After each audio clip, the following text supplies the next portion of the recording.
My parents rejected me when I chose a blue-collar life, but now they want back in. Am I the asshole for refusing to help? Growing up in a wealthy Chicago suburb with a father who is a well-known professor at Northwestern University and a mother who is the stereotypical faculty wife, I, 35F, have always been the challenging twin. Early on, I discovered that I was supposed to take a very certain route. The ideal daughter, my 35-foot twin sister, accepted everything our parents desired. She epitomizes all of our parents' dreams, married a wealthy lawyer, and lives in a lovely home in Lincoln Park. From my earliest recollections, our house resembled a meticulously organized museum, with each item having its own location. While my mother's realm was the spotless living room where she invited faculty spouses for afternoon tea, my father's study was crammed with leather-bound volumes and academic honors.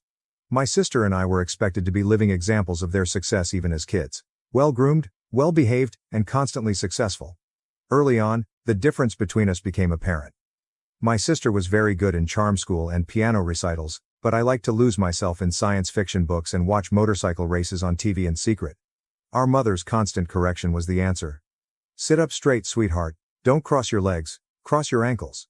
Every instruction was given with a smile that never quite made it to her eyes. Do try to smile more. The pressure definitely increased in high school. My sister became a member of every club that was relevant to her, including debate team, student government, and Young Republicans. Despite being compelled to do so, I didn't want to. I proposed setting up a fundraiser for a nearby motorcycle maintenance training program for at-risk teenagers during a particularly memorable student council meeting. For weeks, I was plagued by the terrified expression on my mother's face when she learned about it. The impact of our father was not limited to our household. He was well known in Chicago's intellectual and corporate circles as a renowned economics professor at Northwestern. These relationships served as the foundation for our futures and were more than just social capital. Through his network, every summer internship, college application, and employment opportunity was meticulously planned. I can still clearly recall the day he declared that he had gotten me accepted into Northwestern's economics program. I was shoving the remnants of my mother's expertly presented roast beef around in our formal dining room. He said, "It's all arranged," without raising his gaze from his wineglass. "Professor Richardson owes me a favor. You'll start in the fall." From the other side of the table, my sister, who is already in her second year of business administration, smiled. I could feel the walls closing in, yet I was at a loss for words. My life has always gone like that. I follow the meticulously prepared tracks even if my inner voice begs for a different course. Because it's what responsible young ladies do, I earned my MBA. I choose to work in corporate strategy at one of the best companies in Chicago because it's a fantastic opportunity. My entire career has been a masterclass in following expectations rather than pursuing my own desires. My everyday schedule is the ideal representation of the life I should aspire to. My wake-up time is 5:30 a.m. My mother picked my high-rise apartment on Michigan Avenue since it's a popular place for young, successful professionals to dwell. During required shopping trips with my mother and sister, I wore designer suits that were more expensive than other people's monthly rent. My mother constantly adds, "Appearance is everything in the business world, dear," suggesting a more conservative heel height or changing my collar. People who are living examples of what my parents want me to be are all around me at work. On most days, I hardly notice the breathtaking view of Lake Michigan from my 47th floor corner office. Rather, I meet with people who seem to actually care about quarterly estimates and shareholder value for hours on end to discuss market strategies and profit margins. With a passion I can't seem to summon, they enthuse about their vacation houses in Lake Forest, their children's private schools, and their memberships in country clubs. In an effort to keep us close, our mother insists that my sister come to lunch with me every Wednesday. Perfectly groomed and typically fresh from a board meeting at one of her numerous charitable organizations, she comes at precisely 12:30. She tells me about her picture-perfect life over expensive salads at the trendy restaurant below, including her husband's recent high-profile case, their plans to buy a second house in Aspen, and the prestigious daycare where their child is already on the wait list. She gently wiped her lips with a handkerchief last week and advised me, "You should join the junior league. Mother thinks it would be good for your social connections. Besides, you need to start thinking about marriage. All the best eligible men are involved in charity work." I instinctively agreed, as I've come to do when my family offers advice on how to live my life. In all honesty, this world of manufactured perfection is smothering me. While my colleagues enthusiastically debate market penetration tactics and hostile takeovers in meetings, I can't help but stare at the construction workers in the building across the street. They're making something substantial, doing something real. I can be so envious of them at times that it hurts. I found myself scribbling motorcycle ideas in the margins of my notes during a particularly dull budget discussion last month. Upon noticing, my direct report looked at me with anxiety. I promptly turned to a blank page and made myself concentrate on the supply chain efficiency optimization PowerPoint presentation. I heard him express concern to another management later that day over my dedication to the company's mission. Weekends are the worst. I'm stuck driving through the city's industrial areas while my sister and her husband go to country club parties and charity galas. I pretend that I'm working late, but in reality, I'm drawn to the unadulterated, authentic elements of Chicago that they deny exist. I observe those who make things with their hands and appear to truly like what they do, such as welders at their shops, artists in their studios, and mechanics working on automobiles. Everything changed last night. My BMW, my father's thoughtfully selected graduation present, began to make a menacing grinding sound after yet another heartbreaking day of acting as though I cared about market forecasts. I was in the wrong part of town, as my mother used to say, but I had to stop or risk getting stuck. Just before closing time, I stopped into a nearby auto repair shop and saw the check engine light flash mockingly. I met Jake at that time. With a welding torch in hand, Jake, 35, was the final guy left working, hunched over a handmade motorbike frame. Jake was authentic, work boots, faded trousers, and hands that demonstrated he truly made a living, in contrast to the polished business people my parents are constantly attempting to pair me with. He looked up and grinned, but it wasn't the staged smile I see at business events. It was sincere, it extended to his eyes. "Timing belt's about to go," he observed, having listened to my engine for less than a minute. "I can fix it now if you want to wait." Simple competence without any corporate language or ulterior motives. Even though I could hear my mother's disapproving voice in my mind about being in that neighborhood after dark, I found myself nodding. We chatted while he worked. Jake shared with me his experiences progressing from simple welding to more complex metalwork, his aspirations to start his own custom fabrication business, and his passion for creating things by hand. He showed me the motorcycle he was restoring, which fused contemporary engineering with vintage design. My practiced presentations about market expansion strategies seemed insignificant in comparison to the enthusiasm in his voice as he described the technical specifics. He said, "Want to see something cool?" He fixed my car and then showed me a part of the business with a number of finished projects. Every piece was distinct, the ideal fusion of creativity and utility. After years of moving papers in my corner office, I felt more a part of actual production as I ran my fingers over the beautiful curves of the metal. We ended up sipping coffee from the shop's antiquated vending machine and spoke until long after midnight. Jake told me about his upbringing with a single mother who was a nurse, his time at community college studying his craft, and the joy he gets from making something enduring by hand. I started talking more about my life, including the oppressive expectations, the constant comparisons to my sister, and the increasing sense that I was living someone else's fantasy. "You know," he began slowly, "metal's interesting. People think it's rigid, unchangeable, but with the right heat and pressure, it can become anything. Sometimes the most beautiful pieces come from metal that's been stressed and reformed." I did not fail to notice the metaphor. I've been seeing Jake practically every day since that night. After work in the shop, he has been teaching me the fundamentals of welding. The process itself is immensely fulfilling, the concentration needed, the observable outcomes, the way two disparate parts are permanently fused together. In contrast, nothing feels real in the fleeting realm of business strategy. Jake took me on my first motorbike ride around Lake Michigan last weekend. There were no conference calls, shareholder expectations, or family pressures, just the wind, the road, and the sensation of being fully alive. The freedom was exhilarating.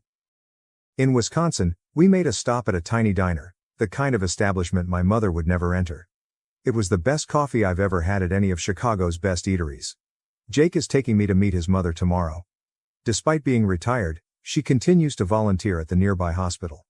Instead of the required awe I give my parents at Sunday dinners, he speaks about her with such sincere love and respect. I've never been more anxious before a corporate presentation than I am now. What's coming, I know. My folks will need to hear about Jake soon. My mother will weep, my father will threaten to cut me off, and my sister will be appalled. However, I'm prepared to make my own decisions for the first time in my life. I feel like I'm finally becoming into the person I was destined to be, not the person my parents wanted me to be, when Jake smiles at me. Perhaps having the guts to live genuinely is what true success looks like, rather than having a prominent location or corner office. I feel more alive than ever, yet I'm also scared. First update. 3 months have passed since my previous post, and a lot has changed. When I eventually told my parents about Jake, It was a complete disaster, worse than I could have imagined. I decided to tell them during our Sunday meal, which was required. My father's face went a shade of crimson I had never seen before when I revealed that Jake was a welder. My mother let her sterling silver fork fall to the exquisite china, clattering. Like a gunshot, the boom reverberated across our suddenly quiet dining room. My father spat the phrase, "a welder," as if it were toxic. "After everything we've invested in you, after all the connections I've built." For about 20 minutes, he launched into a tirade about family reputation and social status. My mother would alternate between giving me looks of complete betrayal and wiping her eyes with an embroidered handkerchief. At first, my sister, who was there with her lawyer husband, genuinely chuckled, assuming it was a joke. Her face took on an expression of sheer fear as she realized I was genuine. She growled from the other side of the table. "You can't be serious. What about Richard from the golf club? His family's been asking about you." When I told Jake that I was thinking of quitting my corporate position to assist him in launching his custom fabrication company, the situation became heated. My father got to his feet so suddenly that his chair toppled over. "You are no longer welcome in this family if you pursue this absurd fantasy," he said, his voice shaking with anger. The peace that swept over me at hearing it was unexpected, but I had anticipated the threat. My sister's expensive outfit, my mother's exquisitely placed flowers, the oil paintings, and the crystal chandelier in the formal dining room all seemed to me to be of no use anymore. I said, "Then I guess this is goodbye," and got to my feet. Despite my mother's theatrical gasp, I kept gathering my belongings. My sister followed me into the foyer as I made my way to the door. She cautioned, "You're making a huge mistake. You're throwing away everything we were raised to be." "No," I said, getting stronger every step of the way. "I'm finally becoming who I really am. There have been many developments over the last 3 months. To the surprise of my coworkers, I left my corporate job. An emergency board meeting was called in response to my resignation letter, and my former employer continues to send me letters every week urging me to come back. Jake and I have been working tirelessly to launch our own company. In an industrial neighborhood, we discovered the ideal location. Although it needs some maintenance, there is a lot of potential and the rent is fair. My commercial experience is proven surprisingly helpful in establishing up our organization, and Jake's underwater welding talent has already drawn several significant clients. Jake's mother has provided the most surprising assistance. Warm, accepting, and truly interested in who I am rather than what she believes I should be, she is everything my mother is not. She arrived with homemade sandwiches and old trousers to assist us with painting the office area of our new store. I had never felt more at home in my parents' estate than I did when she embraced me, splattered with paint. Through her husband's legal practice, my sister issued me a formal letter last week requesting that I change my ways and rejoin the family. She reminded us of our family's reputation in Chicago society and provided a comprehensive list of available corporate jobs and eligible bachelors. I lit the new wood stove at our workshop using the letter. Finding a community I was unaware of has been the most unexpected development. We have been greeted warmly by our neighbors in the industrial area. We get coffee in the mornings from the car repair shop next door, and the local artists collective has already commissioned a number of custom metal works for their next show. Next month, Jake and I will tie the knot. There won't be a country club reception, a beautiful gown, or the society wedding my parents have been planning for me since I was born. In the workshop, surrounded by the things we've created together and the individuals who genuinely support us, we're holding a modest ceremony instead. The invitation was sent back unopened by my parents. Another legal letter from my sister threatened to declare me mentally incompetent. However, I can tell I've made the correct decision when I watch Jake work, witness his commitment to his trade, and experience the joy of creating something tangible. I saw my reflection on a polished metal piece this morning while assisting Jake with a challenging welding project. I felt more attractive and more like myself than ever before, even though I hardly recognized myself, work boots, jeans, and almost pulled back hair. Even if my family no longer approves of me, I've gained authenticity, which is far more valuable. In my new life, every burn from hot metal, every callus on my hands, and every late-night business brainstorming session are all medals of glory. Second update. After 6 months of marriage, Jake and I have experienced some unexpected changes in our lives. The most exciting news is that Jake's underwater welding certification has opened up contracts we never thought were feasible. Due in large part to Jake's specialist abilities being in great demand for marine infrastructure projects, our tiny business has grown quicker than we could have imagined. We secured a significant underwater repair contract with the Chicago Port Authority last month. I recognize the irony. The same blue-collar jobs that my parents mocked now generate more money each year than my previous corporate job did. With more specialized tasks, our custom fabrication business is flourishing, and Jake's salary has risen to $150,000. However, success has presented unforeseen difficulties. Surprisingly, word of our expanding company made its way to my former corporate circles in Chicago's industrial area. My old coworkers have begun contacting me, some with sincere congrats, others with barely concealed interest in our small business. My former boss called last week to propose a consultancy arrangement. I declined courteously. Our appearance in a local business publication was the biggest step forward. The article highlighted our special blend of technical know-how and business savvy, with a focus on successful career transitions. For the first time in months, my sister texted me the morning it was released. The article was read by me. "Congratulations, I guess," she wrote. "Jake's mother is no longer only his mother-in-law. I've always hoped I had a parent like her. She frequently stops by the shop with handmade food and a sincere interest in what we do. She recently assisted us in setting up a training program for aspiring welders, a cause close to her heart after witnessing the transformative power of welding on her son's life. Our workshop has developed into a gathering place for the neighborhood. In addition to hiring 3 local apprentice welders, we have begun providing weekend workshops for those with an interest in metalworking. We have worked with a number of local artists on public art projects, and the owner of the car repair company next door sends his younger mechanics to learn from Jake. The work's physical demands have altered me in unexpected ways. Work clothes that are useful have taken the place of my luxury suits, which are still hanging unworn at the back of our wardrobe. I have developed muscles I never knew existed, and my hands are now calloused. There are more than just physical improvements though. I now carry myself with a confidence that comes from doing something real rather than merely promoting papers. An unusual encounter occurred last week. At our workshop, I was overseeing a delivery when a beautiful Mercedes arrived. My sister's husband came out, looking totally out of place in his fitted suit. His legal firm wants to hire us to do some underwater inspections on their marina properties, therefore he would bring a business proposal. It was an uncomfortable but illuminating conversation. He acknowledged that everyone was surprised by our achievement. He hesitated before departing, saying, "Your sister follows your business in the news, but your father still won't talk about it. You seem different," he said to her. "Happier?" My mother would be horrified by the rhythm that has been established in our home life. We decided to put practicality ahead of elegance and purchased a modest home in a developing neighborhood. Our furniture is a combination of items we welded ourselves and old treasures. Although the garden isn't as well kept as my parents' estate, it is thriving with herbs and vegetables that we utilize on a daily basis. The wedding pictures, which were taken by a local artist who captured the genuine moments, arrived lately rather than by a society photographer. One shows Jake and I in safety gear, totally focused on the task at hand as he teaches me how to weld an ornamental arch for the ceremony. Another depicts us dancing in the workshop with our chosen family and our creations.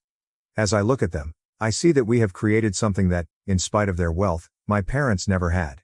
True happiness. We've begun discussing starting a family, which raises more questions. I consider the principles we wish to impart. The value of creating, pursuing your own path, and gauging success based on fulfillment rather than prestige. My own parents have no idea that they could ever have grandkids, and Jake's mother breaks down whenever we bring up the subject. I found out yesterday that our workshop had received an invitation to my sister's forthcoming charity event. The note in the envelope wasn't what I expected, but it was addressed in her well-known handwriting. "I miss you," she sent. I haven't replied yet, but I said, "Maybe we could talk." A part of me understands that I can never return to my former self, but another part of me wants to make amends. Our most recent endeavor is a massive public artwork for the city that consists of several metal sculptures that symbolize change. I consider how much we've changed together as I watch Jake work on it, transforming metal into flowing shapes that seem to defy their material nature. Me from a corporate puppet to someone who at last feels real, and him from a talented carpenter to a prosperous business owner. The silent moment when we all shut up the workshop is the highlight of the day. Looking at what we've created, both the actual company and our life together, makes me feel accomplished in a way that no corporate success ever did. Even though my hands are rough today and my clothes smell like metal and honest labor, my heart is fuller than it was in my past existence. Life tends to come full circle. I hadn't seen my parents in more than a year until they unexpectedly dropped by our studio yesterday. They appeared smaller in some way. Northwestern's scandal had cost them dearly. Due to claims of harassment, my father, who was once a proud professor, was forced to leave. The very thing they valued above all else, their social standing, had fallen apart. My mother's fancy shoes were totally out of place on the store floor, and they stood clumsily in our workspace. Their superbly designed clothing stood out sharply against the background of our welding tools and ongoing projects. First to speak, my father's voice lacked the authority it usually possessed. In between my mother's hardly contained cries, the story poured out, "We need your help." My sister's husband, the accomplished lawyer they had always commended, refused to assist until they paid his entire legal bill after the scandal surfaced. My sister sided with her husband when they were unable to pay his rates. They were ordered to vacate the guest home at my sister's house where they had been residing. My mother remarked sourly, "Your sister believes it will harm her reputation." The irony of what she said didn't escape my notice after everything we did for her. I recalled all the times they had cautioned me that picking Jake would harm the family's reputation.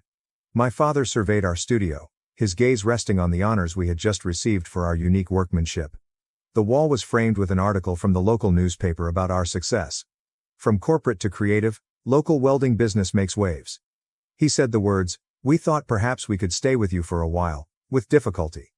Behind me, I sensed Jake's steady, encouraging presence as usual. He quit his job, but he didn't get involved, so I was free to manage my family the way I wanted. That small gesture of respect and trust said a lot about our relationship. When I truly looked at my parents, I realized what they were no longer able to conceal. The flawless facade was crumbling, and the fine clothing were a little shabby. They were here because they had nowhere else to go, not because they had accepted me or my decisions. "No," I answered in a firm voice. "You can't stay with us." The phrase released something I had been holding on to for too long, like a key turning in a lock. "You threw me out of the family when I chose this life. You can't come back now just because you need something." My mom's face fell flat. She begged, "But we're your parents." A hint of my father's former authority emerged as his face darkened. "After everything we've done for you." I cut in. "That's exactly the problem. Everything you did was to control me, to make me fit your image of success. When I found my own way, you disowned me. And now that my way has proved successful, you want back in?" I pointed to our workshop. "See all this? The business you thought was beneath you? It's thriving? The husband you rejected? He's more successful than most of your country club friends. The life you said would embarrass the family? It's featured in business magazines." "But that's different," countered my father. "We can see now that you've made something of yourself." "No," I interrupted him once more. "That's not different at all. You still don't get it. I didn't need to prove anything. My worth isn't measured by income or social status. I'm happy because I'm finally living authentically, not because we're successful." After a while, they departed, my father stiff with rage and my mother in tears. As we saw their fancy car drive out, Jake gave me a hug. Simply, "You okay?" he inquired. I was more than fine. I had freedom. As we shut down the store later that night, I reflected on the path that had led me here. The corporate job I had detested, the familial pressure I had fled, the love I had discovered, and the company we had established. I had been moving toward myself with each step I took away from my parents' expectations. I came to a surprising realization while examining our most recent project, a sophisticated metal sculpture that the city had commissioned. Life occasionally requires extreme heat and pressure to create something beautiful, much like the metal we deal with. That heat had been my parents' rejection, and I had grown stronger and more authentic as a result. They failed to realize that they were giving me a cage by attempting to reintegrate me into their culture. Regardless of how plated. With a partner who loves me for who I am rather than what he wants me to be, my home is now here, surrounded by steel and sparkles. I appreciate the Reddit community's support during this trip. Your advice and support kept me going when I was having self-doubt. I'm thankful for this platform that allows me to share my story because sometimes the most difficult decisions are the best ones. To everyone who must make similar decisions, remain loyal to who you are. Although the journey may be more difficult, the end result is worthwhile. Ex-wife cheated with golden child brother and had his child. Now, my family, which has always hated me, begs for money after my promotion. My ex-wife cheated on me with my golden child brother and had his baby. Now, my family, who always despised me, is begging for money after my recent promotion. I, a 29-year-old man, divorced my 27-year-old wife 2 months ago. She had been having an affair with my estranged brother, also 27, and 4 months ago I discovered the truth when she revealed her pregnancy. She initially tried to convince me that the baby was ours, but my brother's frequent visits made me suspicious. I decided to check her phone, confronted her with the evidence, and she confessed to the affair, having no other choice. My family and I had been estranged since I left home at 18. They always treated me like an outsider, while my brother was the golden child. I vividly remember a party that was supposed to be for me, but turned out to be a celebration for my brother. When I confronted my parents about it, they told me they didn't want my brother to feel left out after my acceptance letter and that I should focus on uplifting him instead. That moment broke me and I vowed never to return to them. I put myself through college with loans and a job, then rented a small apartment with a friend after graduation. I never spoke to my parents during this time, and they didn't reach out to me either. Last year, my brother contacted me online, asking if I wanted to reconnect with him and our parents, who supposedly missed me.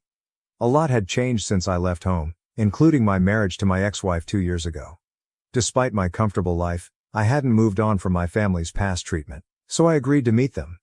Our initial reunion was awkward and uncomfortable, but they seemed to be making an effort to mend our relationship, so I felt obliged to reciprocate.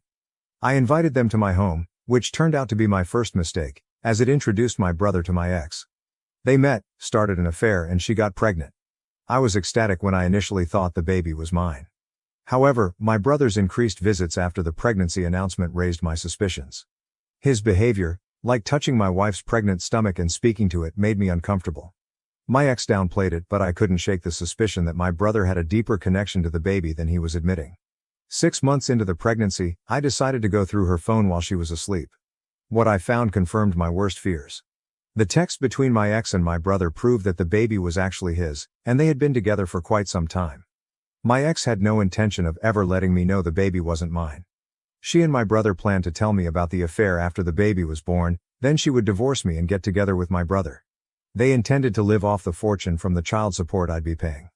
The next morning, I confronted her about the text. Although she tried to deny it at first, she eventually confessed. That marked the end of our 2-year marriage. Naturally, my parents sided with my brother and my ex. All their talk about us being equally important to them were just empty words. When my ex and my brother announced our divorce on social media and her decision to marry him, my entire family fully supported their decision. Nobody cared that they had destroyed my mental health and broken my trust. My ex had lied to me for 6 months, making me believe the baby was mine. It felt like I had lost not just my wife, but also my child, and it hurt immensely. My parents told me that this was for the best and refused to acknowledge that my brother had wronged me.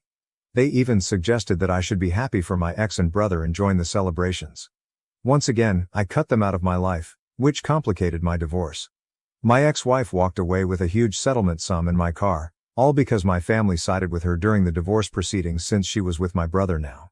She and her lawyer fabricated a story about how I was toxic and controlling, and how I had forced her to quit her job, even though it was her own choice. My family backed up their claims, saying they had cut me off because of my misogynistic attitude and temper tantrums. With the evidence stacked against me, I lost a lot of money in the divorce, but thankfully, I got to keep the house. When the divorce was finalized, I was just relieved that I was done with this mess and wouldn't have to deal with these horrible people ever again.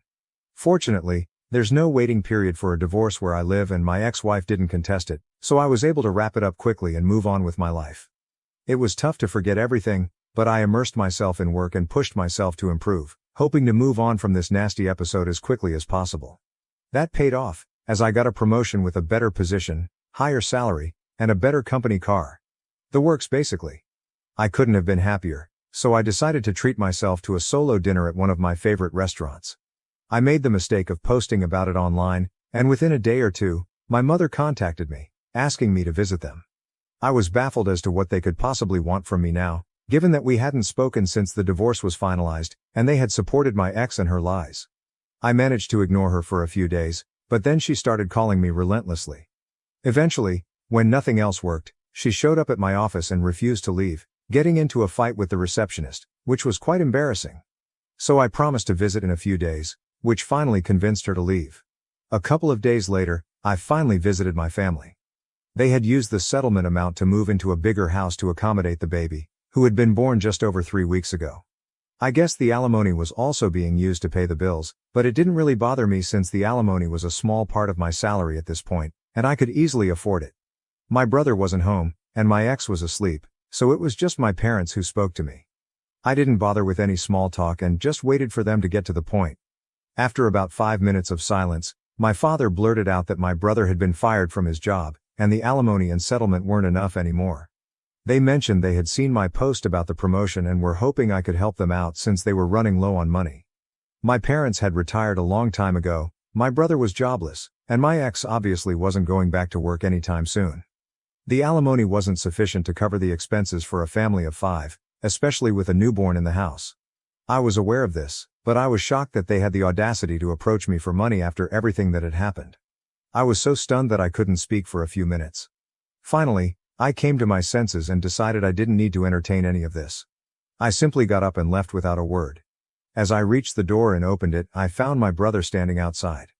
My parents were urging me to stay and listen, and my brother looked a bit alarmed to see me there. I still didn't say anything and continued to leave. It was raining heavily, and the short walk to my car parked outside their lawn left me completely drenched, worsening my already terrible mood. This is where I might have been at fault because my parents and brother followed me, and while I was looking for my keys in my pocket, they decided to ask for help one last time. This time, it was my brother who made the plea. He's always been smug and arrogant, a direct result of our parents' favoritism, so it was strange to see him asking me for help. It must have been difficult for him, so they were definitely honest about their dire situation. Anyway, I lost my cool and ended up telling them to leave me alone and that they could beg on the streets if they were that desperate for cash, since a stranger who knew nothing about them was more likely to pity their condition than I was. Having said that, I got in my car and drove away, leaving them in the rain. I'm not going to lie. It was pretty satisfying to do that to my family since they had done nothing but mistreat me my whole life. It's been a couple of days since that incident and now I'm second-guessing myself. My mother has been texting me non-stop, and I feel so guilty for not helping them out. I know I have a lot, and sending them a little money wouldn't hurt me, but after everything that's happened, it feels like I'm being used. Frankly, I decided not to help them out. It was a big deal for me since I felt terribly guilty about abandoning them, but then I realized they had been doing that to me my entire life. Even during the divorce, they threw me under the bus, so why should I hesitate to do the same to them? I told my mother to stop pestering me, or I'd be forced to get my lawyers involved, and it wouldn't end well for them. Naturally, that irked them, so my brother showed up at my house a few days ago to talk. He said he felt sorry for how I'd been treated during our childhood but couldn't help that he was inherently better than me, which is why he got preferential treatment. He also said I should stop being weird with our parents and just help them out since they're in a tough spot, instead of holding grudges like a child. I laughed in his face because of how demented he sounded. I told him that instead of trying to put me down and manipulate me into helping, he should probably be out looking for a job. That touched a nerve, and he started yelling about how I was just jealous that our parents and even my ex-wife preferred him over me, and that I was taking revenge by refusing to give them money. I didn't bother to fight back and just agreed, saying that all I was doing was getting revenge, and there wasn't much he could do about it. He got super pissed off and threatened to come after me and force me to cough up the money, saying I'd regret ever speaking to him that way. Honestly, I'm not taking any of that seriously. He can try to scare me all he wants, but it's just not going to work because I know he's not capable of doing anything to me. I'm unbothered. A few days ago my brother visited me and tried to convince me to help them, but he was unsuccessful. My parents had already tried in the past, and it didn't work out for them either.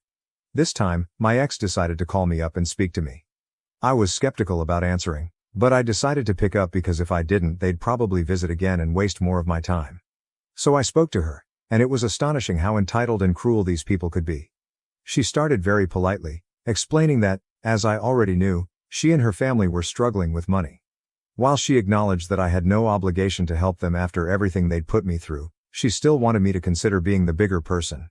She tried to evoke sympathy by reminding me that my parents had paid for everything while I was growing up and that she had tried her best to be a good wife. Sure, except for the part where my parents didn't care about me and always preferred my brother, and she ended up cheating on me with the same brother I used to complain about. That didn't work at all, and I told her that while I felt bad about their situation, I was already spending a lot of unnecessary money paying her alimony, which she technically didn't even deserve since she cheated on me but managed to get because my family had no problem lying and making me the villain for their gain. She started sobbing on the call and told me that I was being selfish and heartless, which was just ironic. When I still refused to help, she said my brother was right and that I'd left her no choice but to get the law involved, threatening to demand higher alimony and drag me to court to humiliate me once again. Honestly, I'd like to see them try. The first time around, I was so emotionally drained and depressed that I didn't even bother fighting back or trying to prove them wrong. I just gave in and agreed to pay the alimony without attempting to disprove their claims. I was never toxic or controlling or any of the things they claimed, so she had no reason to cheat on me and didn't deserve a single dollar from the divorce. But whatever, I didn't care back then and just wanted to get the divorce over with, regardless of the financial impact. This time though, I'm ready to fight and make sure my family learns the lesson of a lifetime. In a shocking turn of events, my ex-wife followed through and actually filed for a higher amount of alimony, citing my recent promotion. But this time, I wasn't letting things slide. I got all our mutual friends involved, explaining everything that was happening and filling them in on the past, since most of them only knew we had separated without knowing the real reason. They were obviously very shocked, and I asked if they'd testify against my ex-wife if needed. They agreed readily. I also told my lawyer that I wanted to discontinue the alimony altogether since she didn't deserve it. I spent the past few days gathering all the evidence I could find of my parents and brother being horrible people who never treated me like an equal and are now hounding me for money because of my promotion. I'd had enough and needed to get rid of these parasites once and for all, so I wasn't going to consider their feelings at all. I managed to convince some of my cousins, who had seen me treated like an outsider in my own home, to speak on my behalf, and they kindly agreed, even though we were never particularly close. My lawyer was pleased with the evidence we gathered and said we might actually be able to stop paying alimony. It was already known that she cheated on me, but the reasons she gave, painting me as the villain and my brother as the hero, were all lies. Even though I hadn't fought back the last time, I was determined to set the record straight this time, and I did. My family had nothing to say when I presented several video testimonials from friends and a couple of relatives, proving that everything my family had said was a lie and that I wasn't the person they made me out to be. They probably thought they'd be let off the hook as easily as before, but I wasn't emotionally fragile anymore. Honestly, everything they put me through made me a lot stronger. Yesterday, it was finalized that I no longer have to pay my ex any alimony, thanks to the new information that came to light. I was probably the happiest man on earth when I realized it was finally over. Seeing the smug look wiped off my family's faces and my ex on the verge of tears was incredibly satisfying. But honestly, I couldn't care less about her crying anymore. I was just done with the whole ordeal. I thought I'd go home, treat myself to some great takeout, and enjoy a movie, but of course, my family had to do everything in their power to ruin my happiness. I was only a few yards from my house when I noticed my brother's car parked right outside. Confused about why he'd be there, I still went inside, only to find my family standing outside my door, blocking my way in. I was taken aback and didn't know what to say, but decided to act unbothered and told them to get off my property or I'd call the police. That's when my dad spoke up, telling me I should be ashamed of myself for what I'd done. He lectured me about having no sense of responsibility towards my family and accused me of betrayal for not helping them when they needed it most. When he finished, I refused to engage or respond, standing there silently. I didn't want to give them the satisfaction of getting a rise out of me, which I guessed was their goal, to make me so emotional that I'd eventually give up and do something rash and stupid. But I'm not an idiot, and their desperate measures weren't going to help their case, which they should have realized by then. My silence probably pissed them off even more, and despite my mother demanding that I treat my dad with respect and talk to him, I still refused to speak. I could see them getting agitated because they clearly hoped for a huge fight, but nothing of the sort was happening. After some more yelling, my brother finally snapped and grabbed me by the collar. He then tried to hit me, but my dad managed to pull him back just in time while he yelled about how I was nothing but a jealous loser who would never amount to anything. It was really funny coming from an unemployed guy still living with his parents and begging his brother for money, but okay. I told them they needed to leave or I'd actually call the cops. Given their financial situation, they should probably make a run for it within the next 5 minutes. Begrudgingly, they went away, but not before one last-ditch attempt by my mother to shame me into coughing up some money. It still didn't work and eventually, they left. It's been almost a day since that incident and they haven't tried to contact me since. I'm truly hoping it stays this way. My husband accused me of murder out of the blue, and now our marriage is falling apart. How can I salvage our relationship and rebuild trust? This is long and ridiculous, sorry. My 30 female husband, Luke, 33 male, had a sister, Laura, 29 female. We were all close and saw each other 2-3 times a month, along with their parents. Almost 6 months ago, Laura fell down the stairs at their family home and died. It was a freak accident. There's a window on the half landing and she hit her head on the sill. I was the last person to see her. I was there for less than 10 minutes and she was in her pajamas making coffee. I didn't even stay for a drink, and I struggle with how such a brief and meaningless interaction could have been her last. She deserved so much more. My husband and I have only been married for a year, but we've been together for 4 and have known each other for 20 plus. When Laura's parents found her, they called my husband straight away and we rushed over. We faced the whole thing as a family. In the days after, Luke started quizzing me. Exactly what we talked about, what she was wearing, where we were standing, etc. It progressed to saying I was providing conflicting information, on tiny details he was deliberately misunderstanding, and accusing me of withholding information because I couldn't tell him things like what pajamas she was wearing. This escalated quickly but lasted for less than a week, as I lost my cool, and made it clear that I was done answering questions. He didn't bring it up again and I wrote it off as a grief quirk. His behavior was generally that of a normal grieving person. Last Friday he outright accused me of murdering her, in front of his parents. Out of the blue. We were all stunned. There was an inquest which recently concluded, and there was never any doubt the verdict would be accidental death. He said it was completely obvious, and he couldn't believe that no one else could see it. He claims I went through his phone and found his messages with Laura. I have absolutely no idea what messages he's talking about, I have never looked at his phone, and that I went over to confront her and things got out of hand, and I pushed her downstairs. By the end he was shouting about going to the police and getting the inquest overturned, and how I wasn't going to get away with it. Let me be clear, Laura and I had a great relationship. We all did. I have no idea where this has come from, other than these messages I haven't seen, and even then, I don't think there's anything I could ever see on someone's phone that would drive me to murder. It's just ridiculous. He's been with his parents since this happened and will not talk to me at all. I've had some contact with his mom but she's not being very communicative. The last I heard she didn't know what messages he was referring to either. I am still completely stunned and I have no idea how to proceed. I made a commitment to be there for him always, and I understand that grief can manifest in strange ways, but part of me feels like my love for him died the second he called me a murderer, and I don't know how we could possibly work through this. I also really don't want to be thought of in this way, and I have no idea if he has said anything to people we know. I obviously haven't. A brain tumor or psychotic break has crossed my mind and I suggested it to his mother, and she just said she'll talk to him. Other than the questions before, he hasn't been acting odd. Obviously he's been grieving, but he seemed sane and sensible other than this. I feel like I'm going mad. Does anyone have any advice at all? Too long, didn't read. My husband's sister died in a horrible accident. And my husband, for absolutely no reason other than some mystery messages, thinks I murdered her. Edit. It has come to my attention that I accidentally used Laura's real name once in this post. Can I kindly ask anyone who commented, who is, real name? Delete their comment as I really don't want this to bleed into my real life. For obvious reasons. Relevant comments. Moral talk. Fuck no. You don't salvage this, you get a lawyer and get the fuck out. Best case scenario. He has just admitted to sending messages with his sister that he thinks would make you angry enough to kill her over them. I have some ideas about what those might be and they're all bad. How did the parents react when he did this? OP answer. When he first laid out the accusation, at his parents' house, both his mother and I just kept asking him about the messages, and all he would say was that I knew exactly what messages he was talking about. She was as stunned as me, and his father just said he didn't understand what he was talking about. He's a man of few words but there was plenty of head shaking. The whole thing was surreal, no one knew how to react. Wonderful, Prior 381. You need to get a lawyer to protect yourself in case he does go to the police. I would write down everything that you can remember that happened that day and keep it just in case. He may be having a psychotic break.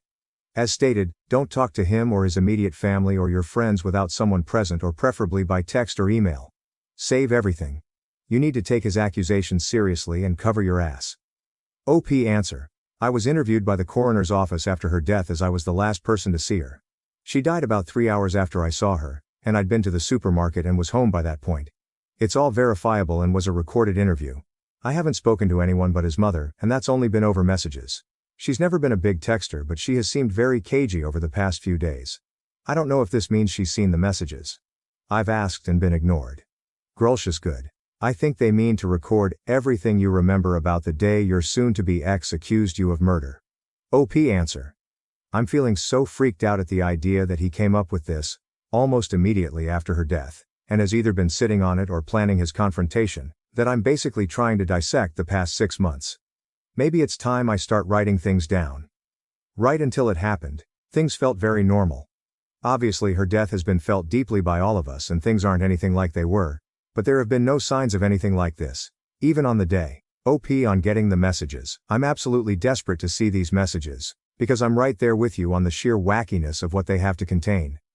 It hadn't occurred to me that they might not exist. I've never known him to lie but I do think a mental health issue is a real possibility.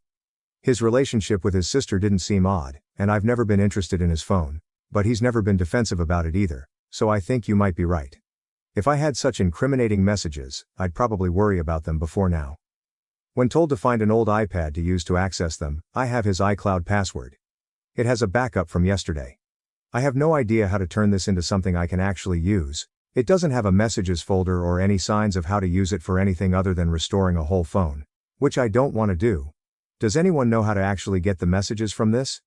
Sorry to throw a tech support request in. I can't believe I didn't think of this. Huge thanks to the person who suggested it. Can I force my husband to get a mental health assessment, and do I risk being arrested, or prosecuted? We're in England.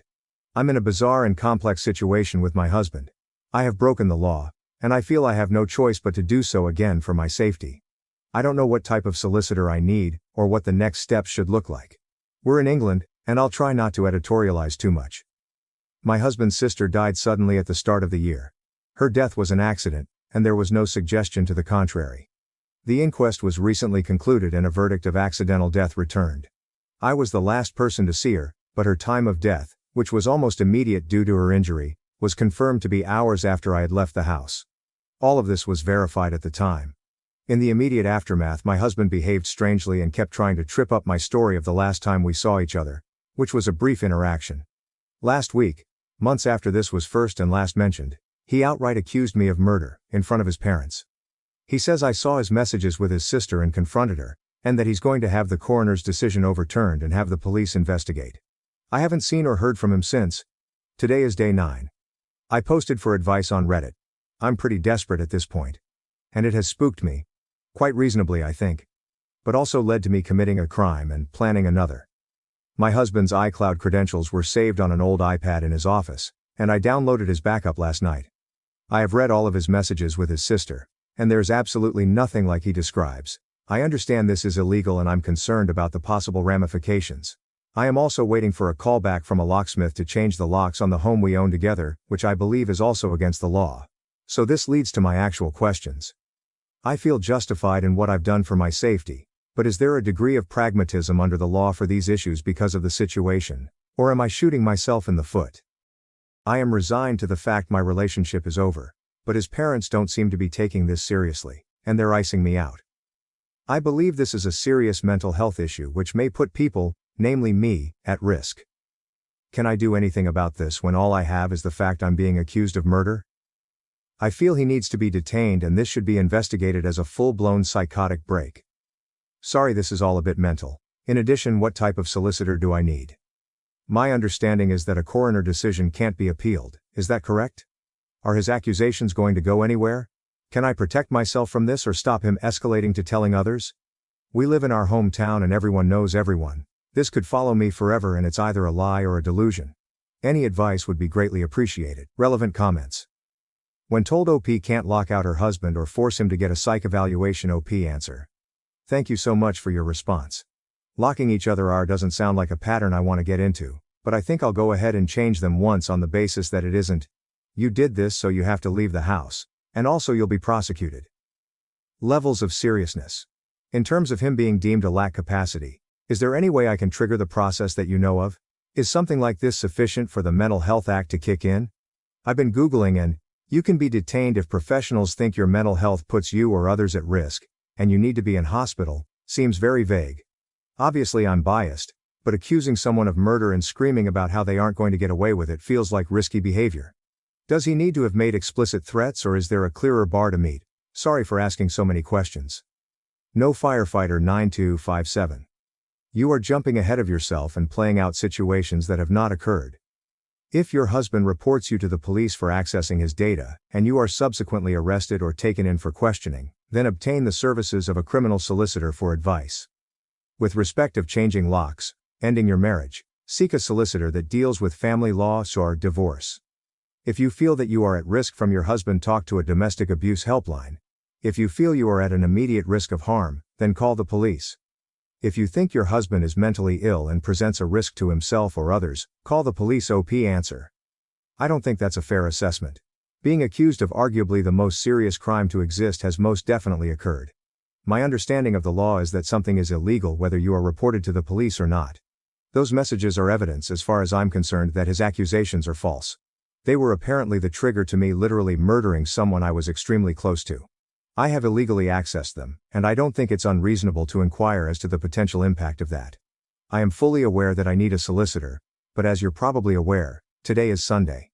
I don't know if I need to seek someone out based on a divorce, which honestly, if this is a mental health issue, is not going to be something I go for, or a criminal solicitor, or someone who deals with the Mental Health Act, as my absolute priority preference is getting him assessed. My only exposure to the legal system in my entire life was through the inquest, and that is obviously completely different to any of this. I'm not educated in this area. Commenter, it's sad, and slightly suspicious, that OP is jumping ahead to mental health assessments to defend themselves from accusations of murder when their husband is clearly going through some serious issues coping with the death of his sister. OP answer, what else can I do? He has blocked me everywhere, and we went from a normal couple dealing with the new normal 6 months after the death of his sister, to me being accused of murder over a family dinner because of messages which clearly don't exist, and it's been 9 days, and I've heard nothing since. Can I remind you that the inquest was held and concluded? I dropped off some Tupperware, grabbed an umbrella I'd left behind the previous week, went to a big Tesco, then went home and called my mum. I was already home by the time she died, and my whereabouts were extremely easy to verify because my husband was home all day. It's obvious that he's going through some serious issues coping with the death of his sister. That is the exact point of all of this. Update 1.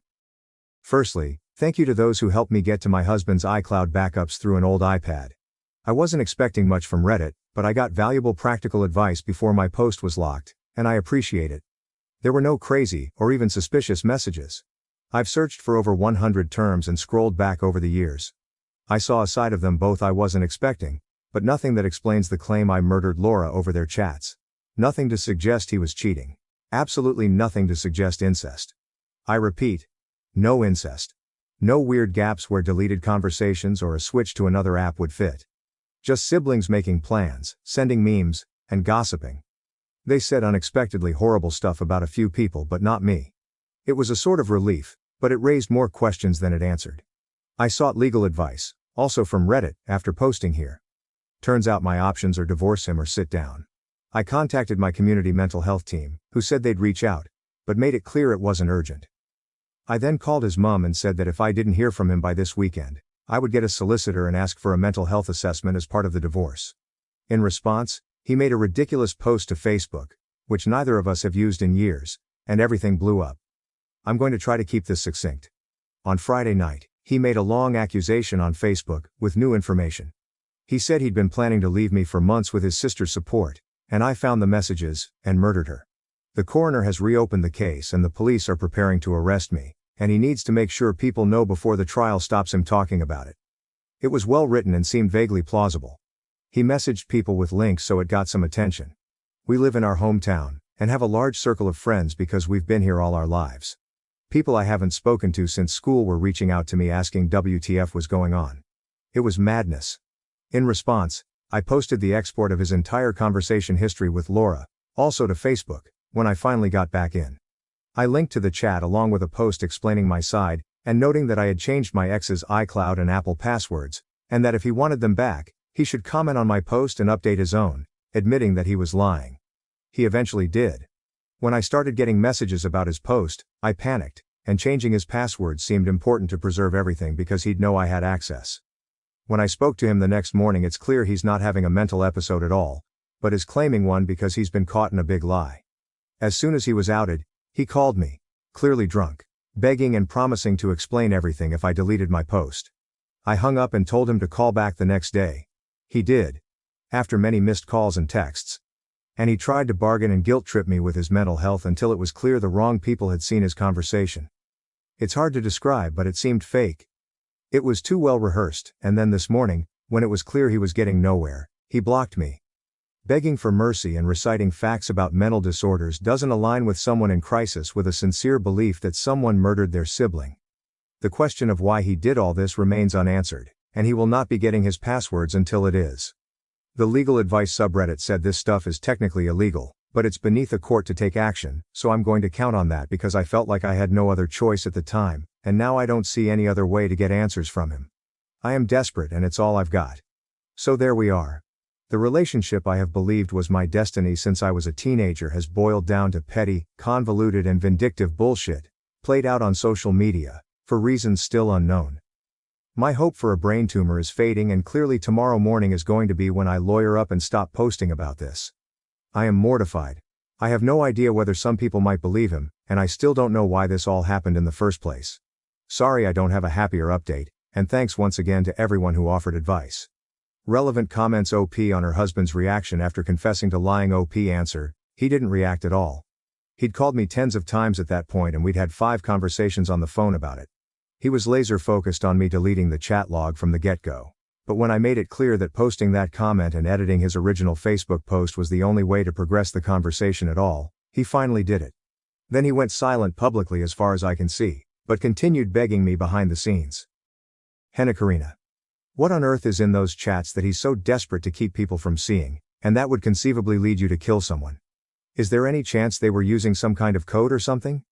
OP answer: I think it was the fact that it proved his story false, alongside the way they spoke about some people. It was really damaging stuff and I can see why he panicked. I hated to do it to him, but I really couldn't think of anything else because so many people had questions. Sonic Blue 2117. Sounds like he's staging mental issues to get rid of you, or create a reason he's not responsible. Cheating? Money missing from work, personal or family? OP answer: this is exactly how it comes across. He kept saying about how various behaviors he's shown over the years fit anxiety and depression, they don't. And that his vulnerability has led to a complex grief-related breakdown.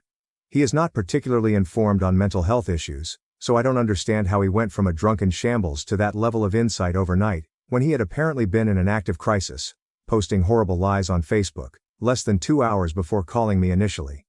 You make an interesting point about finances that could be something weird, but definitely not to the extent that it explains any of this. When Laura died, she had a loan and credit account that no one knew about. The total on them was less than $3,000, and I don't know what happened because they weren't mentioned much after they came up initially, but everyone was a bit surprised. She lived for the weekend and went away with the girls, so it wasn't hugely suspicious, and it was confirmed there were no unusual transactions in her accounts, but it was odd. She was saving to move out, so she was pretty open about her finances generally, because she was excited about her savings goals. I don't think it points to anything, but I'm at a point where anything could be relevant because it's all such a mess. Update 2. Hi everyone. Me again. Both times I've posted here it has paid off hugely in terms of helping unravel this mess, so I hope it's third time lucky. For the past few weeks I've been trying to figure out why my husband suddenly accused me of murdering his sister, who died in an accident at home, 6 months ago. It still feels as ridiculous now as it did then. When Laura died we found out she had about $3,000 in hidden debt. It was odd because she was pretty open about her finances, but it wasn't out of character for her to overspend, so I hadn't really thought about it since. A comment on my last post prompted me to look more closely at money stuff, and a message to my husband from Laura asking about a payment stuck out. I'd initially assumed it was about a car issue she'd had a few weeks before she died, but Luke definitely paid at the garage when they picked it up, because we talked about it after she dropped him home. It didn't occur to me when I first looked through. The messages supposedly proved I was a murderer, so I had been looking for something scandalous. The message about payment was the only thing I had at that point, and I had no idea what it meant, so I took a chance. I told his mother I knew about the money, and that if he didn't get in touch with me that day, I would make sure everybody else did too. He called me straight away and asked me over to his parents' house to talk. He looked dreadful, and the first thing he asked me was whether I was happy now all of his friends hate him. I told him I don't give a fuck about his relationships and that I was there for answers. It turns out my husband told the coroner's office that he was secretly helping Laura pay some of her debt because she was embarrassed and struggling to keep up with her lifestyle. I assume it didn't seem suspicious because her death was clearly an accident, and that's what they were investigating. In reality, he took out loans and store cards in her name, and she somehow found out a few weeks before she died. Some guy he works with had apparently done it before and arranged it all, and if Laura hadn't found out, he claims they could have had it written off without her ever knowing. When she did find out, the guy left him high and dry, quell surprise, and he had to pay it off. I'm inclined to believe that's the gist of what happened. But I am shocked my husband would do something this stupid. When she died so soon after, his brief and apparently genuine suspicion was that she had told me about it that day, and we argued and I'd killed her. He couldn't explain why I would kill someone because they were a victim of fraud. But according to him, he felt guilty in the immediate aftermath and his brain made it fit. I mostly believe this. But he tried launching into more weaponized therapy speak at that point, so I cut the topic off. A few months after his sister's death, Luke received a letter from a credit company, not even the police, saying he was being investigated. Laura didn't have much, so her debts, which were less than $10,000 even with the fraud, were mostly written off. Something obviously flagged against my husband during that process. I don't know how or why. When the letters got more threatening, he believed the investigation would reopen the inquest, and that he would be accused of fraud, perjury, and because of his previously unknown motive, possibly murder. He claims the only thing the company investigating him actually knows is that the fraud came from our address. So accusing me would make it impossible to prove, because it would be a coin toss, his words, as to which one of us took out the credit in Laura's name. That was worth our entire marriage to him, and my reputation in the community we have been part of for our entire lives. He says self-preservation kicked in and nothing else mattered when he thought about what could happen to him. When I asked him how his witness statement fits into his plan, because it proved he lied either way by acknowledging he knew about the debt and paying it, he froze for roughly 1,000,000 years before saying he hadn't thought of that. Obviously my response was to ask why. If he hadn't thought of it, he specifically said it was a lie he needed to cover earlier in the conversation. Suddenly he's sobbing and his parents are rushing in to ask me to leave. I was in tears at this point, asking how the fuck he could do this to me over something so stupid. And how much his parents knew about this, as his mum was pushing me out of their house. All she said was that she couldn't have this conversation with me. She was crying too but wouldn't say another word. I am now 99% sure the fucker was trying to frame me. Not for her death, but for the fraud. He was going to claim that he was lying for me in the coroner's interview, right? If he wrapped it all up as quietly paying her off on my behalf then genuinely suspecting me of her murder, it would protect his reputation and point the finger at me. It just doesn't make sense any other way. Is my husband trying to frame me to weasel out of his actions, and how do I get to the bottom of this? I'm obviously open to theories because Reddit is the only reason I got this far in the first place. That being said, please don't come up with conspiracies about Laura's death in the comments.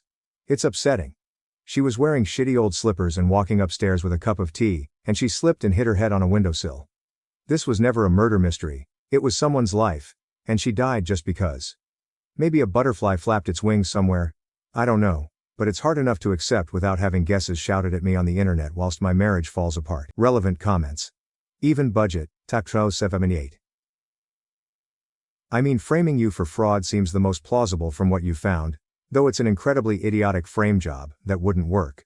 So, I have to say, he sounds incredibly dumb. As an explanation, it's probably the best you are going to get, though very unsatisfying. I am mystified by his parents' behavior and what he thought that Facebook post was going to accomplish. It's not like the investigators are going to go poll the town. He could have just written back to them that he knew nothing about these cards and the only people at that address were you and him. There was no need in this weird plot to ruin your reputation publicly. But again, he sounds very dumb, so I guess that made sense to him. So sorry this happened to you, but I suspect in several years' time, hopefully sooner, you will see being rid of him and his family was actually a blessing. I wish you your very best life going forward. OP answer. This is what I don't understand. He's behaved impulsively before but never anything like this. I understand that he didn't take the fraud seriously until he was caught by Laura, and I can get that her death would have made him anxious about it. But I don't know what would possess him to think he could just pass it along. It's baffling. Even budget 2078. What's also strange is that it sounds like the fraud amount was low enough that, while yes he'd get in trouble, it isn't like he's going to be ruined. Not that this is a good thing, but white-collar crime is not exactly strongly prosecuted in the UK. Plus it sounds like a repayment settlement could have solved this. Unless he works in finance or needs a security clearance, this wouldn't be something he couldn't recover from. Also very odd is that you were his alibi for the accident. I realize that wasn't necessary as this was an accident regardless of alibis, but still it's very dumb if he was worried about this being known as a motive, that he would alienate his alibi. I keep coming back to the dumb part, only explanation that makes sense. LOL edited. Changed US to UK, where OP is. OP answer. This is exactly it. $3,000 would have been manageable, he could have set up a plan to repay it over a year and he'd have needed to tighten up but would have been fine. It was a private company so getting their money back would obviously be more of a priority than seeking prosecution. This is also part of why his story doesn't make sense. It's such a small amount in the grand scheme of things to blow up your entire life. The only thing I can think of is pure desperation to protect his reputation, But even then, who goes that far? Strong Bottle, 4161. Is he someone that really prides himself of his reputation? Is his job in finances? OP answer. He's a mechanic, so he's got a bit of a masculine pride thing going on. He always wants to be seen as a good, salt of the earth, do anything for anyone type person, and whilst actually being a good person sometimes slips, usually in the way he talks to people after a drink. Never ever to the point where I'd think he'd take loans out in people's names or try to ruin me like this. Saint Blay. I'm sure you've been asked this before, but is he on drugs? OP answer. He's a casual drug user, but I've never seen signs of it getting unhealthy. He does cocaine maybe 8-10x per year, and I've never known him buy it when his money would have been better spent on something else. He's better at spending money than having it generally, but he's never ever shown signs of being greedy or deceitful. The only thing I can think of is that it would have been in the lead up to Christmas, but his gifts weren't particularly extravagant, so I don't think it was a desperate attempt at a magical Christmas. My best friend claims I owe her everything I have, including my boyfriend. She thinks I wouldn't be successful without her. Is she right? I know I should be careful calling someone best friend in a post like this, but I don't know how else to call Jessie. Our parents are great friends, so we grew up together and she kind of had my back in high school. Long story short, on the teenager food chain, she was on top and I should be on the bottom. But nobody messed with me cause I was Jessie's friend. Jessie is one of those people who require attention. I never minded though, nobody is perfect, right? But now that I have my first real boyfriend, she doesn't know how to behave. Every time we are together she is really handsy. Always touching his arms, running fingers through his hair, complimenting him. And now she even started with the prank spankings on the butt, you know? I just feel really uncomfortable with it. Maybe it's normal. I mean, Jessie has a lot of guys friends, so maybe this is okay. My best friend never thought much of it either. Am I just overreacting? She is super pretty, so maybe I'm just jealous. Anyway, yesterday something really threw me off. Best friend had to do some work and I had a book thing, hobby. So we decided to meet later at a friend's house. They were getting together to drink and so on. Best friend finishes work early and calls me, but I don't really need him to come over to the book thing. I know he doesn't like it, so I just tell him to go to friend's house. Then I start getting texts from Jessie all like, "Girl, you gotta come to this party now. Your best friend is wasted. LOL, LOL. We so drunk you need to come and stop us. I can't behave myself if you don't get here soon." And so on. The book thing took longer than I thought and I was just getting mad and madder, but I am a very non-confrontational person, so I deal with it. I call best friend when it's over, cause I don't feel like going to this party anymore, but I was his ride, so I ask him if needs me to come pick him up. He says, sure. I get there and don't even go inside. I am ready to release the hounds of hell on him. But he gets in my car and he is stone cold sober. I ask him if he was drinking and then show him Jessie's texts. He gets super upset and says she was lying. He wasn't even hanging directly with her, but catching up with a friend who just came back to town. He says I should have texted him letting him know what she was saying so he could confront her about it, since you don't ever seem to be able to give that girl some boundaries, his words. Now I am thinking maybe I should talk to Jessie. But maybe she was just drunk and annoying me cause she wanted me there. I don't know. I mean, this girl was really nice to me growing up when she could have been a bitch. I don't like how she behaves around him, but at the same time I don't want it to look like I don't trust her. Is there a polite way of going about it? Or I should maybe wait and see if this happens again? Am I overreacting? Too long. Didn't read Old Friends Are Handsy with my boyfriend, and it upsets me, but I don't know if I should tell her or how. Update. Thanks to everyone for your comments and help. I decided to talk to Jessie and posted a development to the story update 1 yesterday. I posted here about how my best friend Jessie is a bit handsy with my boyfriend and it makes me feel uncomfortable. Too long. Didn't read as she touches him a lot and sent me inappropriate messages when she was at a party with him. I am very thankful to all those who commented, especially the ones who encouraged me to say something and what. I don't like arguments, so those were very important to me. Thank you. Last night we were alone because she wanted me to help her choose clothes for an event. I was at her place, so I thought I should say something. I wanted to say something. I was very polite and just said that I knew she meant no harm, but I didn't feel good about it. So I asked her if she could tone it down. I should have said stop, but I guess I'm weak. She didn't really say anything mean, but her attitude was a bit off, I think. She was looking at me in a scornful kind of way, and the way she smiled once I was done talking. It just felt weird. She didn't say anything else but, okay, and we just moved on to choosing her clothes and I left after. We were supposed to go get something to eat, but she said she was tired. I am not dumb, she was hurt. So I texted a common friend, more her friend than mine, And without getting into details, I just told him that I talked to Jess about something that was important to me but that I was afraid she may have gotten the wrong idea from it. The common friend said, "Look, I don't want to get involved, but you should watch it." I asked what he meant. He said nothing, just watch it.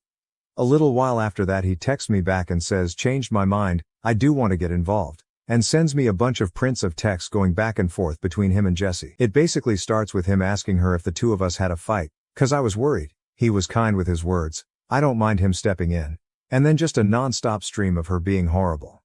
She says I had a big mouth and was judging her behavior 'cause I'm a prude who doesn't know how to be around guys.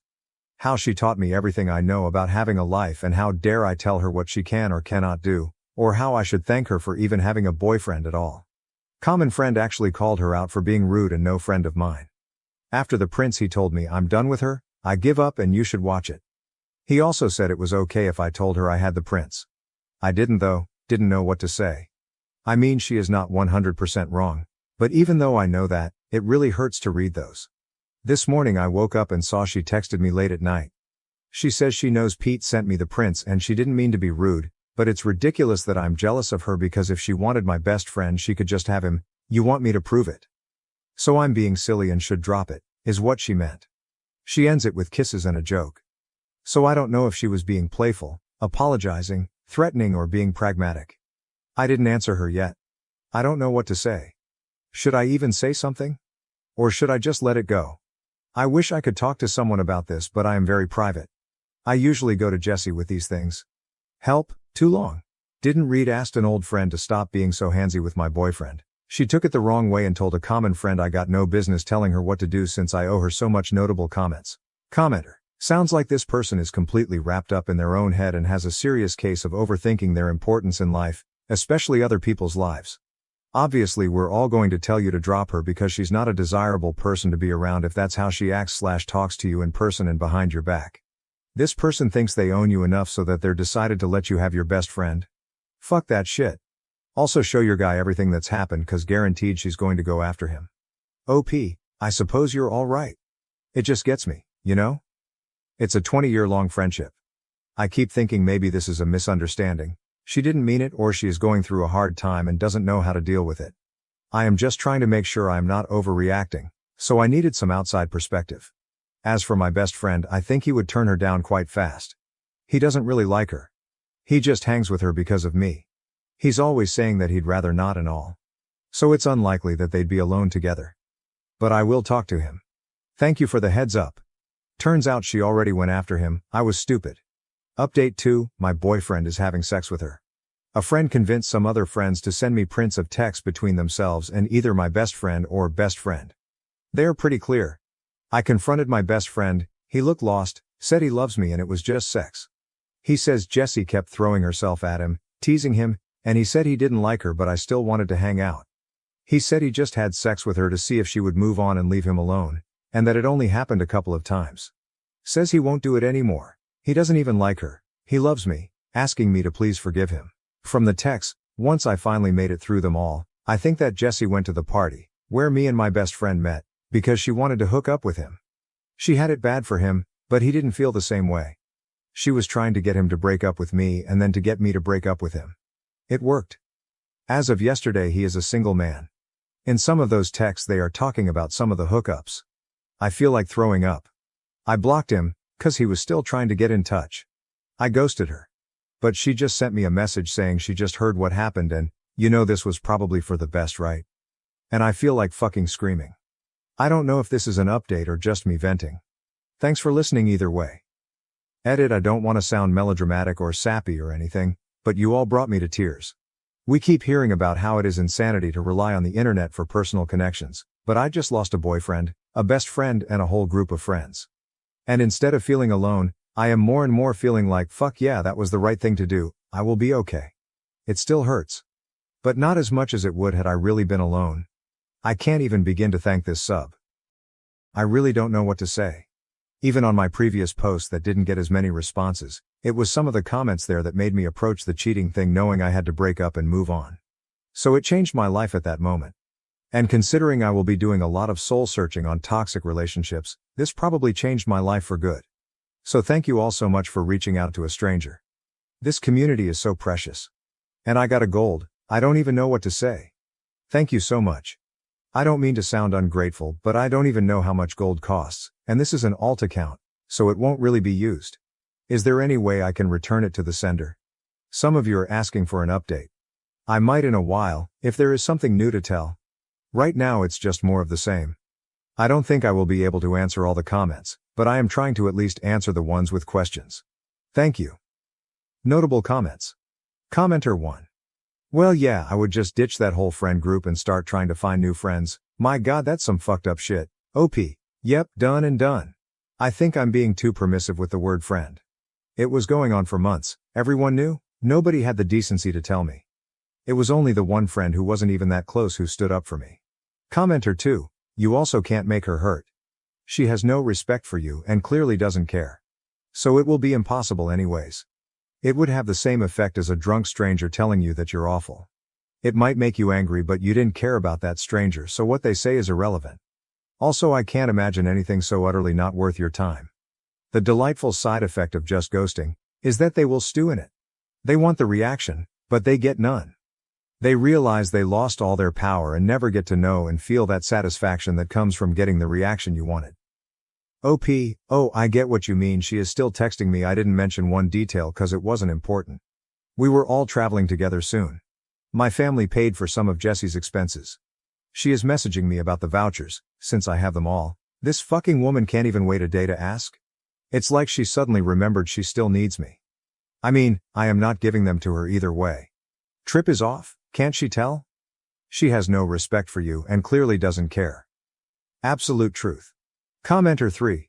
She would be more hurt by no response at all. To anything, ever. OP, go no contact. OP. I'm very much thinking the silence treatment will be the way to go. I think she just realized she needs me for the trip. She has been aggressively trying to contact me.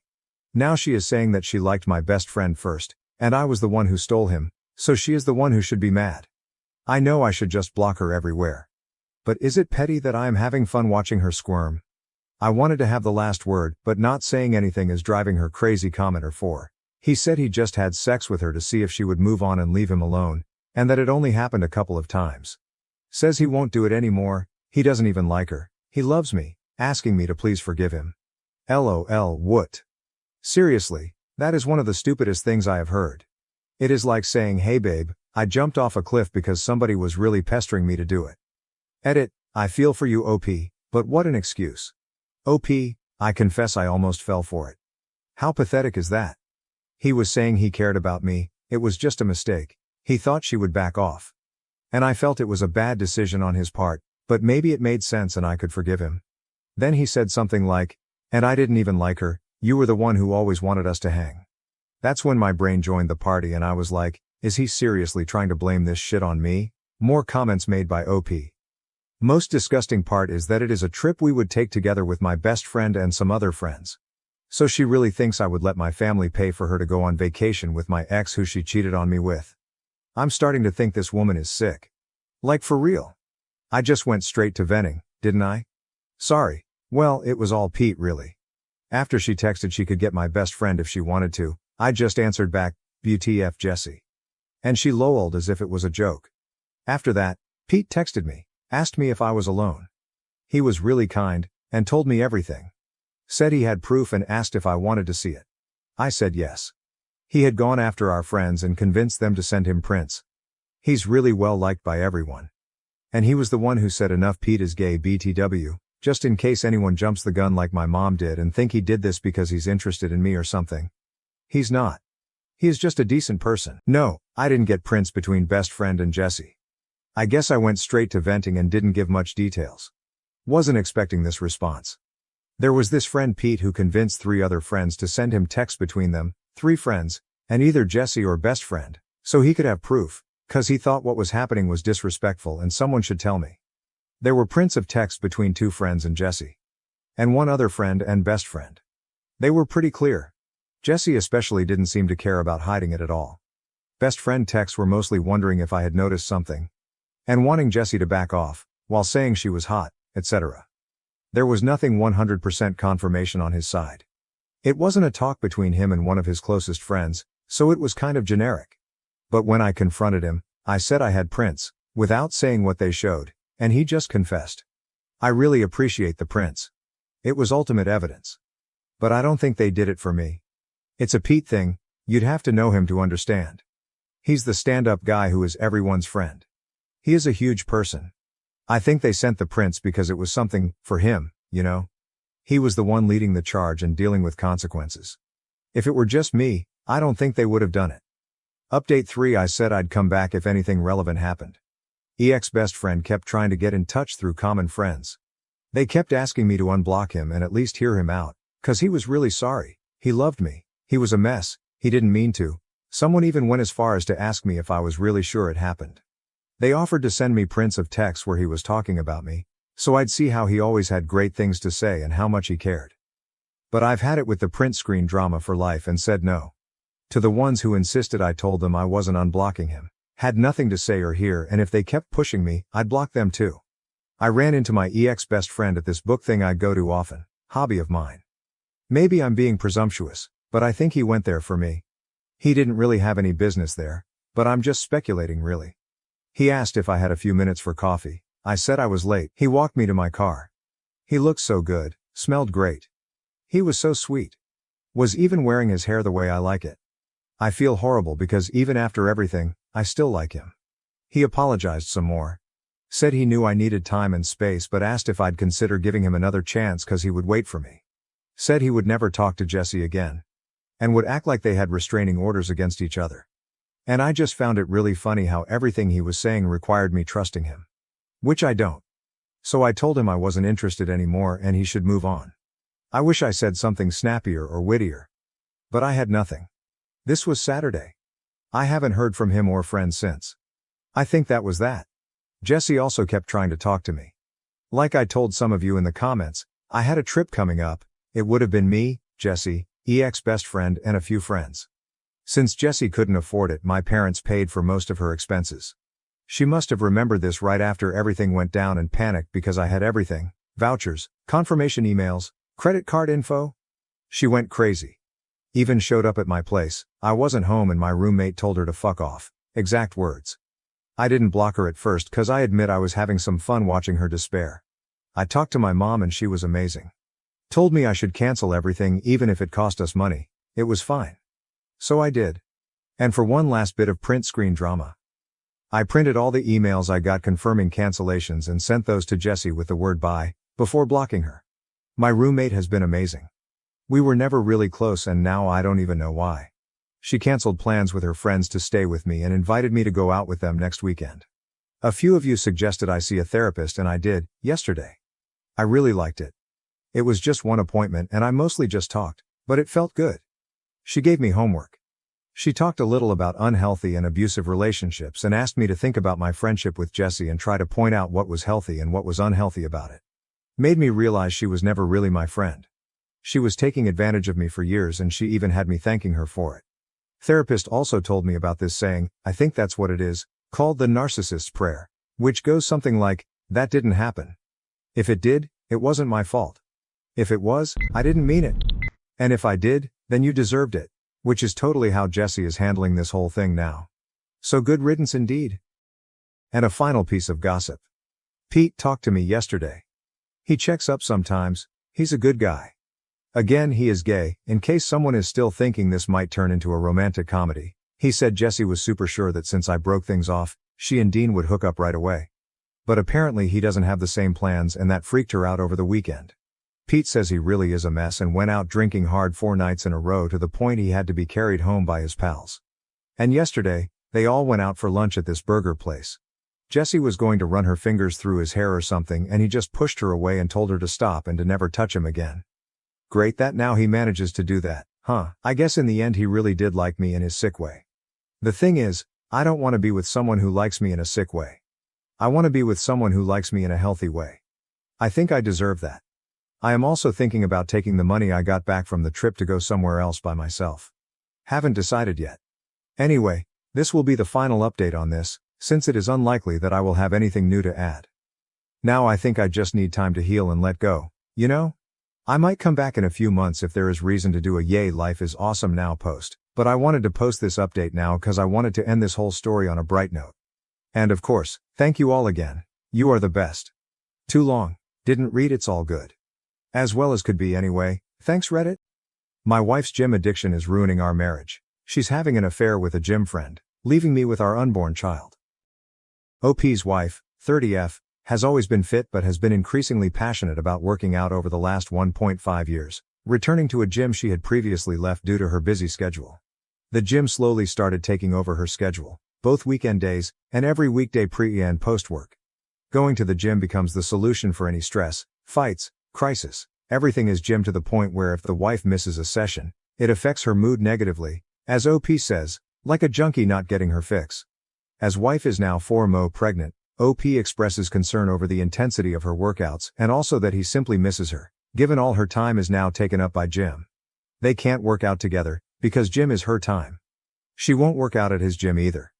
Gym becomes a form of escapism from real life, a compulsion, essentially. And no problems wife is running away from ever really get solved because gym is simply not the solution wife seems to think it is. Gym has become so prevalent that family members, friends start making comments on how much time wife and gym spend together. Update 1, OP shares that he had originally laughed over comments on his post that speculated about infidelity, but quickly came to discover they were correct. Wife has been sleeping with guy from gym, who she had mentioned to OP countless times as a gym friend. There is confrontation. OP breaks wife's phone. Wife hits OP. OP leaves for a short period of time and returns to wife, who, though remorseful, will not admit to exactly what infidelities she's committed. Update 1 ends with OP feeling guilt for his rage, left with zero answers as to exactly what's going on with wife. Update 2, my wife admitted to an affair February 12, 2024. Wife admits to an affair. She felt bad about it, but not bad enough to not sleep with guy from gym pretty quickly. She might even be in love with him. She doesn't know, or won't say. And oh, there's a chance the child she's currently pregnant with might not be OP's.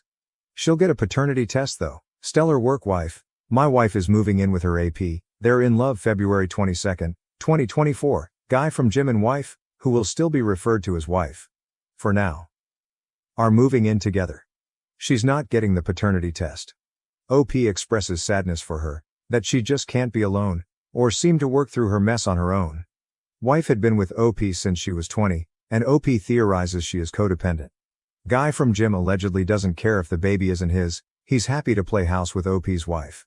My wife has agreed to a paternity test February 29, 2024. Shocker, guy from gym wants a paternity test, so a paternity test they will get. In follow-up comments, OP reveals the results say he is in fact the father. An update on my wife's affair and pregnancy March 15, 2024. OP is now conflicted. He has gone from excited to be a father, to not being sure he's going to be a father at all, to now knowing he will be the father of a child born into the disaster that wife has created. There is a small but non-physical confrontation between OP and guy from gym when wife brings him to OP's house to gather things she needs, and OP tells guy from gym to leave or he's gonna punch him. OP and wife have private words upstairs. Wife is just so in love with guy from gym, she can't help it. Predictably, confrontation becomes physical when OP returns to his living room to see guy from gym still standing there despite the warning, and so OP follows through and coldly clocks him. Update 5 closes with OP and wife still legally married, but wife dedicated to living with and loving guy from gym.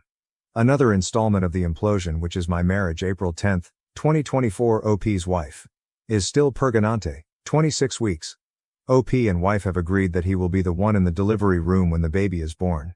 And guy from gym will not be present. Guy from gym has a big problem with this, of course, because having an affair with and housing another man's pregnant wife simply would not be enough. OP prepares to sell the marital house and split the profit. He gets to keep their dog, thank God. Wife's sister shares with OP that wife is already complaining about guy from gym, that he's selfish, hangs out away from home too much, etc. Birds of a feather and whatnot. OP ends the update, expressing that he is at least happy his soon-to-be ex-wife is miserable. I'm still alive May 19, 2024. I'm still alive. I'm mainly posting here because several people have reached out to me and were concerned that I'd taken my own life. No, I'm not on the brink of ending my life. I think I'm doing better than I have since all of this started. Around the time of my last post, my story blew up and I was getting messages from people who saw it on TikTok and YouTube. I had to take a step back because it was a little overwhelming. I have over 100 unread messages here. I appreciate it, but it was a little uncomfortable at the time, and I got to the point where I didn't really want to talk about the situation with my wife and her AP anymore. So as of today, our baby is due in less than 10 weeks. We're in the home stretch now. I don't feel prepared at all. All of this other stuff has just been so distracting. I started working in a nursery. It's not done yet, but I have the floor finished and the walls painted. My ex-wife was impressed with the color scheme and furniture I chose. She's not legally my ex-wife yet, but I've started calling her that. It sort of makes it easier. I also packed up a bunch of her stuff. Originally I refused to spend my time packing up her things, but eventually just said screw it and started packing it. I'm at the point where it'll just be easier to not see all of her stuff around here. Why did I leave it for so long? She came over to get some of the boxes I packed up. She came alone. Things were fine between us. I loaded the stuff into her car. We didn't argue. At one point she started to tear up and said she fucked up. I said yeah she did, but there's no point talking about it now. She shit all over our marriage. She has her muscle-bound asshole to go home to now anyway, so who cares? She said I know, but it's not the same. I told her nothing has been the same since she decided to fuck him the first time. Supposedly he's going to let me be in the delivery room when my baby is born. I didn't even argue it when she said it like that. But inside I was boiling at the idea of him letting me be there for the birth of my child. She says she talked to him and he agreed it wouldn't really be right to not allow me to be there. I'm going to take what I can get if it means being there for the birth of my child. I'm going to try to just ignore him for the time being. She was acting all sweet and laying on all of the I really want you there, I really need you there stuff, and I know mentally I'm not in a place to be that cold to her when she starts acting that way. I'm trying to be indifferent more than anything else, but it's so hard when she's actually around and starts looking at me a certain way and making me feel bad. She invited me over to see the nursery they have set up at his house. I'm not sure I can bring myself to go into another man's house and look at the nursery set up for my kid. I did ask her if she was truly safe there though. I don't know why, it's just been bothering me. As pissed as I still am, I don't want to find out he's mistreating her, and I definitely don't want my kid to be going into an unsafe household. I haven't told her about anything her sister has told me. They probably won't last, but as of right now there's a very good chance my newborn baby will be going home to his house. It kills me to think about. It's almost soul-destroying to think about if I dwell on it too long. She says she's fine. He genuinely loves her. He's great with kids. He accepts that she's having a baby and that this is part of the package. She insists it's not weird because she wasn't pregnant when anything started between them. I asked her why she did it. Why did she ever let anything start between them in the first place? She said I don't know. Then went into I don't want to talk about this mode and left pretty soon after. Typical behavior from her. Just run away. Overall I'm doing okay. I'm not sitting here depressed and drinking a bottle of scotch every night anymore. I mean on occasion, but for the most part no. I feel more used to my new normal now, and that'll all change yet again pretty soon. Additional info: there's a draft of a custody plan now, but the court won't approve anything until after the baby is born. Right now she's in agreement, but there's plenty of time for her to change her mind, or for him to convince her to change her mind. She plans to breastfeed, but with agreement that she'll pump and the baby can drink from a bottle when not with mom. Everything I've read says a baby ideally needs to spend time with each parent frequently, without gaps that are too long in between, and it's best if each parent is feeding, changing, bathing, etc., during their time. At this time she's in agreement with all of this. I can say that she's not said or done anything to indicate she wants to restrict my time with the baby, other than the whole delivery room thing. She seems to want me to be involved in that respect. I hope she sticks to her word. If not, I will be fighting it through legal means. I'm a dad. July 2nd, 2024. I have a baby. A little girl. I'm a dad. She was born yesterday at 11:57 p.m., 2 weeks early. As he's done before, she was having some pains off and on and he left for work yesterday morning. She works from home on Mondays. She told me around 8:30 a.m. she was having contractions 17 minutes apart. The same thing happened not long ago, but then by evening all the pains stopped. I was at work, so I told her to keep me posted. A little later she said they were 15 minutes apart and she had some other signs it might be actual labor starting. I asked her if she needed somebody there with her. She said wanted me to come be with her. I didn't even mean to volunteer myself. She was scared. I didn't even ask why she didn't call him. I left work and went over to his house. Uncomfortable doesn't begin to describe it, but there were obviously more important things going on. He wasn't there. She didn't even contact him. She said she just wanted it to be me and her there. In her words, He hadn't seen her pee or shit herself yet, but I've witnessed all of that stuff already, so she was more comfortable with me there. I really tried to be as nice and supportive as possible. Set the whole thing about her affair, our marriage, everything to the side for a brief time. I don't really know what my purpose was being there, but I think she just needed somebody there so she didn't feel alone. She spent most of the time stretching and doing some sort of yoga labor routine and bouncing on this huge exercise ball. I twiddled my thumbs for the most part and looked through a bunch of his belongings. I was timing the contractions and they were consistent and slowly did get closer together, so I thought it was probably actually going to happen. It wasn't nearly far enough along to go to the hospital yet, and it was getting close to when he'd get home. I was planning how I'd handle that when she called me into the bathroom to ask her if I thought her water broke. It wasn't like in the movies with this huge gush of water. So he got home and I was there. He came into the house and the first thing he asked is, "What are you doing here?" I think he thought something else was going on. "No, you just left and went to work and left her alone when she was scared." He said he was home and he'd be with her until it was time to go to the hospital. He put his hand on my shoulder and said something like, "Thanks, bud. I got it from here and we'll call you when we're on the way to the hospital." He called me bud. I told him I wasn't his fucking buddy and to fuck off. I could tell she wanted me to leave. I'm not sure she really wanted me to leave so much as she was in labor and the tension between the two of us wasn't what she needed, and I knew that. It was his house, so what was I supposed to do? I left and prayed they'd actually call me instead of letting me know the next day that my kid had been born. She texted me a few hours later to say the doctor told her to go to the hospital. At that point I still didn't know if I was going to be waiting outside or what he'd decide was best for his apparent wife and child. I was allowed to be in the room. I didn't force my way in there. She said she wanted me to be there. He was there too. By far the single most awkward experience of my life, and the only reason I was able to excuse it was because she told me she wanted me there and I didn't want to miss the chance to be there when my kid was born and to hold my kid before he did. I can't imagine what the doctors and nurses were thinking. Fucking humiliating. Then the guy tried to police what I could see. I put the baby in there. He's fucking watching and it's like, this is still my wife and that's my baby. I chose to stay dignified and I ignored him the entire time.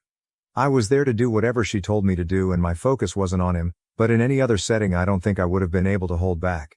The baby came flying out. I mean, as far as labor goes. These are the nurses' words, and I trust labor and delivery nurses to know what they're talking about. She tore very bad because the baby came out so fast. The baby is so tiny, barely 6 pounds and only 18 inches, but perfectly healthy. I went home for a short rest, although I really couldn't rest at all. I went back today and of course he was there. Surprisingly, he said he was going to give us some time alone with the baby. Not sure if she had previously asked him to do that when I showed up or not, didn't ask. He even brought us all food back when he returned a few hours later. I wondered if mine might be poisoned, but I tried to be nice. He's still not gone, so I'm wondering how long he'll be around. I just can't let myself do anything that will make her try to keep me away from my daughter now. I don't want them making it difficult for me. I'd prefer not to share her name publicly, but I can confirm it's the name we chose for a daughter years ago. He had no say and he hasn't said anything about the name at all. It kills me to see him holding her though. I eventually left because it was just too much sitting there pretending to be like some bizarre company. I'll know I will get my time with her when he's not around. He's already posting them on his social media. I don't know how I'm going to do this, but I'm going to figure it out. I just have to find a way to be the bigger person because I won't let him or their relationship discourage me from being my daughter's dad. I totally get doing anything for your kids now, and if it means having to pretend to get along with him, I will. Additional comments from OOP. It's not about picking me. I just have a hard time not caring about her anymore. The fact that she was carrying my child made it a lot more difficult. Otherwise, I could have and would have cut all ties with her. I don't know, I still feel the need to protect her or help her. Hopefully it'll get easier now that she and the baby are two separate people. Honestly, I'm considering doing something pretty stupid. She's getting discharged from the hospital early tomorrow morning. I don't want them to go home with him, so I'm thinking about asking her to come home to our house instead. It's ridiculous and sets us up for disaster. It wouldn't be to be with her. I don't want my newborn baby going home to another man's house. I don't think it's for the baby's sake that I want to stop it. It's for my sake.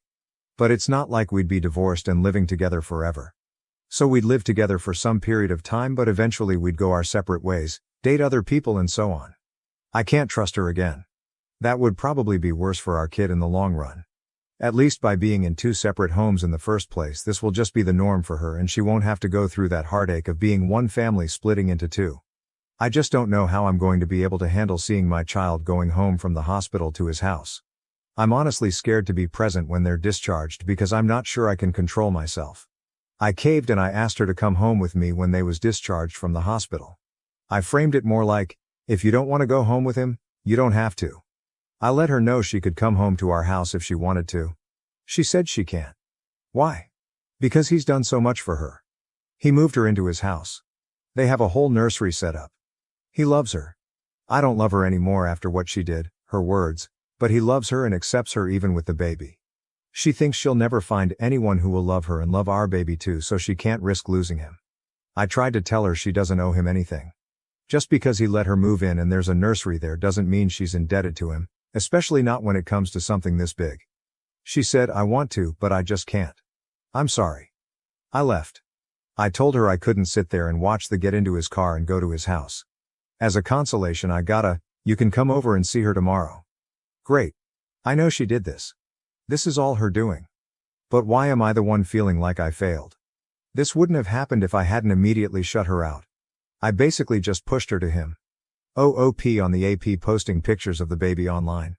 Today I told him he can't post pictures of her online. He said he was just posting a few pictures to say how proud and happy he was of my wife. It wasn't weird. I said he can post her all he wants but he can't post the baby. He didn't seem to be taking it seriously, so I told him I know he wishes he'd won this one, but he didn't. She's my kid, not his. If he's genuine about being all buddy-buddy and respecting me as the actual father, he'll respect my request. He said okay, he understood. We'll see. New updates. Life update July 24th, 2024. Many people have asked for an update on my situation, but I've been pretty busy.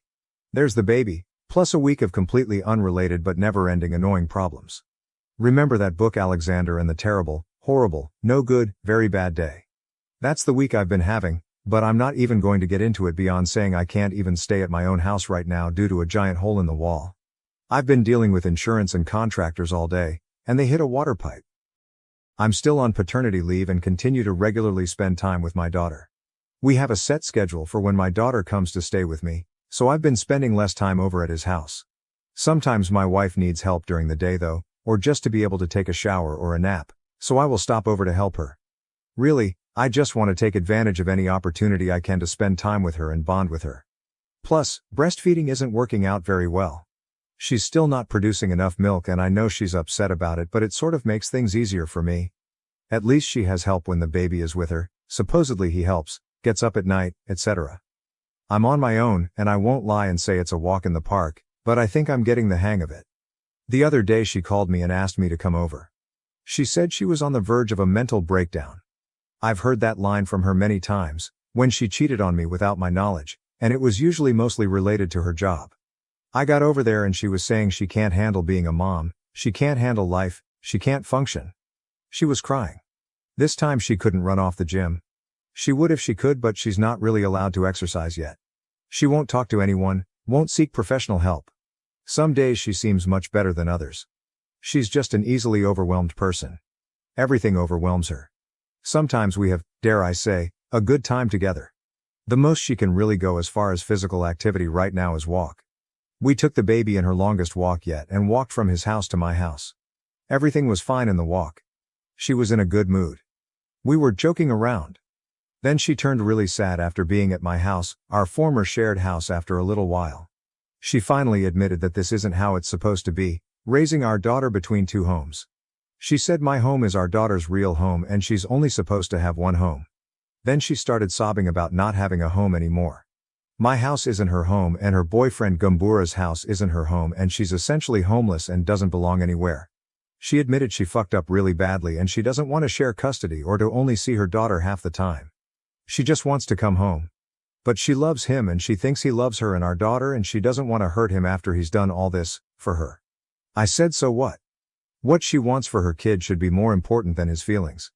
If he can't get over the fact that the married, pregnant woman who he was sleeping with wants her kid to grow up in a single home with her actual father, he can fuck off. He can fuck off anyway. If she can't tell him and wants me to tell him, I will. She doesn't think she can tell him. I told her this is her biggest issue, communication and honesty. Just tell people the truth and stop being a pussy about ever telling anyone the truth about how you really feel. Thing is, I've been tolerating him lately. Don't like him, but tolerate him. I'm not hanging out with him. Ever.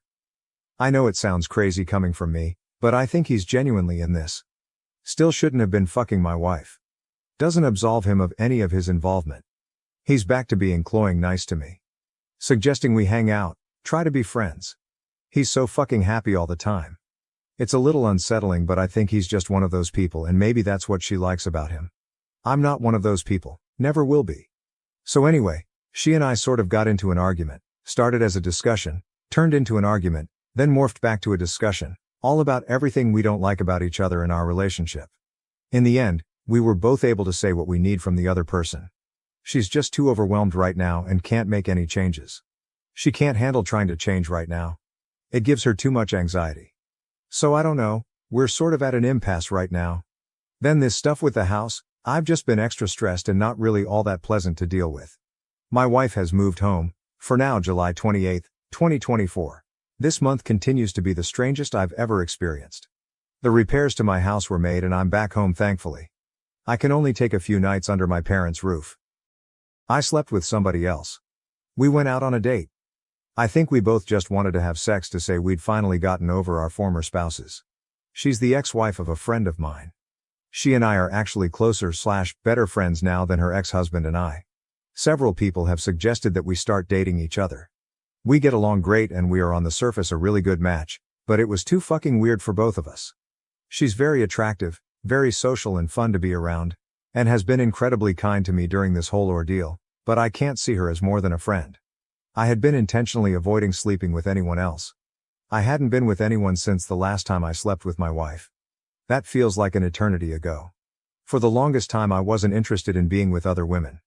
Then it sort of morphed into my way of feeling morally superior to her. I was going to hold out and not pursue anything until after we were divorced. It's pretty pointless and childish.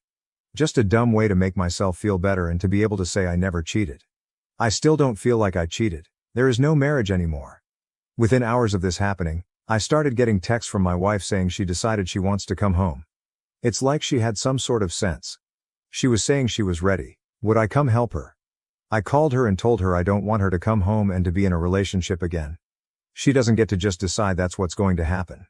She then started to say, "Oh, I know, I just meant move back in." I told her I didn't really believe her and felt like she was just jerking me around again. She said she thought our conversation the other day had gone so well and that she thought we seemed to be at a place where we could really work on fixing everything, but until then she could live in another room. She said she was completely serious about it and she wants our daughter to be in one home. I feel so mixed about everything, but ultimately I want my daughter living in my house 24/7 and I don't want another man helping to raise her, so I took the bait. Today I showed up at his house to help her move some things, but I anticipated I'd get there and she'd either have changed her mind or she wouldn't have been planning to leave at all and was only waiting to see me do some more tricks for her. They were arguing when I got there. The baby was crying. She was crying and running around packing things in bags, and he was following behind her begging her to stay, offering to do anything to make her stay. He accused me of this being my idea. Maybe it was, IDK. I don't really care what he thinks. It was obvious she had just sprung this news on him shortly before I got there. She was telling her over and over that she just wants her child raised in one home and that his home wasn't really their home and she was sorry she was doing this to him after everything he'd done, but she just has to give our daughter one home with her real father. We got back over to my house and she's obviously an emotional mess. I have no room prepared for her. Not 15 minutes later he shows up at the front door. She didn't want to talk to him. He wouldn't give up and eventually he was there on the front porch loudly saying things like, "That's not what you were saying when you were blowing me last night." So at that point, after I'm sure our neighbors had been enjoying this embarrassing scene long enough, I told him if he didn't leave I'd call the cops. I went out there and tried to calm him down. I had to sympathize with him. She runs away, that's what she does. I may have said a few other things in my own favor and to make him realize he doesn't want to be involved in this mess that is my wife. I don't think he'll give up so easily. It sounds terrible, but once she was at my house I sort of found myself wishing she'd leave with him. I know I'd wanted her to come home, and I tell myself it was mostly due to the baby, but now I'm wondering what the hell I've gotten myself into. She said, "I didn't really blow him last night. I haven't done anything with him since she was born. I've only been thinking about you." I told her, "Yeah, right. You expect me to believe it? Even if it's true, what on earth makes you think I'd ever believe anything that you say?" Then out of spite I told her I slept with somebody else. I know I only told her to hurt her, and I feel bad about it now. She immediately demanded to know who. I told her it wasn't her business. She claims it is her business because we're still married. Nope, I'm not sharing. So, now we're awkwardly existing. I don't have much faith that she's going to stay here. I think she'll be back at his place within the week. I've told her that he's not allowed over here. He has no business being here. And if we're raising our daughter in the same house, together, then she can't just run off to his house to be with him whenever she feels like it. It won't work that way. She says she knows, and she wants me to want to be with her again, and she'll prove to me she can be a good partner. She tried to kiss me and I rejected her. She's upset. She's taking a nap now. I feel like I've dug myself into a very deep hole now. Relevant comments. Smoke thin mints. Brother, you better get her out of that house and fast, Omeloop. I was really doing a good job of tolerating the guy since they came home from the hospital. I don't like him and never will like him, but I don't believe he had any nefarious intentions with my daughter. However, my heart broke every time I had to leave my little girl over there at another man's house. Or when I'd go over there to pick her up and he would greet me at the door holding my baby, talking to her like he was her dad. No, that's one of the lowest feelings in the world. So for these reasons I'm happy to have them here. I just don't know how this can or will work with her mother living here. DC Photo 78, is this really the environment you want your child to grow up in? OOP, no, not at all. But I also don't want her growing up in another man's home. What I'm worried about is my wife dragging her back and forth. I've told her she can't do that, it's not fair to me or our child. Purple_Bishop 2, if you really don't want your daughter being raised half-time by AP, your only real option is to truly attempt to reconcile, but it's pretty clear neither of you really want to reconcile with each other. It's just that neither of you want to be apart from your daughter. If she is going to live with you for even a couple of days, you need to have some tenderness in your heart for her and be willing to lovingly interact with her and your daughter. Your WW is postpartum and an emotional wreck, so if you gray rock or get angry, shit will go south fast in a way that won't be good for your daughter. All other paths lead to 50-50 its custody and acceptance of AP having a role in your daughter's life. Be civil, not friendly, civil, to AP as you say your WW loves him and will likely go back to him soon. If you and AP are at war, it will be terrible for your daughter. OOP, I'm going to be nice. We sat on the porch while it was storming outside tonight and she was talking to the baby and said, "This is how it should be. Daughter's name, Mommy and Daddy." Several rude comments immediately popped into my brain, but I kept them to myself. I figure I might as well enjoy it while I can. Well, enjoy having my daughter here and maybe pretending we're a normal family for an hour. I'm not actually enjoying having my wife here right now. It's not making me feel good. I didn't mind when she was here the other day when we took a walk and came over here, but today I'm really not enjoying her being here. I'm going to keep that to myself. During Friendsgiving, I discovered my husband and his two friends had a hot tub pee game where they peed in the hot tub while I was in it. Last night we did a small Friendsgiving at my husband's parents' house who are out of town. It was mainly centered around his boyhood social circle, most of whom still have a family that live in the neighborhood. After we got done eating, a few of us decided that it would be nice to relax in the hot tub and look at the lights of the city. We had been there for maybe 5 minutes and my husband said, "Everyone ready?" His two friends gave a thumbs up and then in succession they each said done. My husband's friend Sakim said it was done last and they all started laughing and the other two said, "Okay, we'll buy the next round." It was an obvious inside joke, so I asked what they meant and they started laughing and explained the hot tub pee game that they had been playing since they were like 5 years old. I wanted to throw up and asked if they seriously all just peed in the hot tub. My husband said yes and it's no big deal. I was disgusted, so I got out, took an hour-long shower and went to sleep in his sister's old bedroom and decided I didn't want to talk to him until today. Today I feel like I've calmly approached him and tried to explain how dirty he made me feel. How unsanitary it was and how, while I appreciate that he has these long-running rituals with his friends, he needs to stop the ones that would make him laugh in middle school and for certain leave me out of them. All he keeps telling me is relax, you're making way too big a deal of this. I am sick of hearing him make excuses for this disgusting and childish behavior. How do I approach him to make him appreciate that I need him to never do this again? Top comment. Competitive_cuddling. Next time you're on your period, mark his forehead with your blood like Rafiki did Simba to assert dominance. Update post. I posted about this on Friday morning. We spent all day Friday fighting about how not only was it disrespectful but that he refused to even acknowledge my issues with literally being peed on. Around 10 p.m. I told him that if he said you're making way too big a deal of this, One more time, I was going to file for divorce. He said it almost like he was daring me. TLDR, my mom and I are going to talk to an attorney today. My dad is a partner in his accounting firm and he thinks that since we are young and don't really have much, the divorce should be very quick and simple. My STB ex-husband has tried to call God knows how many times to apologize and saying he gets it now, but it's way too late for that. It was too late for that when he and his friends did the initial act. I have more self-respect than that. Relevant comments. Commenter. Well, I think it had less to do with the peeing and more to do with dismissing how you felt about it. He kept saying it's not a big deal, but he could have just been apologetic and understanding from the start. OP. When I approached him on Friday morning to calmly talk about this, if he would have said, "I'm sorry, that was very rude of us and I will never do this type of thing ever again no matter who I'm with," I could have easily gotten past this. Commenter. Good for you.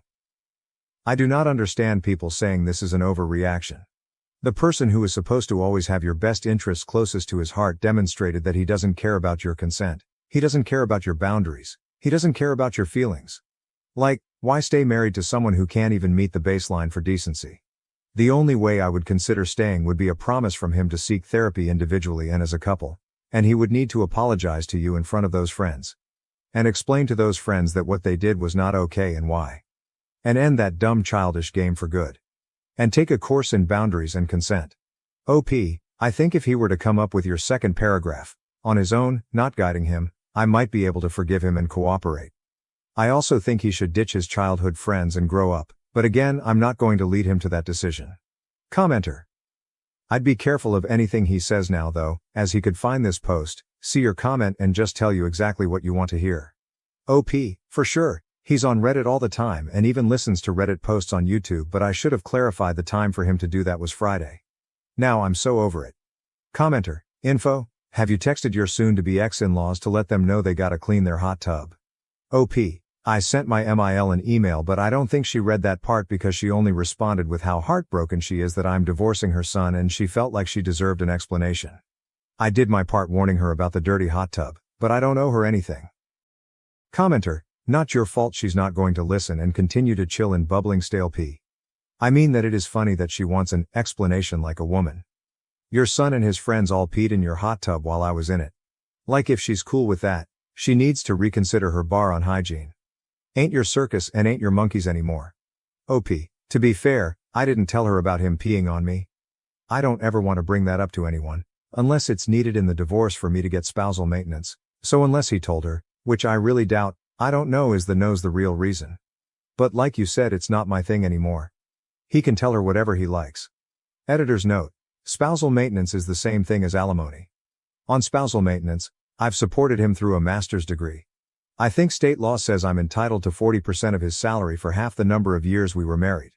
It will help me take some time off, get over the divorce and get on my feet again. Commenter. How long have you been married for? OP, just over 5 years. Commenter. Deleted. Your husband dodged a bullet there. OP, I truly hope he feels that way. Judging by the 57 texts he's sent me just this morning. I don't think he does. Commenter, downvoted.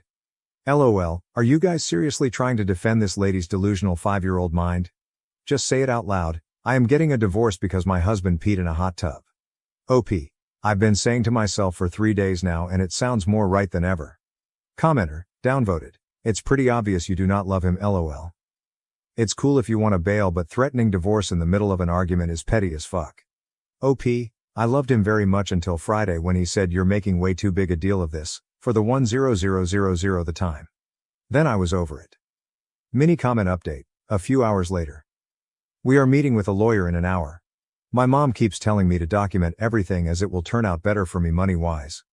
We broke up just after a month of dating because my boyfriend gave me a very bad and sexist book. Now I'm happy with my same-age husband. I met my boyfriend in our master's program. We became friends over this past year and started dating and becoming serious shortly before I left the state for a summer internship. He gifted me a book to read, saying it was one he liked. It's A Spell for Chameleon, by Piers Anthony, a fantasy novel written several decades ago. I knew nothing about it prior, and began laughing at it 2 pages in because of how ridiculous the writing was, especially about women. We Skyped after I got through the first chapter, and I tried respectfully explaining my doubts about the book. He made a deal with me. Knowing I'm a big Harry Potter fan, He promised to give the HP series a chance, starting with Philosopher's Stone, if I gave his book a chance and kept reading. This rocked my world, and I had a sudden burst of motivation. I'm on chapter 3, and I cannot stand this book. It is one of the most sexist and misogynistic texts I have ever had to read, and it honestly makes me feel like crap. Not to mention it's just poorly written all around, painfully spoon-feeding obvious symbolism, and excessively throwing in fantasy creatures concepts that do nothing for the plot. The protagonist is a complete dillhole that I couldn't care less about, and as a reader, I don't want to follow him or anything in the fantasy world of Xanth. But of course, flat out telling my boyfriend those thoughts about a book he enjoys would be hurtful, and he has every right to have different preferences. I am shocked that he would recommend such a book to me though. He is a respectful and educated man, treating me very well and identifying as a proud feminist. This recommendation was out of left field. Does he not remember how hurtful the author's writing on women is? Did he read it at a young age, and has since grown? I can't expect him to hold his end of the bargain and read Harry Potter, which is fine, especially if it means not having to put myself through Piers Anthony's excuse for writing ever again. I like my boyfriend a lot. How do I respectfully tell him why I cannot invest in this book anymore? It's important to me that he realizes the negative messages being suggested, but I want to do this without insulting his taste or making him feel at fault. TL Doctor, boyfriend gave me a book to read, and I accepted. I think it's sexist and poorly written. How do I tell him that I cannot keep reading? Should I explain my concerns? Relevant comments. OP explains why the book is horrible. Example 1, I like beautiful girls, he said. And I like smart girls, but I don't trust the combination. I'd settle for an ordinary girl, except she'd get dull after a while. Sometimes I want to talk with someone intelligent, and sometimes I want to... He broke off. Her mind was like that of a child. It wasn't really right to impose such concepts on her. Example 2. That's the point, he said. I like variety. I would have trouble living with a stupid girl all the time, but you aren't stupid all the time. Ugliness is no good for all the time, but you aren't ugly all the time either. You are variety. And that is what I crave for the long-term relationship, and what no other girl can provide. Example 3. All women are the same inside, they differ only in appearance and talent. They all use men. Example 4, that whole rape trial in chapter 3. Example 5, other girls manage to enhance their appearance by cosmetics or padding or specialized spells, but besides Sabrina all other females look somewhat artificial. She was no enemy. This was the PG-2 example I mentioned. Example 6, there was much more of her he longed to see, and to touch, but that could come only after marriage. She was that sort of girl, and it was part of her appeal. The girls who had it didn't need to put it on casual display. PG-3, Mikatoba. Oh good lord. I looked up the book and thought, this couldn't be that bad, could it? I guess it is that bad. Top comment. The first thing to ask is when he last read this book. If, like you said, he hasn't read it since adolescence, he may not remember how truly awful it is. If he's read it recently and still recommended it, well, I'd be totally honest about how I felt about it. But that's just me. You can certainly just tell him you gave it a fair shake, but it wasn't your cup of tea. Update. The post was locked shortly after I put it up, so I wasn't able to comment back to most of you. I went through every comment and took them all into consideration. Thank you all for your thoughts. We Skyped the other night and the topic came up. I started by saying I liked him a lot and really do appreciate how much he's willing to share with me. He caught on to where I was going with this and started laughing. Then I started laughing. And I realized how silly small of a thing this all was. I guess I didn't want to risk hurting his feelings. When the reason why I didn't like the book came up, I explained, and he totally understood. It's been at least a decade since he's read the book, and he can see where I would feel uncomfortable. He will still consider reading the first HP book, since I gave his book a chance. And being a single dad, his kids also like the series, so it would be a chance for him to connect more with them. I ended by saying that I hope this doesn't discourage him from sharing more things he likes. If anything, it encourages me to find more that you'll appreciate. Q heart flutters. TL.ER, good talk, he's awesome. New update. Hi. I would reply to this under the username you lazy chickbum, but it got locked a little over a year ago. Reddit banned me for sharing a mayor's office contact information lol, and I created this one shortly after. It's hilarious this post is being shared because it's from such a different time in my life. Your instincts are right. This relationship only lasted a month after this post. I took an opportunity to live and study abroad for a few months and it was clear that he didn't want anything that deep, dodged any conversation that required vulnerability, didn't like that I wasn't always 100% perky, etc. I also had a rough breakup before this and wasn't making the best judgment calls when it came to dating. I could have caught a few more things about him that give similar concerns now as this book recommendation then. So I called it off. Oh my god, then he suddenly wanted to make it work, and kept it up for over a year after the breakup. We weren't even together that long. He would text me as if we never ended, and I would shut it down. He eventually stopped, but I still get occasional notifications on LinkedIn that he viewed my profile. I'm now happily married to someone my age, not knocking appropriate relationships with age gaps. I'm good friends with a couple who are 12 years apart, but I dodged a bullet, folks. Thanks for giving me a good laugh with this flashback. I'm 15 weeks pregnant with our poly family's second baby, and here I am thinking of running away from the family that we've created. Married for 9 years, me and my husband have been doing the polyamory thing for 4 years now.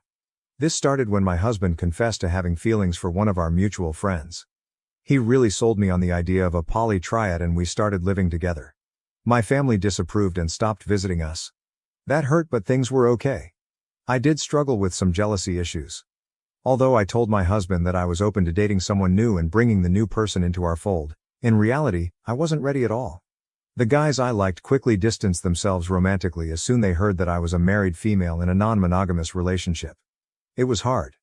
As for the guys who were okay with my situation and pursued me, I wasn't attracted to them. Things changed in 2017 when my husband's girlfriend became pregnant with my husband's first child. I love the kid, I really do. She calls me Maman and loves me a lot. Right around the same time my company promoted me. I went from working 4 hours a day to essentially living 4 months out of my state. I immersed myself in my work, and in 2019 my husband talked about having one of our own to complete the family. Fast forward to June 2020, I find out I'm pregnant and we are having a boy. We had a big gender reveal and everything. The kiddo knows that she's getting a baby brother. I'm currently 15 weeks along, and 2 nights ago, my company offered me a permanent position in the new city. Because of COVID, they had to lay off many people, and they now need more people in leadership roles. From a career standpoint, it would be foolish of me if I let this opportunity go. But if I do that, it would break my family apart. Right now my husband and his girlfriend are working on the baby room, and I'm here sitting conflicted. I'm really tempted to take up the job offer and run away from the life that we've created. I'm also secretly contemplating an abortion. My friend thinks that I should take up the offer. He thinks I'm unhappy with my life and that a change would do me good. I would be working with him if I take up the offer. I have friends in that city, so I know that I wouldn't be alone. I'm really stressed out thinking about it. What should I do? Commentator asks. This whole situation stems from the fact that you became poly under duress by nature of your cheating husband. You don't become poly because you have someone else lined up already. All these people telling you to just work it out fail to see that you were coerced into this situation. I'm baffled why you let it go on so long, especially since you didn't have a kid together, but I suppose it is your visceral desire for stability. I would get an abortion and go create a life you actually enjoy instead of this day-to-day, colorless life of acceptance you've tolerated for way too long. OP comments. This was blunt and maybe the honest response that I needed.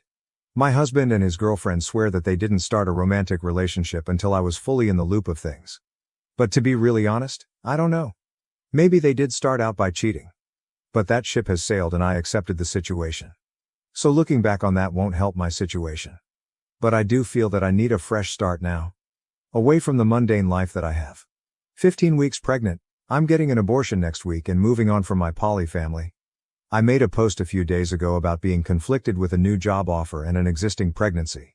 Just thought I'd share it here first. Last night I accepted the job offer and I'm getting an abortion next week. My friend is helping me every step of the way. I'll be filing for divorce in a week or 2. I've had great years with my poly family and my husband, and now it's time for me to make the jump and dive into the unknown. Thanks to all the people who sent me supportive PMS and helped me make my decision. And yes, I did talk to a therapist via Zoom. That session helped me clear my head in a way that I hadn't felt before. And, no, I haven't talked to my husband. I will talk to him after I actually get the abortion procedure done. I'm really focused at this moment and don't want conflicting opinions to derail my journey. So I will talk to him after it's all done. Thank you. OP comment. I'm not poly. My husband became poly a couple of years into our marriage when he fell in love with a mutual friend, and I went along with it because I wanted to please my husband and I was afraid of our marriage breaking up. He was, and is, my only partner, and I was terrified of losing him. Clearly, that was a mistake and it built a lot of resentment inside me over the years which I couldn't understand or justify to myself. I finally aborted my 15-week pregnancy and I'm ending my polyamorous marriage. I moved out this Wednesday. If you check my post history you would know what I'm talking about. Just an update for the people who reached out to me. I did get an abortion last week, on Friday. I finally told him this week, on Wednesday. I'd never seen him so broken. It broke my heart to see him cry, but I had to do it. His girlfriend hugged me, little kiddo hugged me and bid me goodbye. My husband refused to talk to me. I'm waiting for him to reach out. I'm giving him space right now. I'm at peace and I don't regret my decision. With this I'm bidding my poly lifestyle a final goodbye. Thanks to all the people here who supported me. I punished my son for a cruel prank on an autistic girl, straining our relationship. Now, he lives with my ex-husband, who is suing me for child support. I, F48, have a son Jack, M19, and a daughter Alyssa, F18, and am married to Tom, M50. Tom is Alyssa's father, but Jack's father is my ex-husband Dan, M48. Dan and I had a pretty ugly custody fight and he lives in NY while we live in TX. Over the years Dan has unsuccessfully tried to get Jack to move in with him. It wasn't easy to fight him off since he is a very successful lawyer. Jack is a pretty popular kid in school. His friends on the wrestling team came up with a prank for him to ask a heavily autistic girl who had a crush on him to the prom as a joke and for him to show up wearing a gorilla suit. Jack originally said no, but the wrestling team actually raised a fund which got to be somewhat north of $800 for him to do it and they paid for the gorilla suit. Jack agreed. If it matters, this is very out of character for him. After the prom, I was looking around on Instagram and saw pictures of him in the gorilla suit and was surprised that he didn't take his girlfriend Jess. After reading the comments, I learned what happened. To say I was furious doesn't even do it justice. I woke Jack up as soon as I saw it and screamed at him until my lungs give out. Then when Tom heard what was going on, he joined in. Tom and Jack have never gotten along. I can't prove it, but I suspect Jack's father Dan has a hand in that. Jack told Tom, "Fuck off, I'm talking to my mother." So we took away all of Jack's electronics, his phone, and we had paid for a car for his graduation present. Because of his prank and disrespect to Tom, we instead gave it to Alyssa. We also forced him to give us the $800 plus and we gave it to his date and made him write a letter of apology. He was also grounded for a month and we canceled his 18th birthday party. When Jack's birthday cake, there was a knock at the door. It was Dan and he had suitcases. Tom said, "What is this? The custody agreement says you don't get him on this birthday." Dan just looked past Tom and said, "Hey kid, I'm here for the jailbreak." He then pointed at a Mustang and said, "Hope you like Fords. You can practice driving your new car on a road trip back to NY. Let's take a detour to NOLA."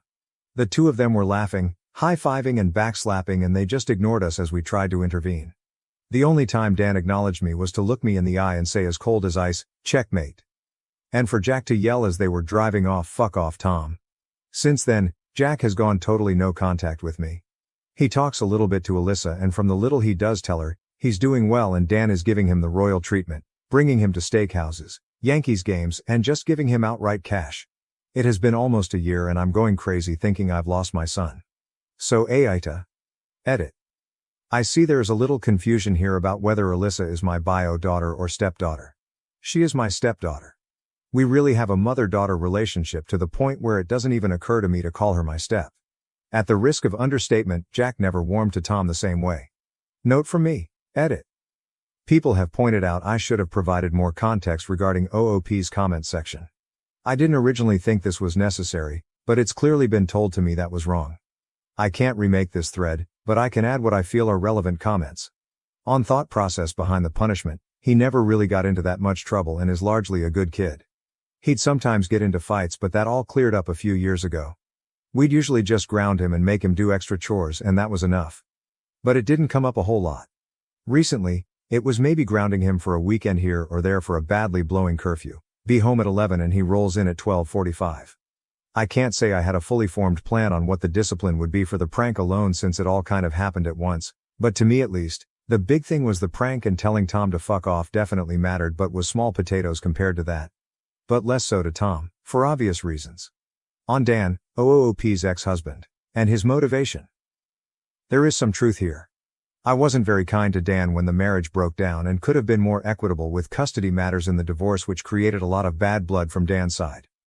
As much as I'd like to agree that I just have to wait for Dan to get sick of throwing money at Jack, I can't deny that Dan actually does pretty well by Jack and also that he likely isn't going to be running short on money anytime soon. I spent every day with Dan for so many years and know that man very well. He is an extremely calculating man. His exact thought process was that he saw the perfect opportunity to take his son back after years of feeling slighted through the divorce process and then hit with everything he had. It worked. Dan always plays the long game, just like I'm sure he's going to play the long game to keep things the way they are.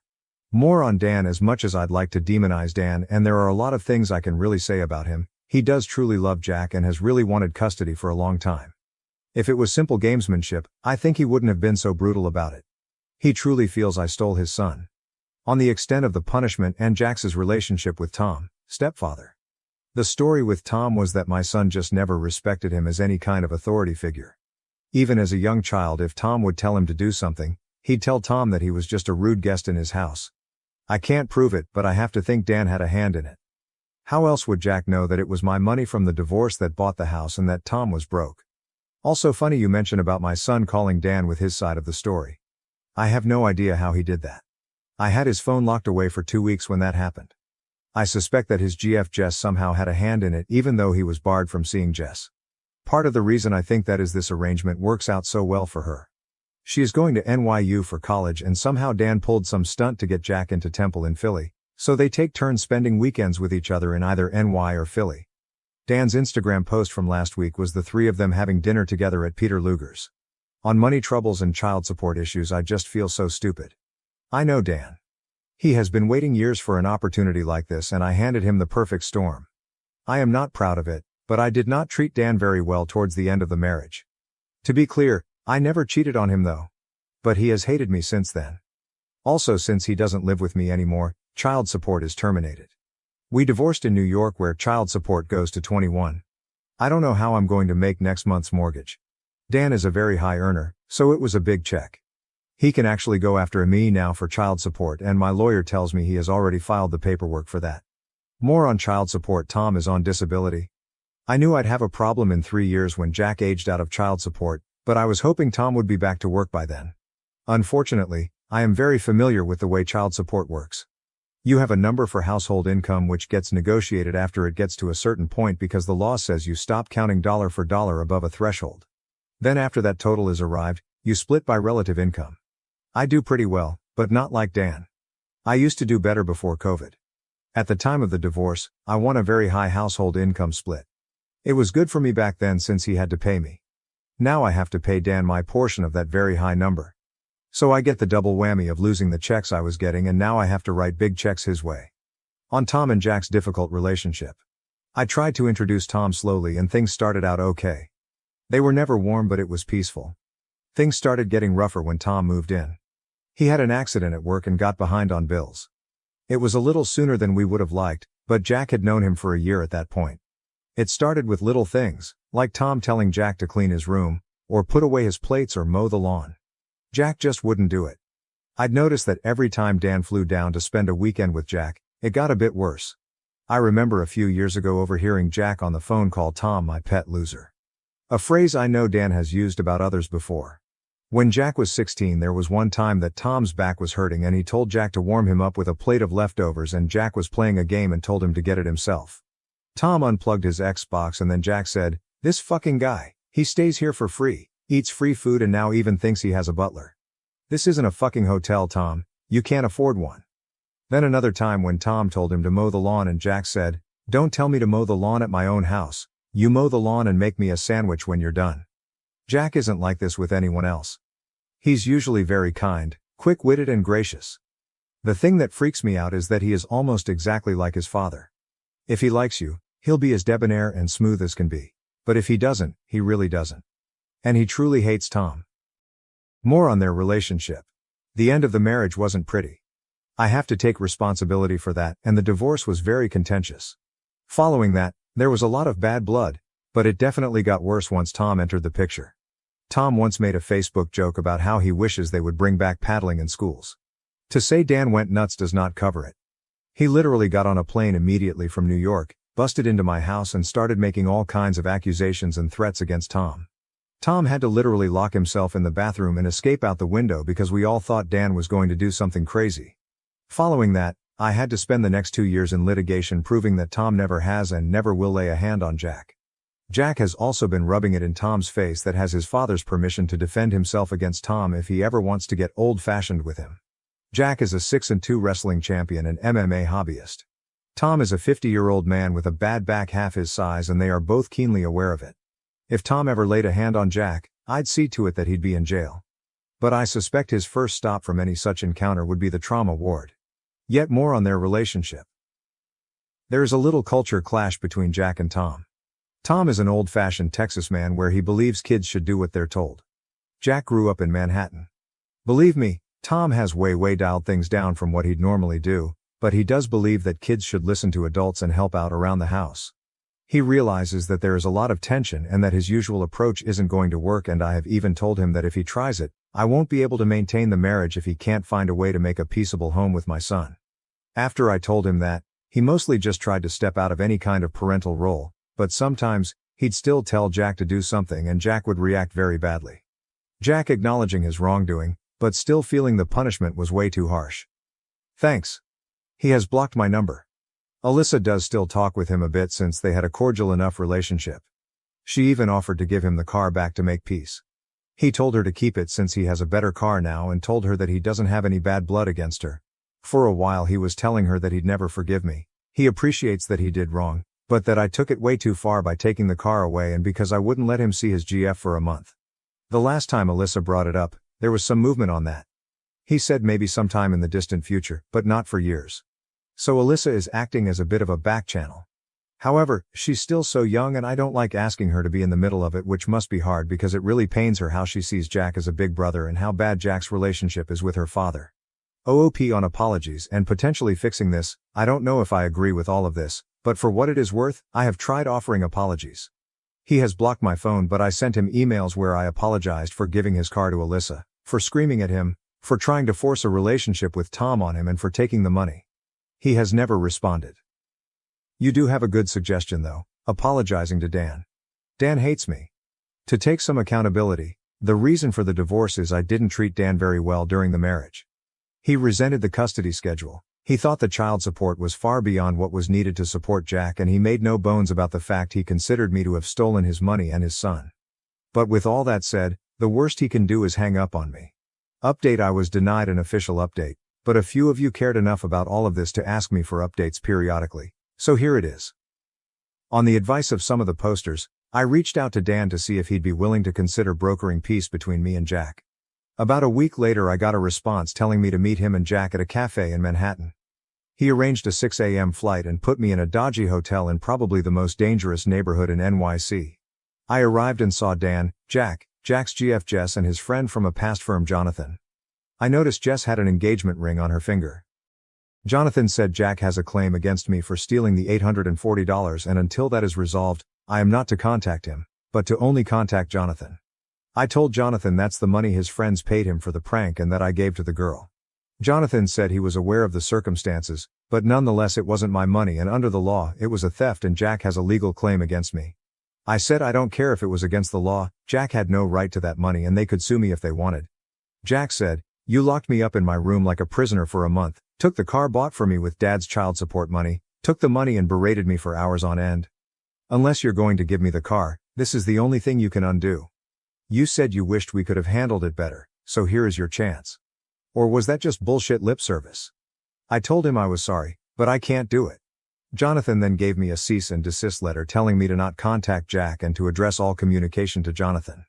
Then Jack and Jess left and I asked Dan if he could talk for a minute. I asked him if he brought me there to humiliate me, and he said actually no, he didn't. He brought me so I could humiliate myself.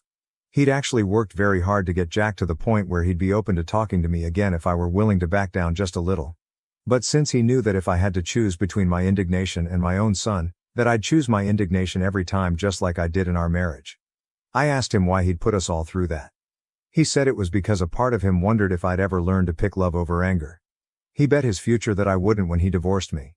So he had to see for himself how it actually turned out after all these years later. I asked him if Jack was just a pawn in his game.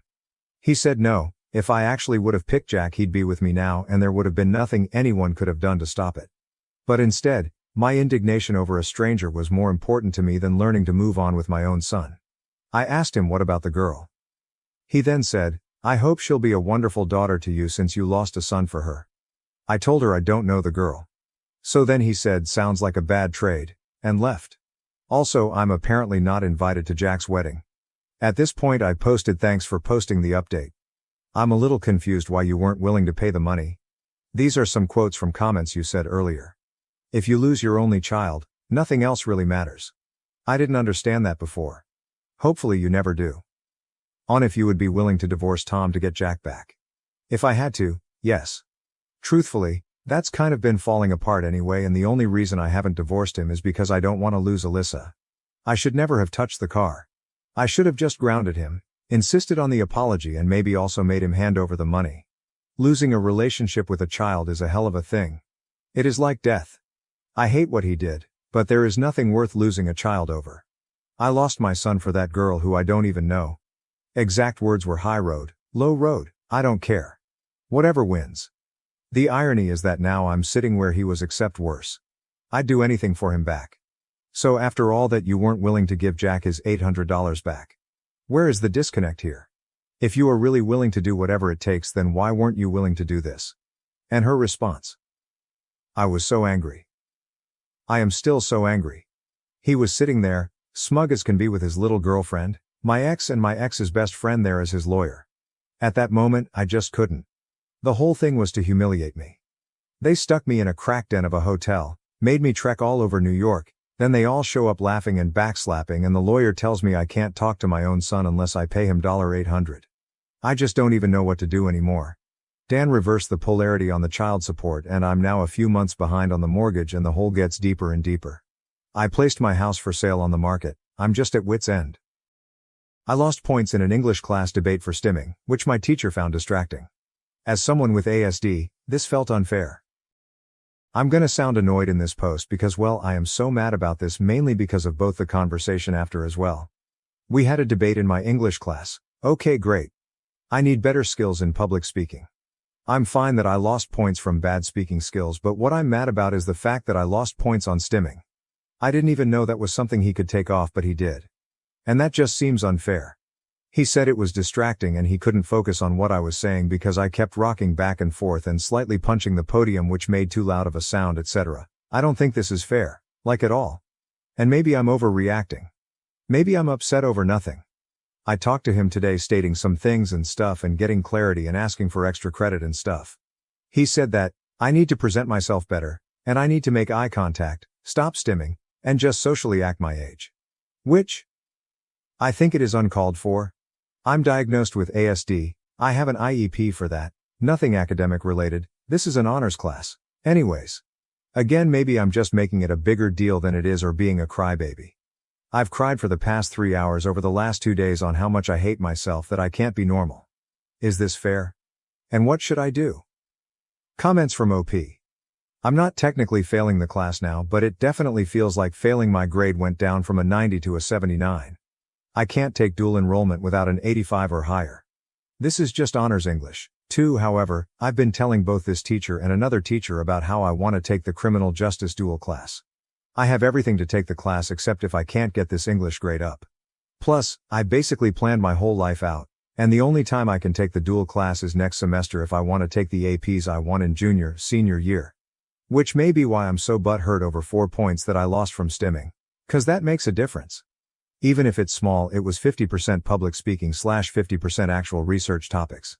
He actually said my arguments were really good, I used good sources and I explained things well. But my public speaking part killed the grade. I lost points on poor presentation overall. So for example, poor eye contact, speaking clarity, repeating sentences, which I also am annoyed about because I repeated one because I was stumbling over my words. However, 4 points to an already poor grade is a lot. My teacher took off points for stimming. Update. Posted on November 27, 2023. I posted a post about 10 days ago discussing how my English teacher took points off my presentation during a debate because of stimming. So I thought I should update you guys on what occurred after. For one, I discussed it with my teacher on my own. I wrote an extra credit proposal, which he granted. I ended up getting a 5-point extra credit assignment over Thanksgiving break. I had to tell a speech to my family about the importance of gratitude and what it means to me. Secondly, I talked to my dad and stepmom, which they both not the happiest. We ended up talking to him. While he won't change my grade for the major, he is giving me a chance to make up for minor grades. If I do some extra work etc., 2 minor grades will become 100s. My teacher took points off my debate for stimming. Update to the update, posted on December 18, 2023. First and foremost, I brought my grade up from a 78 to a 90. I know that grades aren't everything, but honestly I can't be more excited about this. I also got a 100 on my state EOC, which I know probably had a huge curve, but still. I was extremely nervous about it. Secondly, we ended up adding stimming onto my IEP. The person who does my IEP was annoyed that we even had to specify it since she thought it was common sense. Lastly, the teacher got to talk about the importance of inclusion in his classroom and also to better understand some neurodiversity disorders in better detail. That yours truly helped write, since mental disorders and psychology is one of my special interests. Anyways, that's about everything that has happened. My last day of school was Friday, meaning I am officially done with this teacher for the rest of my high school career, and I can happily say, I am very excited to not have to deal with him anymore. Edit, y'all. This was an English class, not a debate class. Specifically English 2 honors. Probably should have mentioned that. After discovering my brother's wedding was fake and being excluded, our once close bond is shattered, leaving me heartbroken. Me, 30F, and my brother, 31M, have always been as close as twins. Our closeness is a foundation in our family. One of the true consistent relationships, obviously not in a weird way. When we fight, which is never or small fights, the whole family feels it and tries to fix it because of how unnatural it feels for everyone. He gave me away at my wedding. I named a child after him. We have matching tattoos. We talk on the phone almost every day. He started planning his wedding. He asked me to be a groomsman, while his friend, 35-ish F, would be his best man. Everyone thought this was odd because of his role at my wedding, and none of us really know/have met his friend. I expressed how it hurt my feelings and was met with, "My wedding isn't about you, okay? Fine, I'll do what you ask." During the planning he called me every day. We sent ideas. I helped with making stuff. I didn't mind. I decided early on to not focus on titles but just to make this day as amazing as possible for my brother. He asked me to be a flower fairy, because this was a gay child-free wedding. I agreed. During the process of dress, shoe picking, him and the best man would shoot down all of my ideas. She would send very basic heels that were around $100. Heck no. I told her my budget was $45 for shoes, especially for plain gold heels. The wedding party all had a very mean girl mentality. I felt it from day one. There was the wedding party, and then me. I chalk this up to not really knowing them well and proximity. All of them live in a different state than me. They even went as far as saying the shoes I like were too slutty. They were the type of small heels that place up around your calf or around your ankle. After this I begged to come as a guest, so I could wear what I want and not feel this weird mean girl mod mentality from the rest of the wedding group. My brother says, "No way, I can't get married without you being by my side." I get to the state the wedding will be, and the first day I'm there I find out the best man had the bachelor party the night before I got there. Everyone from the wedding party was included aside from me. I let it go and focus on the wedding and doing my part. So, I slap on some wings, dance my way down the aisle and give my very first wedding speech. All goes well. The wedding was awesome until the drag show. Yes, they had a drag show at their wedding. During the show one of the queens comes on and basically announces that this was all fake because my brother and his partner had gotten married 1 year prior. I turned to the rest of the wedding party and asked, did they know? They did. They were at the real wedding. Everyone but me. I'm sitting there trying to process, and my mom, who gave them $3,000 for the wedding because they needed it, storms up to ask if I knew. I told her no, and she immediately switched to being supportive to me because of how bad the situation was. It's not about them already being married. They can do what they want. I myself spent over $4,000 on this wedding. Because I was coming from out of state I had to get a plane ticket. I paid for a week at an Airbnb. One night most of the wedding party stayed at the house I rented because they didn't have anywhere else to stay, and did not even offer to pay for any of it. The dress for the wedding. The fairy wings I handmade. All of it. I spent too much time and money on this wedding. But then I start to remember all of the lies. They got married. And 3 days after my brother was at my house while I gave birth to my last child because I always wanted him to be a part of my huge moments. He held my newborn, knowing he had just gotten married, and said nothing. They gaslight me saying I was crazy feeling left out. Him saying he can't get married without me. Lying to my face every single day for a year. Just, all of it. After realizing all of this, I tried to leave without making any sense. His husband mockingly asked me if I was mad. I said I'd talk to them another day and they should enjoy their night. I was able to leave without anyone else at the wedding knowing I was upset. Before I could leave, the happy couple pulls me into a room. My brother is crying saying he didn't do this to hurt me. I keep it together. Say enjoy your night and we will talk another day. His husband says, oh, so there is something to talk about then. I repeat, we can talk another day. They ask me to brunch. I say I'll see if I'm up, ready for it when they go. The next morning I realize the whole wedding party and some guests are going to lunch.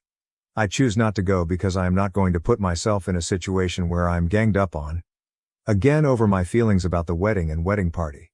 After that I left the wedding chat on Snap, which they were notified of. At this point it's the next morning and his husband starts blowing me and my friend, who was with me, up. We ignore and go about our day. I have not looked at or spoken to my brother since. Aside from short responses to get me to the airport the day I left. When I left I asked them to crop me out of the wedding photos as I didn't want to be associated with a fake wedding and I didn't want a reminder of how embarrassing it was and how stupid I looked. I told them I didn't want to speak to them again. My brother says nothing and his husband says you're a narcissist and I feel bad for the people who have to deal with you. Pretty sure narcissistic more aligns with tricking 100 people into coming to a wedding, some of the wedding that was paid for by other people, just to tell everyone haha this was just a giant party for us. Joke's on you is probably more narcissistic than me reacting to the time, money, energy spent to attend a fake wedding. But, alright, lol, I just don't know where to go from here. I have them both blocked. There is a line in our family. My brother has not tried to fix it. He has the chance to show me what I meant to him. He did. And now I have to believe him. I'm going to try to update in sections. 1. I guess to answer if he is in an abusive relationship that really is up to each person to decide. I will not, and won't label him as abusive because I'm not in that relationship with them. My mentioning of the drag queens was because they are a part of the story. Hello, it was one of the queens that made the announcement. I'm not sure why some of you are taking that as me being anything phobic. Mentioning that somebody is gay, or that drag queens attended a wedding is a part of a story and it's factual. It's not anything phobic. Our family, as well as the new husband's family, have always been nothing but supportive and accepting. My mom has 2 kids who are very hurt. She could never hate my brother, but she definitely does not like the decisions that he has been making. She is doing her best to support her 2 children. Gay wedding. No kids allowed? 2 separate statements, lol. They definitely did not ban gay children from their wedding. LOL. I mentioned both of these things to explain why I was a flower fairy. No kids, flower girl. Fairy to go along with the gay dragon theme. Hello people. I proudly slap those wings on and dance my way down the aisle. That is definitely not anything phobic, lol. For those of you who are saying anything along those lines, you are definitely reaching and projecting. Using narcissistic when it actually does not apply to the person, in my opinion, is trying to weaponize more info in the comments top questions. For some reason, I cannot edit my post to add this, so hopefully most of you will see it. Me and my new husband, as far as I know, did not have any hard feelings going into the wedding.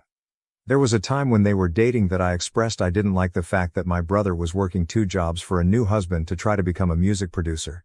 I watched my brother kill himself for years to try to support both of them while he sat around smoking weed in his studio, and ever since then new husband decided that I hate him, even though we have since squashed all of those issues when he got a job and started contributing. Even when we did not get along, I always made it very clear, if my brother loves you and I love you too. Both families have been very supportive. There's no homophobia or anything like that on either side. Is my brother in an abusive relationship? I don't know, I guess that's what each individual person would consider abusive. I don't want to label my brother's partner unfairly as abusive when I'm not in a relationship myself and my brother has never expressed feeling abused. I think if you consider this behavior manipulative and abusive, then that's up to your own discretion. However, I am not going to give anyone that label. I didn't decide this was a fake wedding. They did when they decided to announce in the middle of the ceremony that they were already married. They made it a fake wedding when they announced that it was fake. LOL. Hello. Russian bots, pushing propaganda. Okay people, I only mentioned the fact that there was a drag show at the wedding because that is a very uncommon thing. I found out that my brother had been married for a year and had been lying to my face via drag queen announcements. That is just stating the facts. That has absolutely nothing to do with the drag community, or how myself, or anybody else should feel about them. They were paid to do a job and they showed up and did what they were paid to do. I have no ill will towards anybody in any type of community. Those of you who are saying to me, mentioning them comes off as judgmental. For those of you who think it's weird that I did not mention that he was gay. Why is that weird? And why is that relevant to the story, lol? The people who had their panties in a wad probably have more of an issue with the community than I do. Stop making this post about anything other than what it is about. At the end of the day, I am mourning the loss of my brother. I am mourning the relationship that I thought him and I had. And to be honest, based off of my perspective of our closeness, I am honestly questioning my own sanity.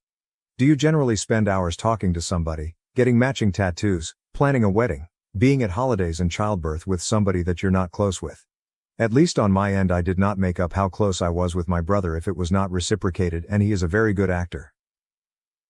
And honestly, me questioning our closeness has been the most hurtful part about this entire experience. It's made me question if I'm crazy or not. Gay wedding, child-free, two separate statements. It was not a wedding where they did not invite gay kids, lol. For anyone who reads it like that, you are extra weird. My brother is obviously gay and got married to a man. Therefore, it is a gay wedding. Children were not allowed to attend the wedding there for a child-free. Two separate things, people. Both are okay. And I also want to say that I would never have slapped fairy wings on my back and danced down the aisle if I was not 100% supportive of them. Please stop trying to make this an issue other than two siblings having a falling out. Another comment. Okay, I feel like you are very much twisting the story, lol. I did not make sure everyone knew I was leaving the wedding. I actually left very discreetly at almost midnight when the wedding was ending at 1 a.m. I did not make my brother cry. His husband kept trying to force a conversation that I asked respectfully multiple times to not have the night of the wedding so that way it would not ruin their day. I showed up in every single thing my brother asked of me.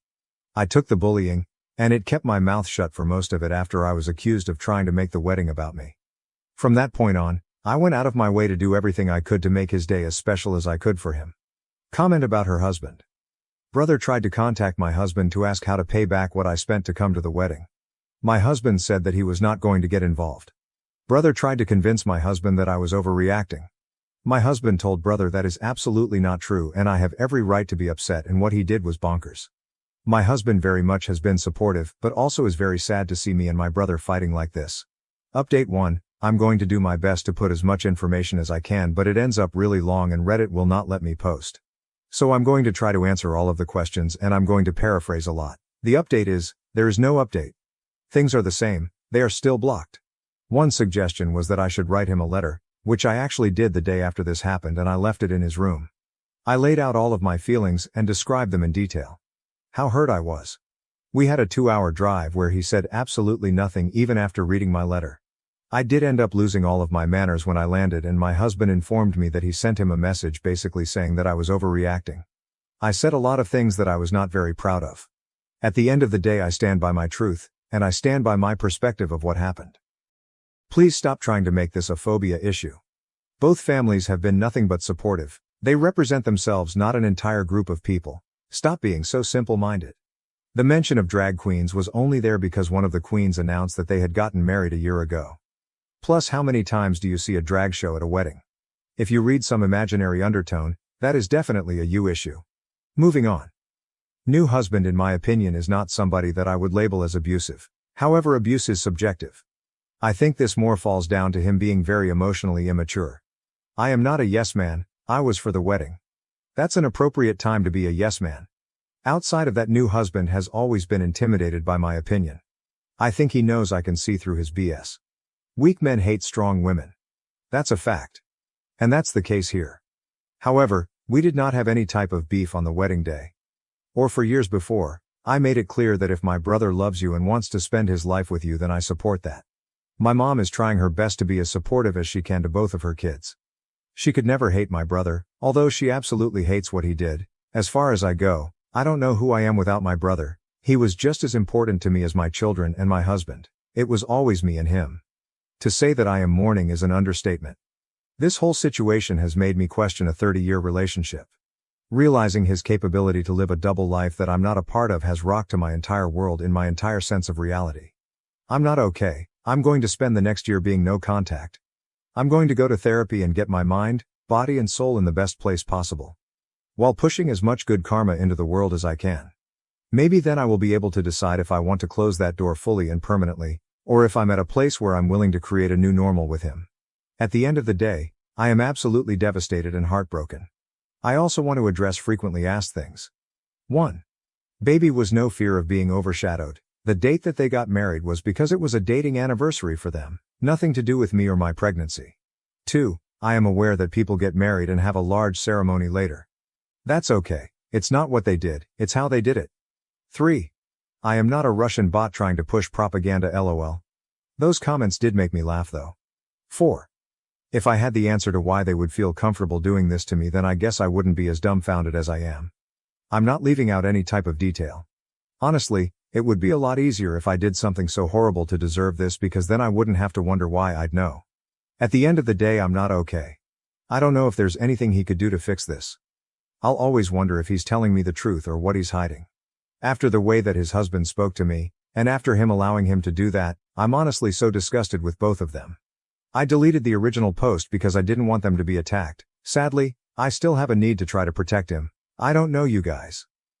The brother-in-law appeared and made a comments in the original post. Brother-in-law here, I'll just start by saying, for one, having a big wedding ceremony 1 year later was not my idea, but once we decided that we were going to do it, we consulted many times about telling people beforehand for fear of things like this happening. I've never had a great relationship with Op, but we've tried to make things work mostly for my husband, her brother, because I knew they were very close and I wasn't too fond of her due to our interactions in the past. I know how important those close relationships are and would never wish to tear that apart. Op didn't want to talk about it at all. We tried to apologize and explain that the intention was never for any humiliation or insult to anyone at all. But she wouldn't have any conversation about it, especially the night of. The next day at the Airbnb, I tried to open a dialogue with Op about how she was feeling, and she only responded with snark and comments about how there's nothing to talk about. That's the small conversation where the "so there is something to talk about" statement was said by me. I eventually let it be and left the room. Everything that was said by her didn't help me or anyone understand really how she felt about it, and the little she did say seemed very self-centered and about how this was a plan to humiliate her specifically, which it most definitely was not. Reading through this now though, I do understand a bit more why she felt that way. And for that I truly am sorry. Anyway, I'm not entirely sure how these work or if there's a proper way to post this, but ask me anything. Reply. All I'm going to say is, you both are married now and you made your choice. You both are a partnership. You both collectively decided to do this and decided it was a good idea, and the consequences are, I want nothing to do with either one of you ever again. That's it. There is no reason or purpose to keep having an open dialogue about this because it's done. And you starting out your post with "you don't like me" pretty much confirmed everything that I said. I wish you and him nothing but happiness, but this conversation is over. I've heard your side of things and it still isn't good enough to justify what you both did. And I'm choosing to walk away from both of you. Another reply. He admits in the text above he knew. He literally says we didn't want to tell people because they were there and happy. He knew what he was doing. It was a huge manipulation. Lying to people to get what you want is manipulation. Omitting things from people to not give them the power to make a fair choice is also very much manipulation. They knew what they were doing. In the sentence the other people said, brother doesn't value sister the same way. That's it. That's the end of the argument. They both showed me exactly what I meant to them. The motivation behind it is not really important anymore. Maybe this was just a total oversight and a mistake, but regardless, the result was the same. And the consequence remains the same. I want nothing to do with y'all. I wish you happiness because I will always love you. If you make him happy, then I am so happy for the both of you. Truly I am. Our relationship was the sacrifice for this day and you both decided to make it. I reacted to it and was trying to sort through my feelings by posting on this podcast. I did not expect for it to go viral, so for that I'm sorry. I did try to remove the post, but it was too late. I realized that you don't like me due to past interactions. And that's fine. So what I'm about to say won't matter. My heart is completely shattered. I'm literally going through a mourning process like someone died. Because that night the relationship N and I had did die. He has always been my person. He isn't now, and I've never felt more alone. I honestly don't know if I'm going to be okay. Both of your responses just confirm everything I said and everything I felt. You have your side, I have mine.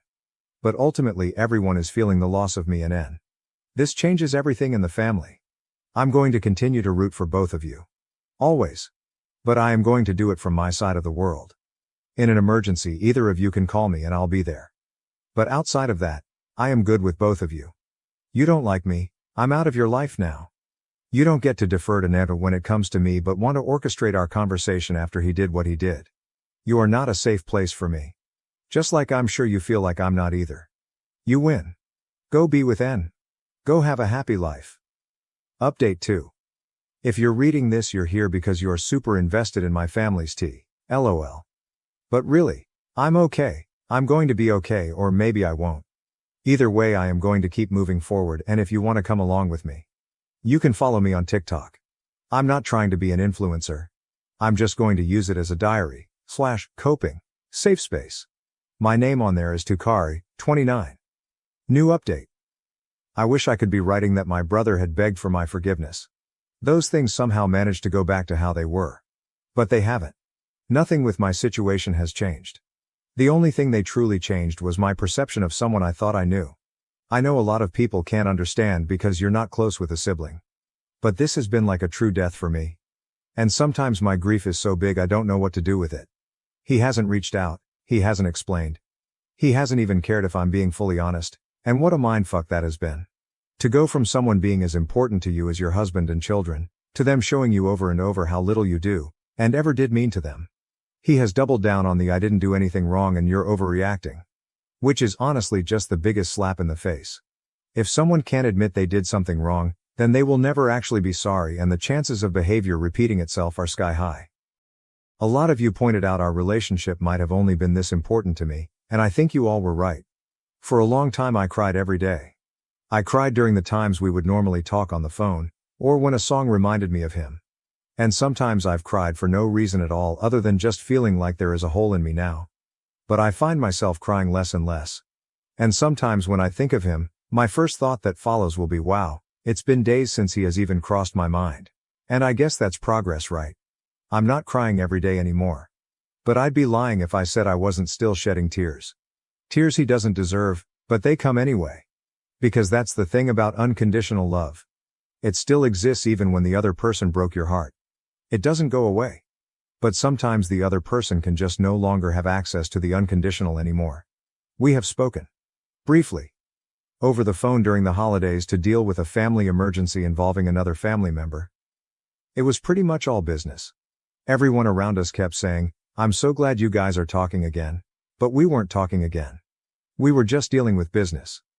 And I guess that's all the talking we will ever do again. At one point my husband chimed into our phone conversation and told him how much he misses him too, and he cried. I guess I forgot I wasn't the only one losing someone, but either way that doesn't change anything. My kids have not even noticed. He did try to send Christmas gifts to them through my mom, but only because I said something about him not acknowledging my son on his birthday. So is that all he'll ever be? Impersonal generic gifts that my kids get once a year? I told my mom to send them back and that they don't need a gift uncle. Honestly, they have enough of those on my husband's side. With that, I also came to the realization that if you don't have a good, respectful relationship with me, you absolutely do not get access to my children. And to be fully honest, he never really took that much interest in my kids anyway. I know he cares and loves them, but as far as a personal one-on-one relationship with them, let's just say the extent of how much he got to know them was always me telling him about them. So there really wasn't a deep pre-established relationship with any of my kids and him. And with him not being on good terms with me, or my husband, I'm not going to allow him access to my children. And I would honestly feel the same way and react to anyone this way. If someone shows you over and over again that they do not love and respect you, why would you allow them access to your kids? Especially if all they are is a gift once a year. I'm not healed. But I'm on my way. It's not better, but it's getting better. I feel I am suffering the consequences of someone else's actions. I was spiraling, but I am finding my new normal. I'll update again at the 1-year mark. My parents are making me give up my baby for adoption. I'm heartbroken and unsure of what to do next. They've left me with no choice. Plus new update. I'm 16 years old. I got pregnant by somebody I work with. He's 18 and is about to graduate high school. He's planning to join the military after he graduates. He's not my boyfriend. We were never in a relationship like that. I mean, I wish he was, but he doesn't seem interested in that. We're friends. He flirts with me. I lost my virginity to him. He didn't force me or anything like that. I've had sex with him multiple times. I'm 15 weeks pregnant now. Everyone knows. Well, not everyone because I'm still hiding it from a lot of people. But he knows, and my parents know. I'm embarrassed by it. I feel like an idiot. Like a joke. Like trash. I just wish I could hide until after the baby's born. I want to never leave my house. My parents are basically forcing me to give the baby up for adoption. I live in a state with heavy abortion restrictions. It's way too late to even get one now. My parents don't believe in abortion either. They told me this is my punishment for getting pregnant, that I deserve to have to deal with being pregnant now. They've decided that I'm giving the baby away and have already set up a meeting with an adoption agency. They say they won't let me ruin my life with a baby, and they aren't going to raise my baby either. So, this is the only other option. My mom keeps saying, "You'll thank us later." I didn't get pregnant on purpose. I don't really want to be a mom right now. I turned 17 over the summer and will only be starting my junior year next year. At the same time, going through pregnancy and giving birth just to give my baby away terrifies me. I don't know if I can live with it. It literally makes me feel like I want to throw up or pass out. I feel like I have no choice but to go along with what my parents want. It's not like I could support myself, let alone me and a baby. I could never just do it on my own. I was too scared to get an abortion earlier on before I told my parents I was pregnant. I was so scared that I'd get in trouble, but now I realize that probably would have been the easiest thing for me. If anyone reading this has given a baby up for adoption and survived it, please let me know what it was like. Do you get over it?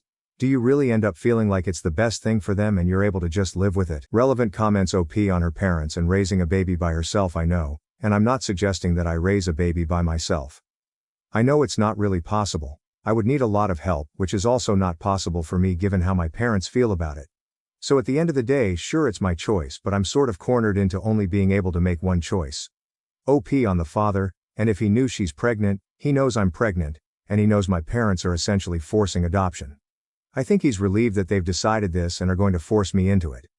I think he feels bad, but at the same time he doesn't want to be a parent, so he says stuff like, "Yeah, that's probably the best thing." OP on if her parents are choosing to take a legal route against the father. I'm in the US. He just turned 18 in April.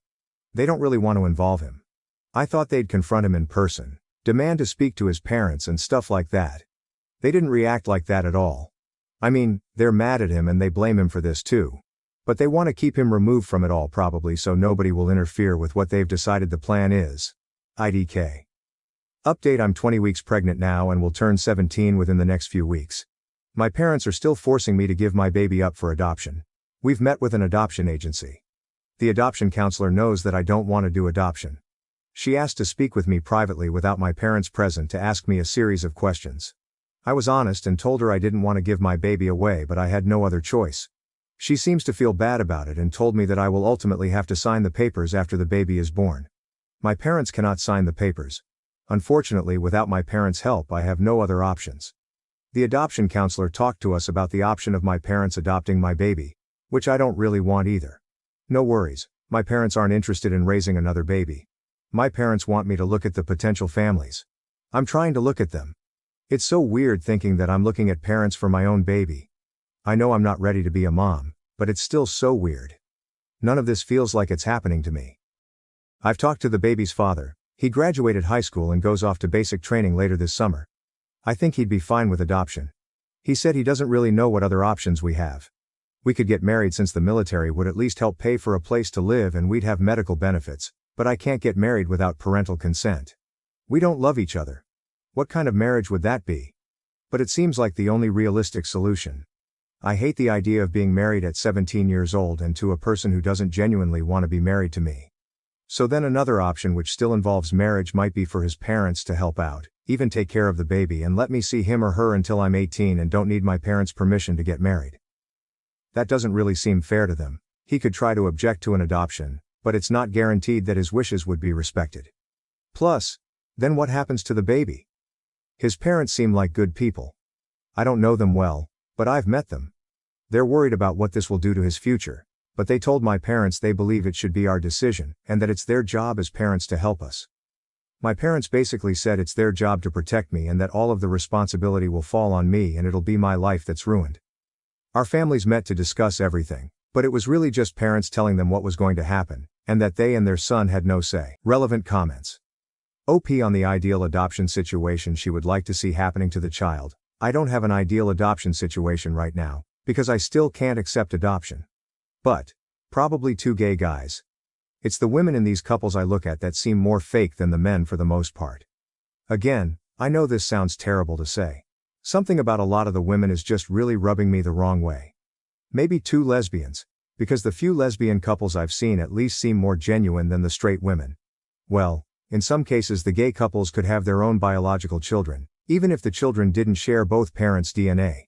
But I'm just more drawn to those couples, and the profiles I've seen just seem more genuine. But yes, it feels like nobody is good enough for my baby. I acknowledge that it might not seem rational. If you've never been in the position of having to look at families, all complete strangers, to give your baby to, you probably can't fully understand. I'm allowed to be picky. This could be the biggest, most important decision in my entire life, and this is the only part of the whole adoption thing I actually have much of a say in. I'm only 20 weeks pregnant, not 38. There's no rule stating I have to have a family picked out yet. Some people take longer picking out a new car to buy. It's not as if adoption was a choice I came to on my own and even feel positive about. So yeah, looking at potential adoptive families is going to give me some feelings. As I stated, it's not a matter of thinking I can or cannot provide a better life. It's a totally bizarre and heartbreaking thing to do, to read through the profiles of families to give your baby to. And there are a ton of families.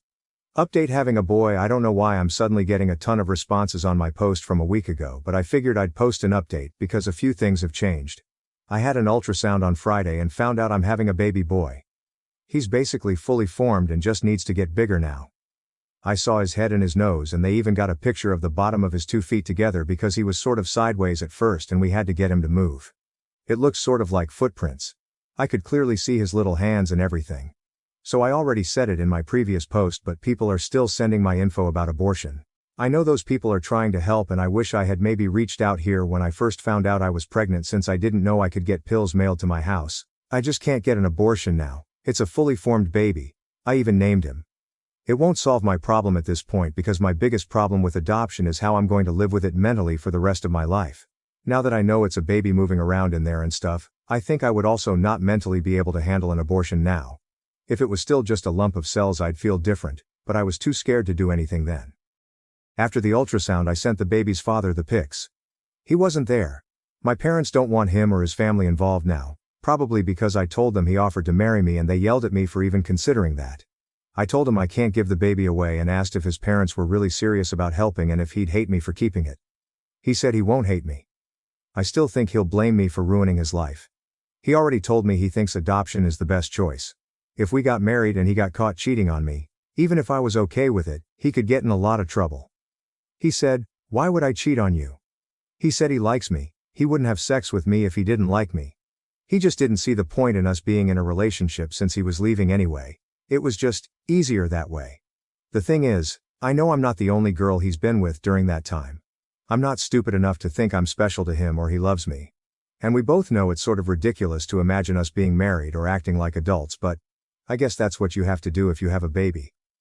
I can't really imagine being a wife, but maybe it wouldn't be too bad and I'd get to move away from my parents.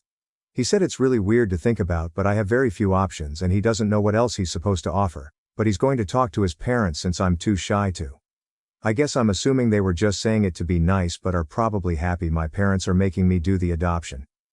He says his parents aren't like that. I'm really just an inconvenience to everyone, and if I keep my baby he might end up not liking me too. I don't want to screw up my baby's life. I would do everything I could to be a good mom. I would grow up and learn how to be a wife and mom and an adult. I can't imagine living after giving my baby to somebody else. Also, if you're looking to adopt a baby, please do not message me here. Many people already have and I just delete those messages. It's creepy. If I do put my son up for adoption, it will not be to somebody I met through Reddit. I'm sorry. It's just very creepy to be messaged by adults here who want to adopt my baby. There was a comment full of hard truths left on this update. I feel horrible for you. You're in a terrible position. But your current plan does not make sense, and is not healthy for the baby. You want to marry the father who really doesn't want to be a father, because you'll have access to military housing and benefits. Being a military spouse is incredibly difficult. You will have to go where he goes, which means you will not really have support from his parents. because they will not pack up and follow you every time he is relocated. So no real support from your family or his. It will be difficult for you to build your own career because your jobs will have to be accessible to where he is based out of. He will resent you for pushing for this marriage that you admit is loveless and would be out of convenience. So your plan right now means your baby will grow up with a dad who doesn't want him, a strained and/or distant relationship with grandparents, parents with an unhealthy relationship, and financial hardship. And you will be unable to leave when things inevitably implode in your marriage, because you will not be financially independent, and you will not have any support from your family. My heart breaks for you because you clearly love the little boy already, but it's a really bad idea for everyone involved. At this point it's one of those things where love means doing what's best for him. And what's best for him is being in a stable environment. Edited to add, because I keep seeing you say you aren't sure how it works in the military, I wanted to throw out there that I do, and that I'm not saying all this because I'm just guessing. My dad was in the Army. My long-term ex was in the Army. My best friend is married to a Marine. My other best friend is married to a man in the Army. And my cousin is in the Air Force. Being a military spouse is difficult no matter what branch you are talking about, and no matter how promising the benefits sound. Most people in healthy, loving long-term relationships struggle with the hurdles that come in military relationships. Two very young people who don't love each other with a baby and financial hardship? I don't see that working. My parents are forcing me to give my baby up for adoption. I'm getting married and moving in with strangers. I'm 24 weeks pregnant now. I just turned 17. My parents have been trying to force me to give my baby boy up for adoption. I've made several posts about it. I don't want to do it. We've met with the adoption agency and looked at families. I don't think I can survive if I do it. I can't imagine my baby being out there or forever being a nuisance to an adoptive family. They said if I keep the baby, I'll be doing it all on my own. They aren't going to help me in any way. The baby's father's family is willing to help me though. The baby's father isn't my boyfriend. I know that probably sounds bad. We were never officially in a relationship, just friends really. But his parents have been a lot nicer throughout this whole thing. I don't know them well, but I'm getting to know them better now. I'm going to have to, since they are willing to help me, us. They aren't really happy that I'm pregnant, but they believe it should have been my decision about what to do about the pregnancy and eventual baby, and that as parents it's their job to help and support that decision. He's joining the military. His dad is retired military, brother is military. It is what he's always wanted to do. He just started basic training. So the plan is that we're going to get married when his family and I go out there for his graduation. Unless he changes his mind between now and then, which he might. I know he might. He hasn't said that, but I'm just scared he will. There wasn't time to do it before he left. Anyway, his tech school is over a year long, so the baby and I could move out there with him if need be. Or I can stay with his family here until he goes to his permanent duty station. That would allow me to graduate high school instead of getting a general educational development. Or at least finish the next year of high school normally. I need notarized approval to take the general educational development. At 17 and my parents refuse, but they've agreed to sign paperwork to allow me to get married. I don't understand them. I don't understand how they'd rather allow me to get married and go live with another family instead of just allowing me and my baby to live at home until I finish school and turned 18. It makes no sense. I'm not even a parent yet and I wouldn't let my 17-year-old get married. If it was between my 17-year-old getting married and moving across the country or supporting her decision to keep her baby and assisting her with finding resources to enable her to parent, I know which option I'd choose as the parent and it wouldn't be marriage. It hurts so bad. They've essentially said if he's going to marry me and his family is going to help us, then I'm not their problem now, so they'll sign off on that. They yelled at me, called me names, and locked me in my room. I could go back to being the daughter they love if I would just go along with their plan. But these things will never be the same between us again. His parents were the ones who convinced them to approve of the marriage. They met with my parents. Actually, we all met together. They've been the only ones advocating for me at all. They want me to finish school. They're going to help me arrange childcare and I'm going to move in with them before the baby is born. I will take my newborn baby home to their house. I don't even know these people. It's strange and uncomfortable for me, but I'm at the point where I can't be picky about what help is offered. Luckily the baby will be covered by his dad's insurance no matter what, and I will be covered by insurance once we're married. I'm not planning to depend on military benefits to address all our needs. It's just one piece of the puzzle. After I graduate I plan to get certified for something that has good career prospects and pays well. I'm going to be smart about what field I select, and I will use any opportunity to find grants or scholarships to help pay. My parents want me to go straight to a traditional 4-year college. I'm in honors classes now. I get really good grades. I scored very high on the PSAT. I should go to college, but I'm not really interested in any of the career fields that make college worth it. Financially, in my eyes. Unless I got a huge scholarship, I'd be paying mostly with student loans. So I'm looking into other avenues where I can enter my chosen career field much sooner and start making good money quicker without incurring so much debt. I'm really scared about everything. I've never had to do any adult things. I've blown up my whole life by getting pregnant and not going along with my parents' plan. I don't even feel like I have parents now. I never thought my family would end up this way. I sort of just want to go along with their plan because in many ways it'd be a lot easier. I could go back to my life and still be accepted by my parents and have their love and support again, but my life will never be the same. I think I'd regret taking the easy way out. I don't think adoption would be easy for me at all, but as far as day-to-day life struggles it'd probably help easier. I think I'd grow up and hate myself for doing it, and I'd never be able to undo it. What I'm doing now is the only option that I don't think I'll spend my whole life regretting. At least it won't make me feel like a coward. I still feel sick to my stomach when I think about everything that's happening. That I'm going to live with virtual strangers. That I'm going to get married. That I will eventually move across the country and be a mom and a wife before I can even legally drink alcohol. Although moving across the country doesn't sound too bad right now. I just don't know what I'm doing. I think I'm probably taking on too much, but it still makes me happier than when I thought I'd have no choice but to sign adoption papers. Relevant comments. Maroon sweater, 123. Setting aside the fact that this nightmare situation should not exist and a shotgun contract marriage is probably not a great solution, OP won't just have access to healthcare and housing. Spouses have access to some education benefits too. Or they did in 2014. God, I'm old. Geez. Honestly hoping this is a military recruiter troll or a pro-abortion troll because this poor fucking kid. Swim sweater. She'll have access to some education benefits right away, but there are people who prey on those and scam you out of them for utterly useless certificates. My heart breaks for her because she and her baby daddy are going to be miserable. I don't think she realizes how tough it's going to be financially on top of emotionally. I really hope his family helps her sign up for whatever aid they'll qualify for, like women, infants and children, and use the Army Emergency Relief Car Seat Program to get one for free. Creepy. Snow 8166. Unfortunately, there's no optimal solution for OP.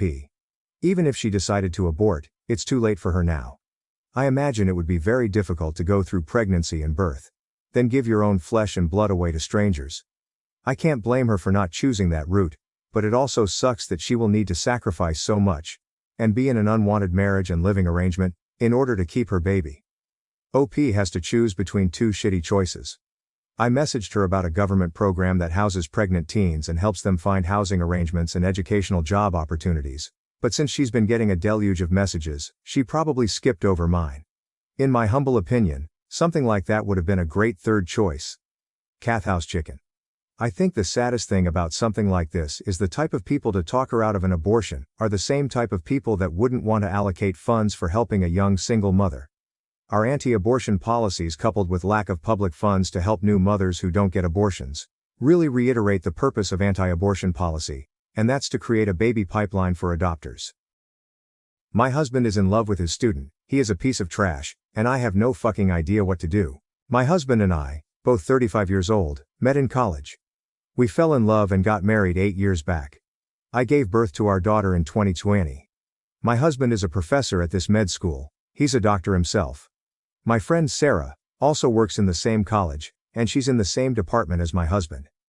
Few months back in December, Sarah took me out for lunch and told me that she suspected something's going on between my husband and this med student, 25 female. She claimed she'd seen both of them give yearning looks to each other. She said that she's known my husband for so long, and she'd never seen him talk to any other woman like this, that he'd been so aloof around women all these years, but it's just different with this one girl. At that moment, I had laughed at her face. I remember telling her that she's jumping to conclusions based on these supposed yearning looks. That's why I didn't tell you before, she had said. I was confused too. It's not like he goes out of his way to talk to her, but whenever they do talk, it's like watching a slow burn romance movie. She looks at him like he's Brad Pitt and he looks at her the way he used to look at you. I remember the exact words because they sting. Internally I was breaking down, externally I just smiled and told her that she's probably overthinking. That night, I casually mentioned this to my husband. I was laughing at the absurdity, and I expected him to join in. and deny the wild possibility that he's in love with a student. But he didn't. Instead, he looked at me, all teary-eyed, and said, "I'm sorry. I can't get her out of my mind. I've tried, trust me. I should have told you sooner. But I thought I could save our relationship. I really wanted to." I asked him if he'd cheated on me. He said no. He said he didn't even talk to her. Nor did they have any contact outside of college, and that he completely understood how morally depraved it is to try and pursue a relationship with a student. She wrote him a letter about a year back, confessing her love for him, and he had told her that even though he was into her, nothing would come out of it. Apparently that was when the yearning looks had started. I honestly don't remember how I reacted then. I think I just started packing and came to live with my parents along with my daughter. I've been living with my parents since then. Half of me wanted him to come and beg for forgiveness. But he never did. He comes by sometimes to spend time with our daughter, but that's it. He never talks about the elephant in the room, nor do I bring it up. I keep checking that girl's social media. She's insanely beautiful, almost doll-like, and intelligent. I can't help but think that someone like him should be with someone like her. He's always been very good looking, and I'm more of a plain Jane. She's Meredith to Derek. I don't know what to do. What do I even tell people? I don't even know who I am without him. Some part of me still wants him to come back. Edit. I've decided to talk to him. I know I've been avoiding this for months, but after reading all the responses, I feel it's time I rip that band-aid out. I'm going over to our house. I'll update on what happens. Too long. Didn't read. Husband just admitted that he's in love with this young woman who is also his student. She loves him too. Relevant comments: Moss Valley. So he didn't actually cheat? He has a crush? If I understand that right, he hasn't betrayed you yet. Crushes sometimes happen that don't mean the relationship is over. Get therapy with him. OP answer. I mean, cheating for me isn't just physical. He's had crushes in the past and I've had crushes in the past, but we'd always been upfront and then laughed about it. This one feels like a betrayal because he was attracted to someone for more than a year. This someone gave him a freaking love letter, he told her that he's attracted to her, and not once did he mention it to me. That's a huge breach of trust for me, and I don't think I can look past it. OP answer. Added more about her friend Sarah and what she observed. I know. He said he entirely stopped interacting with her after the letter incident. It does seem absurd, but even my friend Sarah corroborated this. She said he never went out of his way to talk to her before, and then almost entirely stopped talking. Given that Sarah and him are in the same department 24/7, and that she noticed something as small as them giving each other looks, I'm sure she would have noticed anything out of the ordinary. I've had access to his phone and his passwords throughout, and he wasn't texting or calling her either. That's why this feels weird laughing out loud. Update. For those who don't want to read the boring details. In short, I have decided to go ahead with the divorce. Long story. The day I made the post, I met up with Sarah for dinner. I thanked her for telling me about my husband and the student, and also for being such a good friend. I asked her about my husband. She said there's nothing unusual. He's been a bit withdrawn and aloof with everyone lately, but that's about it. Yesterday I went over to my house unannounced. He was there alone in his office. I told him I wanted to talk. He said he'll explain everything. So apparently this woman has had a crush on him for 2 years, her friends ship her with him. She would stare at him during her rotations, and would blush whenever he looked or talked to her. Back then, he didn't think much of it. Many girls have had crushes on him and he always ignored them. About 1.5 years back, they were in the same research group thing. I don't know how this works, but there were 5-6 people along with these two. Because of this, they had to spend some time together working, and it was then that he started noticing her. He went into detail about how he was impressed with her intelligence blah blah blah and her beauty blah blah blah. The moment he realized that he had a crush on her, he dropped out of the research thing.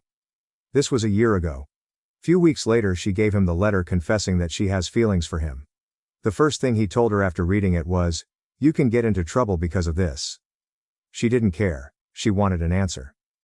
"Is it all in my head?" she had asked, to which he replied with, "It's not just in your head, but nothing can come out of it. I hope you understand." That was the last time they interacted. According to him, the yearning looks Sarah described were more of awkward eye contacts than anything else. He told me that even though he is still attracted to her, he has no intention of pursuing any sort of relationship with her regardless of whether we stay together or not. He said he's willing to change his job and go to therapy. I told him to give me some time to think about it. To sum up. 1. This has been going on for 3 years. Not once did he mention anything to me. 2. The student and him spent a considerable amount of time last year working on the research. 3. He told her he liked her back lol. 4. He's still very much attracted to her and that's why I've decided to go ahead with a divorce. I don't think I can trust this man again. And a relationship without trust isn't something I am interested in. I've told my parents about it. They're not exactly on board but they're still supportive. I've also contacted my lawyer about the same. It's going to be a long process I believe. That's it. I believe this is my last update. Too long. Didn't read. He's still attracted to her. I won't ever trust him again. We're getting a divorce. Relevant comments. Chance. Reason 6617. It's a crush. He is not in love. OP answer. That doesn't matter. He crossed a line he shouldn't have by telling her he likes her. This is not an exit. Literally. I can't believe these comments. He's gushing about her beauty and intelligence. He told her the feeling was mutual? He could have easily denied it to her and then kept his distance but he liked the attention. OP answer. I mean, to be fair to him, he wasn't exactly gushing about her. I kept asking and he kept answering. Deal breaker for me was him telling her the feeling is mutual. All but look Lamau these dumbass comments. You too hasty it's a cruise chill. Like Stafu the man literally said, I can't get her out of my head. If he was committed to his wife he would have changed job proactively. Not wait until now. He let it develop to a point he can't take his mind off of her and y'all saying it's no big deal. You guys obviously never had a real relationship. OP answer. He said he didn't change his job earlier because quote, I'm a doctor and there are people counting on me. I couldn't just walk out on them one day. He said he's willing to change his job if that's what it takes to make you stay. New update. For context, my ex-husband is a doctor and he was in love with his student for years. She was into him too and wrote him a love letter etc. When I confronted him, he told me it was a crush and that he put a stop to it as soon as he could, and that nothing physical ever happened, but the damage was done. You can read the posts on my account if you're interested but that's the gist. Nothing more there. So I decided to take our daughter and permanently move to my parents' house. We're in the middle of separating now. A lot of people have told me to forgive him, and I've myself debated if I'm taking the correct step or not. But the trust is gone, and I don't think I want to be in a relationship with someone like him. It's taking a lot of strength to do this. I have lost all self-esteem. Fact is that I was always insecure of how my ex was way above my league. About how I was lucky to have him. How people often said he could have done so much better. Over the years my insecurities had disappeared. Now it's all back. He's attracted to someone so beautiful. So incredibly intelligent. And obviously she's also into him. I keep looking at her social media all the time, obsessing over her. There was an Instagram story she uploaded where she was with my ex-husband and a few others, and it felt like someone stabbed me in the heart. He looked happy, and he'd never looked that happy in years. I got tired of being pathetic and even complained to the hospital management about the inappropriate relationship between her and my ex. All I got in response was that they can't take any steps without concrete proof. Now my sad ass wants to snitch about her to her parents. To get her in trouble. To make her suffer. I know this is unhealthy. I'm in therapy but IDK, I don't think I'm healing. I hate that I have to be sad and heartbroken over that man and he doesn't seem to care. He's stopped coming to visit our daughter too. I wish he would have cared. I wish he would have fought for me. I wish he would have not tossed aside our decade-long relationship for her. I hate this. I hate everything. Relevant comments. Mayor Charles Coulon. If you wanted to go full petty, you could put them to her training program. Medical schools and teaching institutions frown on faculty-learner romantic relationships and consider it an abuse of power. Your husband likely had to formally evaluate her and their affair, even emotional, would tip the fairness of those evals compared to the other students. I have seen married doctors fired for this kind of behavior. Also tell her parents. She sure as shit didn't mind hurting you or your daughter. Don't roll over because of a misplaced sense of loyalty to your D-bag ex. OP answer. I did reach out to her training program. They basically told me that they can only take steps if I have any tangible proof. Which I don't. I asked my friend Sarah who works in the same department as him to also complain, but she's not keen on the idea. IDKY. Final comment from OP. I feel like I've already wasted so many years on him. We met when we were 20. I thought I knew him so well, but now it's like I didn't know him at all. I don't understand what's changed TBH, he's a very good-looking guy. All throughout our relationship there have been many girls who had crushes on him. He used to be so chill about all of it. Never made me feel insecure.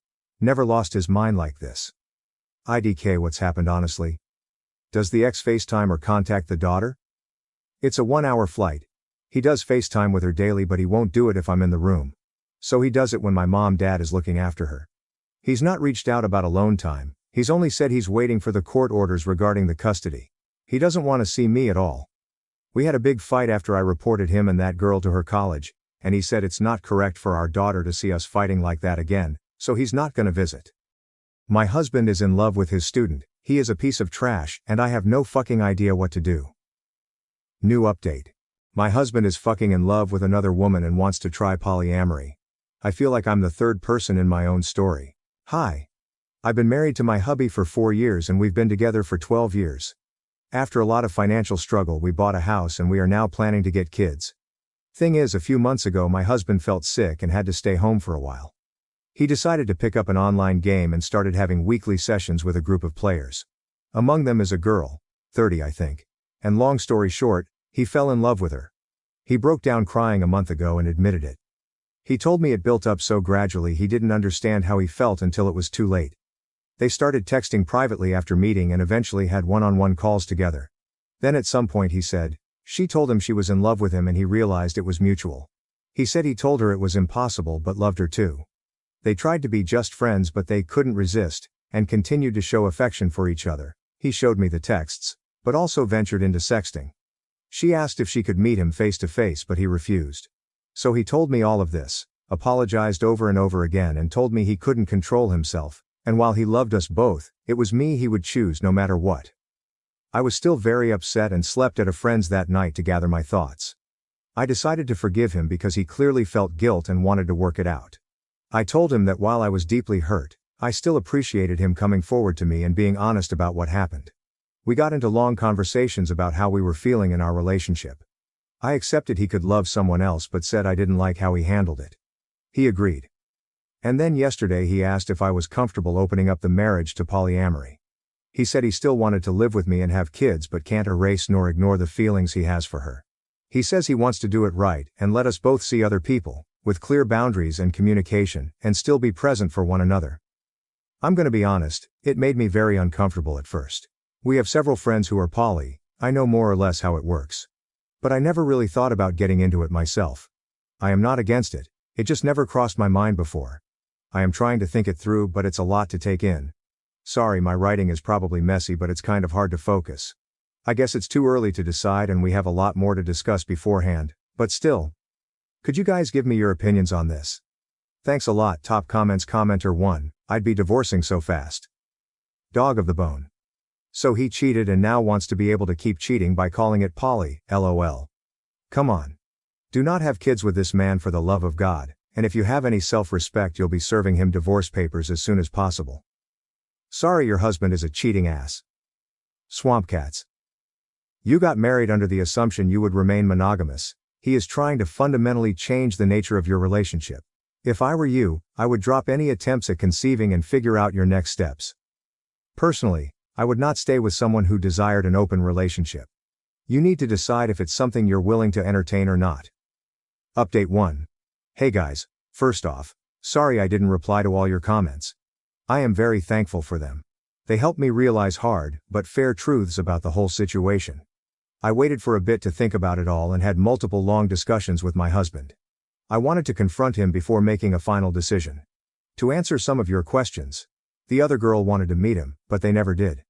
Partly because my husband refused, but honestly, mostly because she lives too far from here. I still got checked for sexually transmitted diseases, though, and I'm clean. Yay. As for our polyamory friends, they apparently were the ones who suggested he go down the polyamory road.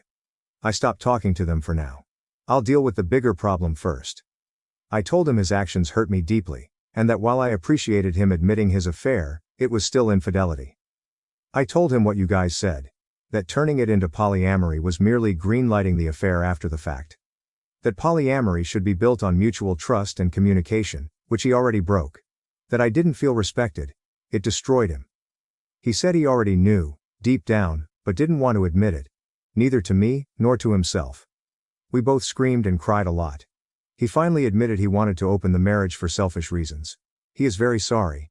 He cut off contact with the other girl, let me fully access his computer and phone, and now wants to go to counseling to repair our relationship and marriage.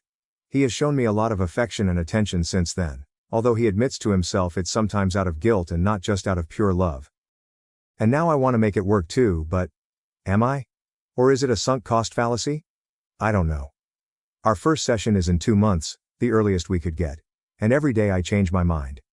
Literally yesterday I wanted to leave him, while today I think it's worth giving it a try. Because we've known each other for so long, we understand each other on a very deep level, share a lot of interests, and have already built so much together. He was there for me during hard parts of my life. He took responsibility for his actions, and is really trying. Plus, if I leave him, I'd have to start my life nearly from scratch. Find a new place to live, go back to dating for the first time in 12 years. I don't want to lose everything. It sounds very hard and scary. Am I not too old for this? But at the same time, that's a form of denial, isn't it? It doesn't matter if those years were good. It's not going to be the same. Even if he gains my trust back, even if I forgive him, I'll never forget. I think he is genuinely remorseful. But isn't it too late for that? I am too empathetic. Him being present now doesn't erase what was done. Do I want to stay not because I still believe in this relationship, but because I don't have the strength to ask for a divorce? Because it's the easy choice, some kind of codependency? I have no idea. I can picture both paths clearly, and it's tearing me apart. I am lost, maybe even more than I was when I wrote my previous post. I've lost sleep and appetite, and I'm not sure I enjoy anything in my life anymore. I booked an appointment with a psychologist, for me alone, to help with this whole thing. I am sorry. At this point, I am rambling. I know I am the only one who can decide what's okay and comfortable for me or not. It's ultimately my choice, and my choice only. The emotional hell I am going through just makes thinking about that choice very hard and paralyzing. I'll go to both therapies and try to see what to do from here. I'll try to update, but it's probably going to take a while. I am sorry. I want to thank you again for your support, and I am sending you guys a lot of love. Edit. A couple of infos I should have mentioned but didn't because putting all of that into writing without omitting something is much harder than I thought. He cut off contact with her because once he told him he was married and wanted us both, she just ran away and broke up with him. There are times since then where my husband starts feeling sad or angry because of what's basically withdrawal. And for that he's smart, at least sensible enough not to blame me.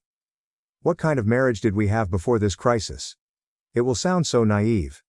It's my first and only romantic relationship. We were very close and basically grew as adults together. We could talk about anything and understand each other. We shared the same values and interests.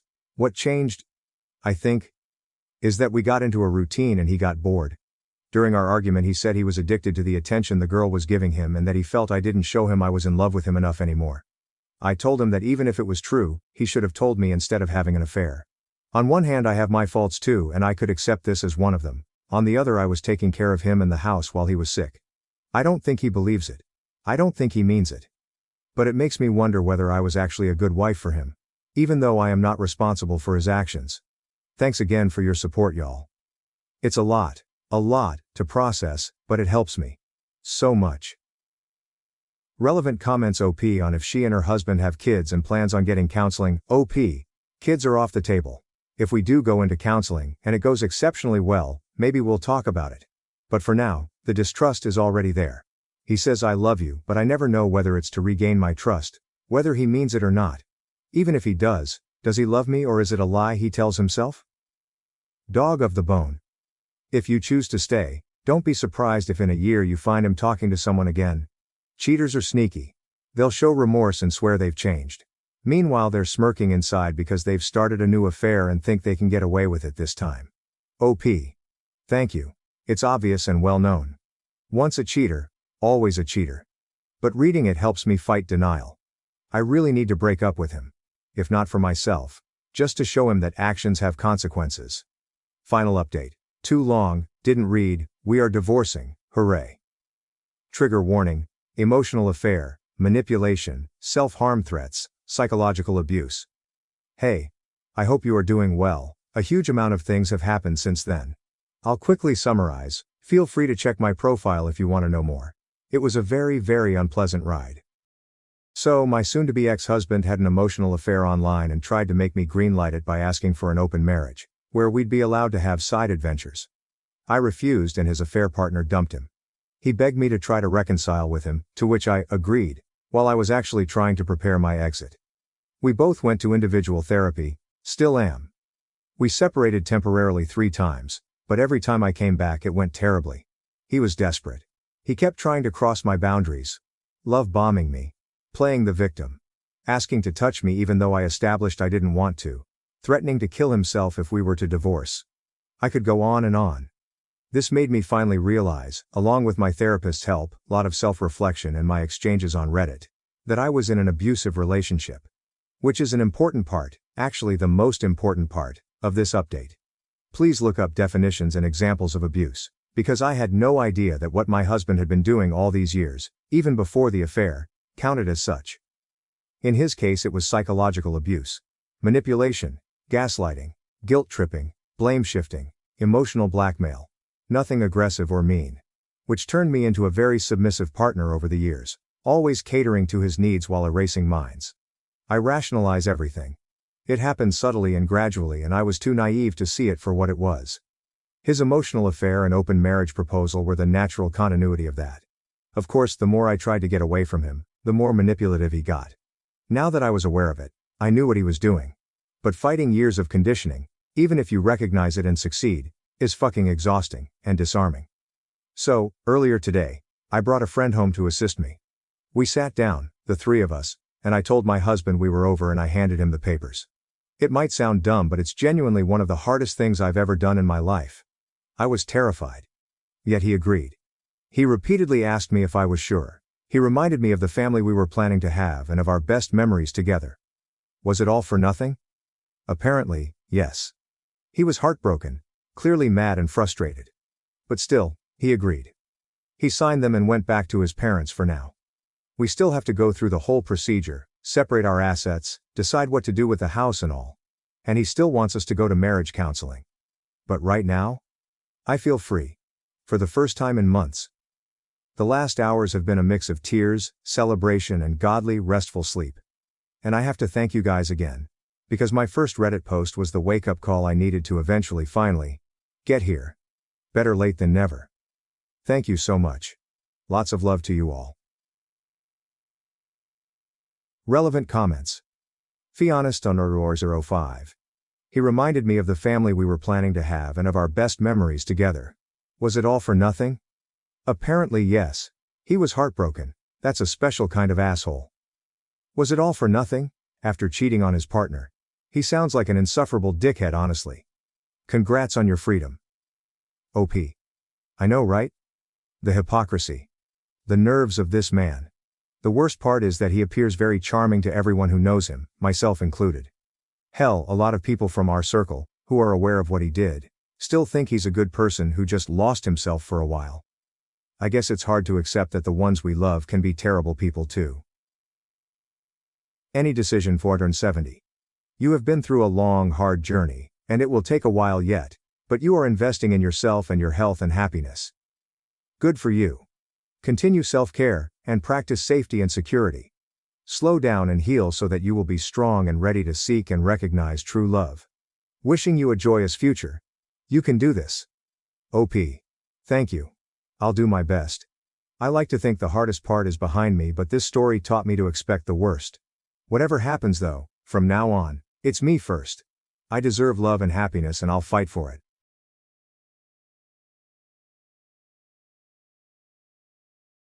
My boyfriend.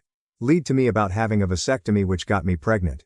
And now I feel disgusted when I touch him. I, female 34, have been in a relationship with Finn, male 47, for a little over a year. I live on my own and he lives on his own, but occasionally I spend the night at his place. Finn is handsome, fit, funny, and charitable. His kindness was what caught my attention. He was just a very thoughtful and kind man, and I love that about him. I have struggles with PTSD, so I don't feel comfortable with intimacy until I feel safe and trust that person. Finn said he understood and didn't press it. We didn't start getting intimate until 2 months in, but I was pretty drunk, so I was upset the next morning and he comforted me. He didn't get angry or blame me at all. After that we had a healthy sex life. I was adamant he wears protection every time. Once while we were in the middle of playtime he asked if he could take the condom off. I said no, and he said that it wasn't feeling good to him and he is unable to climax with one on. I said no again. Afterwards he didn't cuddle or hold me like he always did and said nothing to me. I got up to get water and asked if he needed anything and leaned over to kiss his cheek. He shied away from my kiss and muttered, "Oh, now you care about me?" I asked him what that was about and he told me he bends over backwards to make me happy but he didn't get to feel good because I won't let him not wear a condom. I told him I am very worried about pregnancy. I live in a place where abortions are extremely difficult. He said I am on birth control, so what's the issue? I said that's not 100% and he knew it. I grabbed him some water and told him that if he got a vasectomy, we could talk. They are reversible and accessible. I just cannot get pregnant. We didn't discuss it again and he even apologized for being a jerk the very next morning and took me to the spa. I apologized for ruining the night and he said it was alright and we kinda moved on. Everything was great and around the 6-month mark, he said he thinks we are getting serious and that he considers me as partner, and asked about the condoms again. I reminded him of my requirement for that and he said he had to think about it. About 2 months ago he had a work trip that lasted a week and a half and when he returned he was all over me. At the time I was going through a difficult depression. I suffer from depression and sometimes it gets really bad. He seemed annoyed and made a remark that I am punishing him for missing and loving me so much and he held my face and started kissing me again. After the back and forth for a few more minutes I just gave up and we had sex. In the middle of it, he asked if he could take off the condom and I said no, but he said he had the vasectomy. He was so excited to get me in bed he had forgotten to tell me. I stupidly said, well, all right then. After that he would forget the condemnation altogether, until my cycle was off. At first I figured it was stress, change in diet, a billion other possible reasons but this nagging feeling came over me and I got tested. Pregnant. He found me crying on his bathroom floor and asked what was wrong so I told him and he smiled and laughed like, "Really? That's amazing, baby?" And left me there and he went whooping through the other room. When he came back he was rattling off so much info. He had a dream about this and now it's happening so it must be a sign. My brain finally caught up and I asked about the vasectomy and he said, "It's not 100%, right? Like condoms and pills." I was puzzled as the only goalie we took out of the equation was condoms. He said it was a miracle and I told him absolutely not. I explained that my best friend lives in a different state and I will be going to visit and also benefit from the reproductive health clinics there. He went silent. He asked me if I really hated him that much and I didn't understand. I said I never want to be pregnant and that he knew this about me. That hasn't changed. He became extremely angry with me saying I wouldn't dare murder his child and that if I loved him, I would never threaten that again. He explained that he will take care of us, he makes plenty of money and, "Don't I treat you like a queen?" So all he is asking is that I have the baby. I said I needed to go and started packing to go home and he followed me repeating things like, "You won't though, right? You won't murder my baby?" And stuff like that. He kept asking where I was going and I said home. I was too tired and emotional right now and I want to go home. He stepped in the doorway and said no and we needed to talk about this. I started to get upset as he was blocking me and I felt trapped. I asked him to move and he said no. I asked him again, "I want to go home," and he said no again. He said, "You are not leaving, what part of that don't you get?" I started crying and grabbed my phone and backed away from him telling him to stay away from me. Finn looked really sad and said I couldn't be serious. He would never hurt me and asked me to stop crying. I demanded he let me leave and he did. He has since been calling and texting me begging me to talk to him.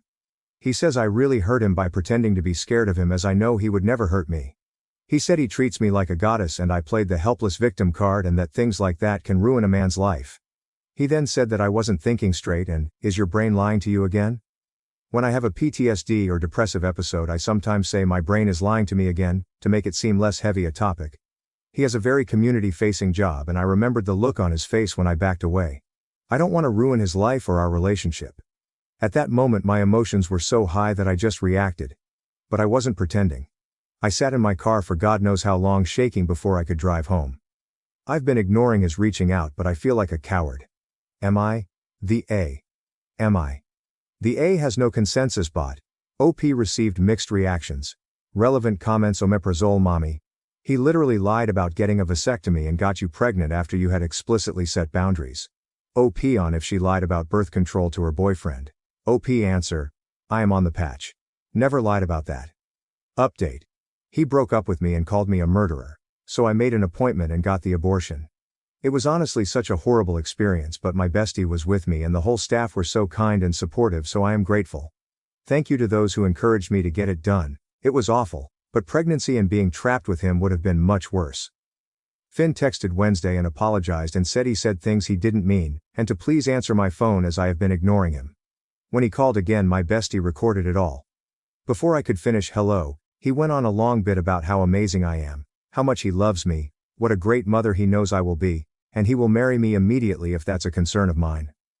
When I finally got to talk, I said that I am no longer pregnant and I never want to be, and that I was clear about this from the beginning. He asked if it was miscarriage and then said, "Because I know you wouldn't willingly murder our child, right? Say right, it's a miscarriage." I got quiet and he said that it's okay. Miscarriages are not the female's fault, and that we can just try again. I said, "Again? We weren't trying to begin with. I was on BC and he had the vasectomy.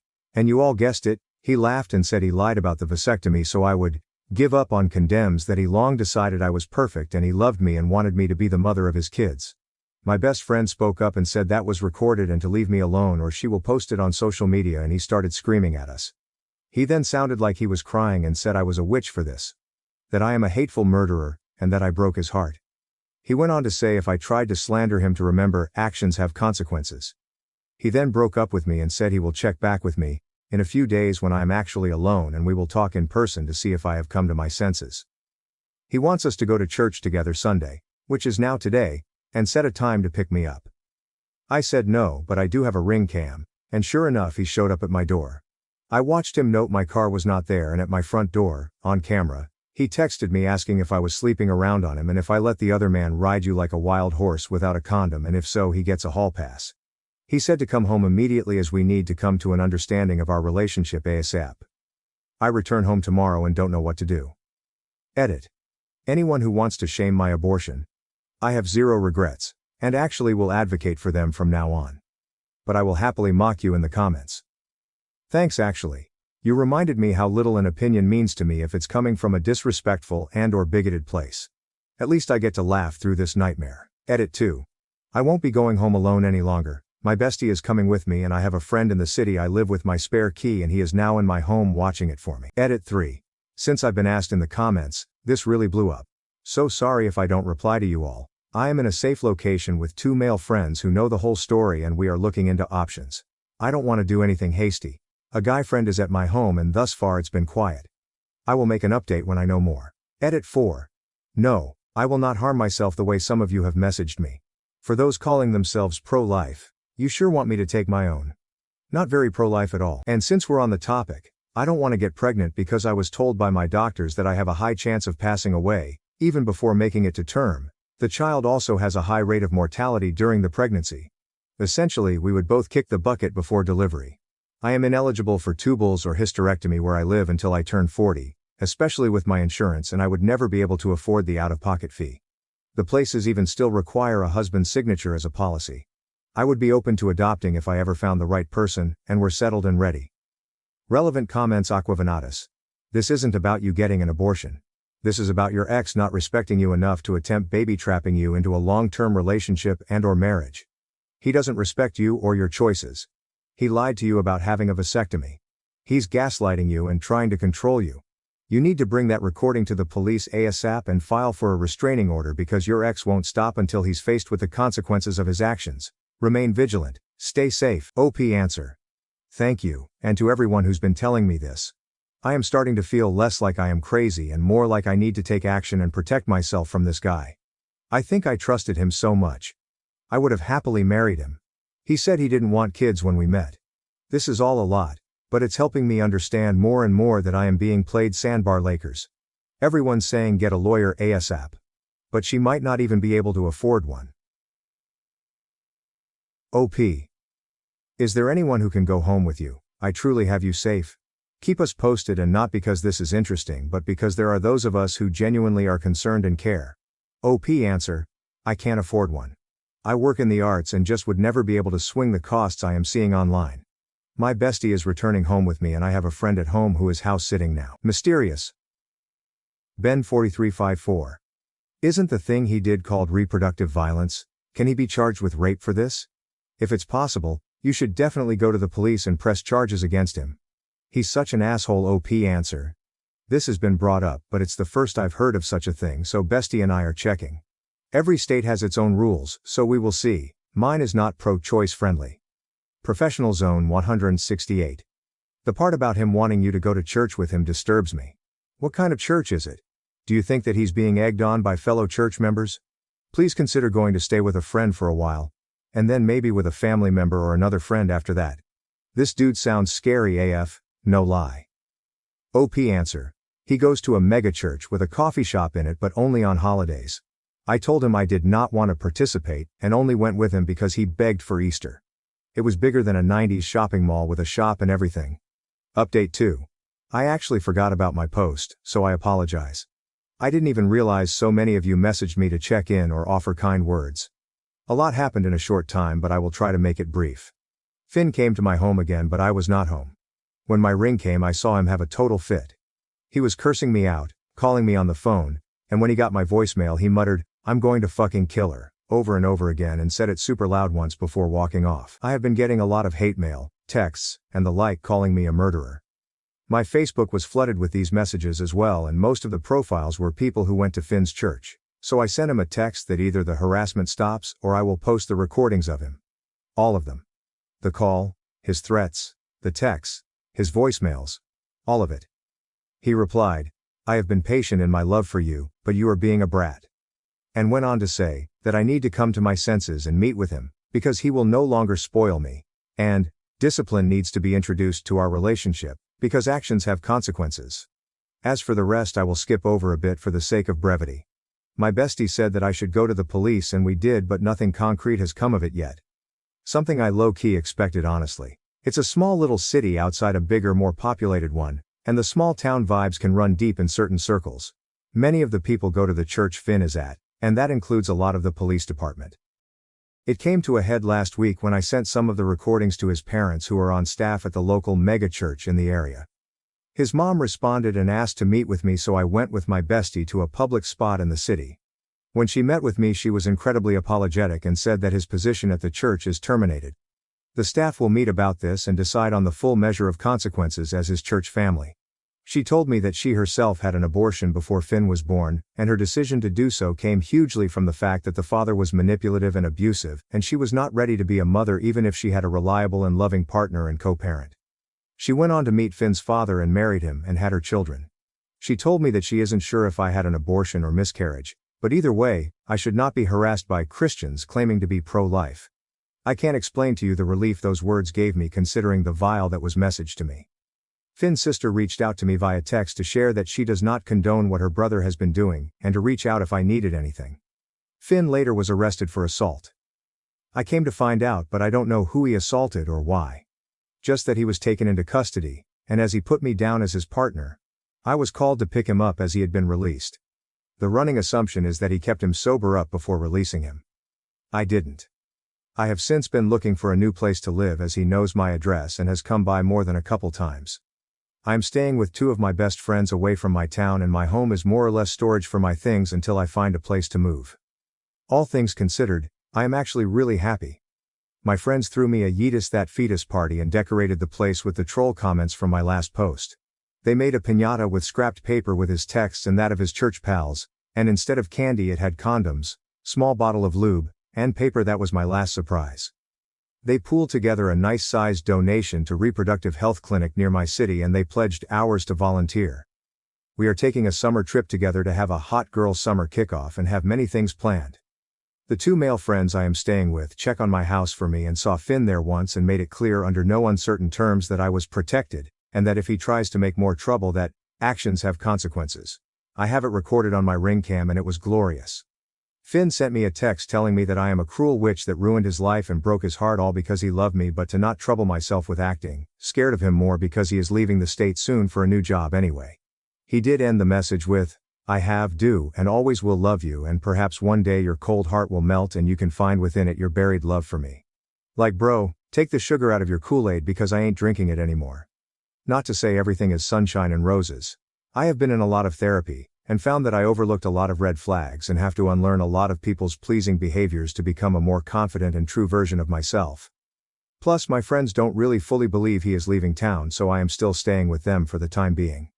I love them a lot, but it's like having 4 older siblings fussing about like mother hens. I cannot wait to have my new place. Thanks to you all for the kindness and support. I think this is my last update on the matter, as I don't intend on wasting any more time than I have to on that abusive price of garbage. Remember, you know yourself best and can love yourself best. Life is too short not to make the right choices for yourself, your well-being, and your happiness, because you matter. Comments Aqua Venatus. I'm glad your ex's mother and sister are on your side. And I'm glad you have friends who are looking out for you and your safety. I know you don't want to, but keep all of the disgusting messages your ex sends you, because now that he's been charged with assault, the next time you file a police report against him, they'll have no choice but to take it seriously. Meanwhile, continue your healing process, and I hope you'll have peace soon. I'm glad you're safe. Final update. Sorry, but the phrase is still funny to me. All caught up? Great. So I moved. I took a pay cut and moved to Austin. I can say that now free of worry, because Finn? Well, he's in prison. For murder. I know a disjointed rendition of what happened. Finn got drunk out of his mind at a local bar, then shit-talked a retired Marine because the Marine spoke about his wife's abortion. I had since gotten a new job in Austin, Texas, and was moving when I heard. Finn's father asked me to testify to his character and to say my abortion caused this. I obviously didn't. I moved with only the essentials and had a wonderful summer traveling with friends. I just got back last week and am now unpacking my new home. Unrelated, but Austin is a fun freaking city. When I got back and logged on, I saw a lot of you were concerned about my safety, so I wanted to update. I'm totally okay, already have new friends, and am going to adopt possibly the cutest little senior Yorkie. I am literally in the waiting room where they will bring him out after he gets all his medical out of the way. I am also in the virtual queue for an adult Rottweiler, and it sounds like I might get her. So I may have her by the time the work week begins. Anyway, I wanted to say thanks to everyone who was supportive, and also I admit to rubbing my happiness in the face of the trolls who wished me misery. I am petty. Sue me. Ciao. Relevant comments, lost. Advertising 232. New and happy beginnings. Cheers, OP answer. It's exciting and the people here are so sweet. For the first time in a long time, I am really looking forward optimistically. Loser swim. I feel like there were a lot of things he did that we don't see. OP probably had a hard time differentiating her post-traumatic stress disorder reactions from normal healthy reactions. He does something cruel and she can't decide if she's seeing his actions as cruel because of post-traumatic stress disorder, or because he is cruel. Prestige. No love. It's weird that people are focusing on the abortion even though he raped her. Like he legit took the condom off with false pretenses, and that's one of the definitions of rape. I'm glad she's safe, but I hate that she got so much hate in the first place. Also, he is talking about how Christian he is, but he wanted a baby out of wedlock. He just wanted to control a woman's body, even though she explicitly said she didn't want kids. Salt pipe. Warner, 89. Also, a lot of people are missing some obvious points about the vasectomy. A lot of heartache could have been avoided here if OP knew that vasectomies don't work that way. He was only able to manipulate her because she didn't know the facts. So in case anyone else is reading for whom this would help, vasectomies are not really reversible. You have to sign a form acknowledging this when you get one. While there is an operation that can attempt a reversal, the success rate is low, and gets lower as time goes by. Vasectomies don't take effect immediately. It can take months until you're sterile, and there is always a follow-up check. It's not a valid form of birth control until after the check. This varies by individual, but vasectomies are generally uncomfortable. It's unlikely that someone who just had one will be up for anything for a little while. Would I be the asshole for telling my boyfriend that him being a Trump supporter gives me the ICK? Hi y'all. New account because I don't really want anybody connecting this with me. I, 20F, started dating my boyfriend, 21M, about 2-ish months ago. We've known each other for approximately 3 years. We weren't initially interested in dating, but it kinda just happened. And things have been really well except for one thing. I found out he's a Trump supporter. Now before you lecture me in the comments about how I shouldn't let politics get in the way of my relationship, please hear me out. It's just been a couple of things that have really rubbed me the wrong way about him for some reason. For context, I am a Hispanic female immigrant, fled from a country where, if I can put it in simplest terms, went to shit, who's had nothing but bad experiences with Trump supporters because almost every single time without fail, they would always say or do something extremely demeaning to myself or my family, talking about how people like us should be deported without even realizing they are referring to us, saying that people like me are a threat to the country, slut-shaming, etc. etc.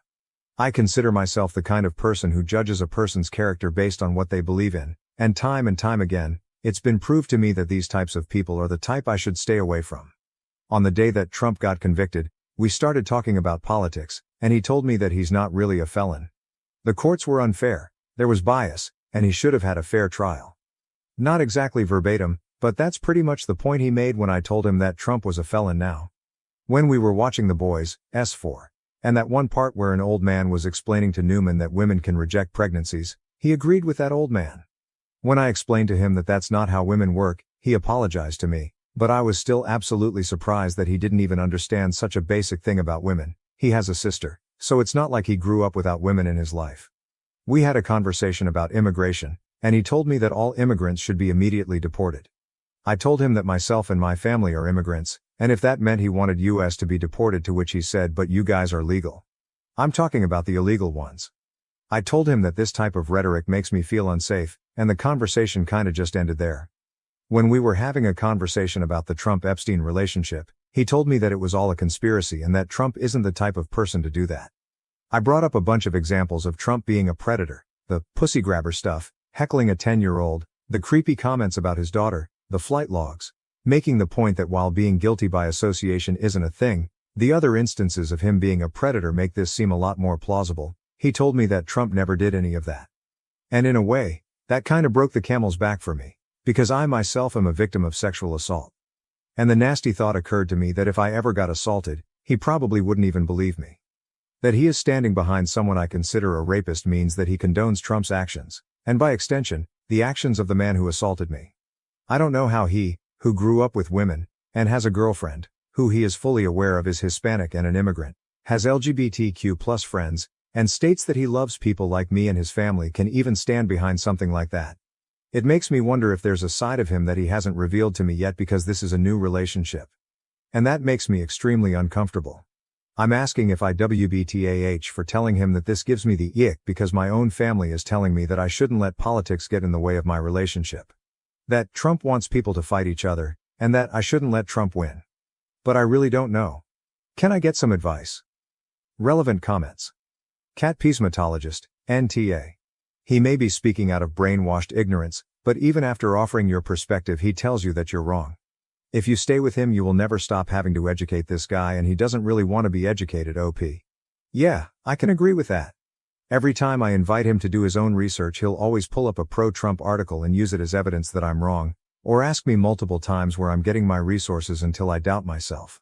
He's been asking me to promise that we wouldn't let our differences in beliefs cause problems in our relationship, and I feel like I'm being babied a bit. It's been really stressing me out. Because aside from that, he's really nice to me. And a lot of my family is excited about meeting him and his family. Breaking up with him after I just announced I was dating him would cause even more problems for me, but the more I think about it, the more I realize that it will probably be for the better.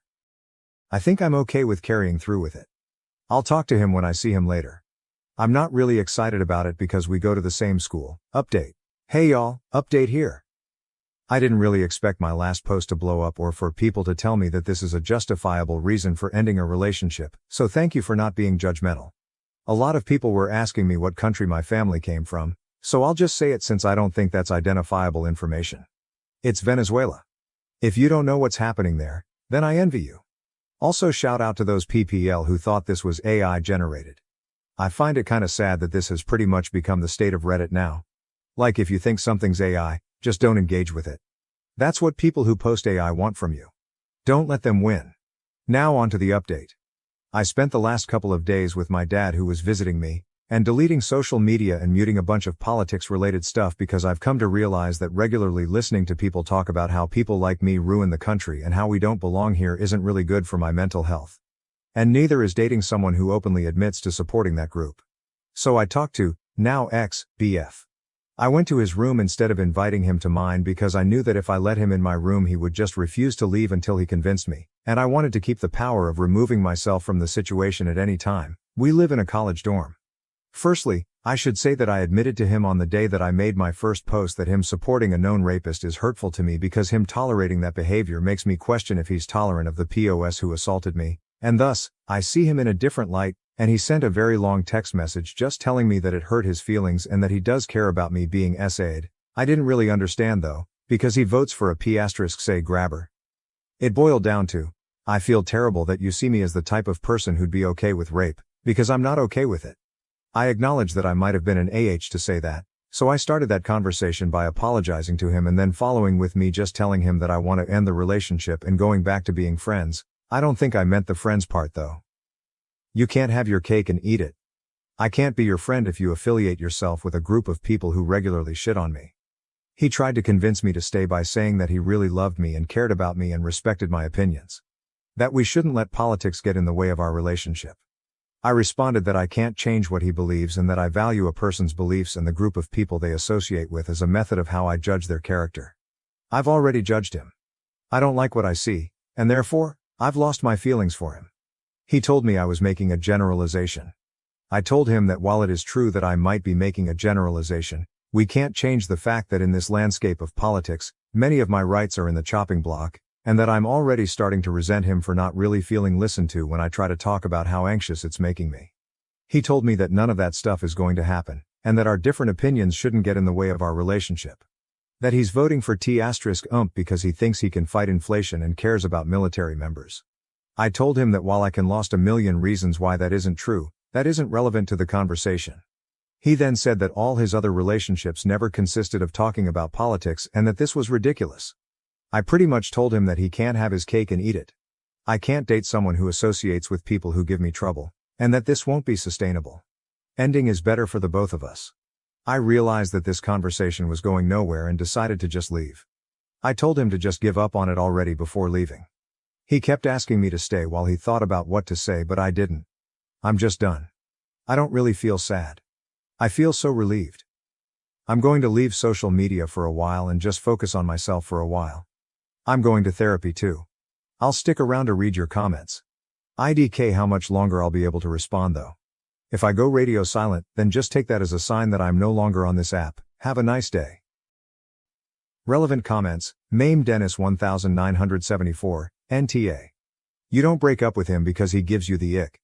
His support of a racist and homophobic convicted felon does not align with your values. It's not a quirky little thing.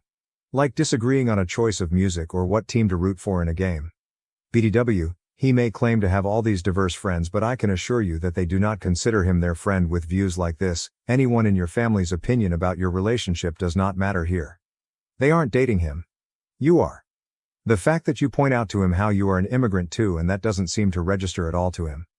Honey, he's in a cult. There's no saving him, OP. You pretty much summed up my exact thoughts on why his gay friend doesn't want to hang out with him anymore. I found out recently that there's a bit of a rift in their relationship, and I didn't even start thinking about why until I learned more about him. Gosh, everyone's burning bridges.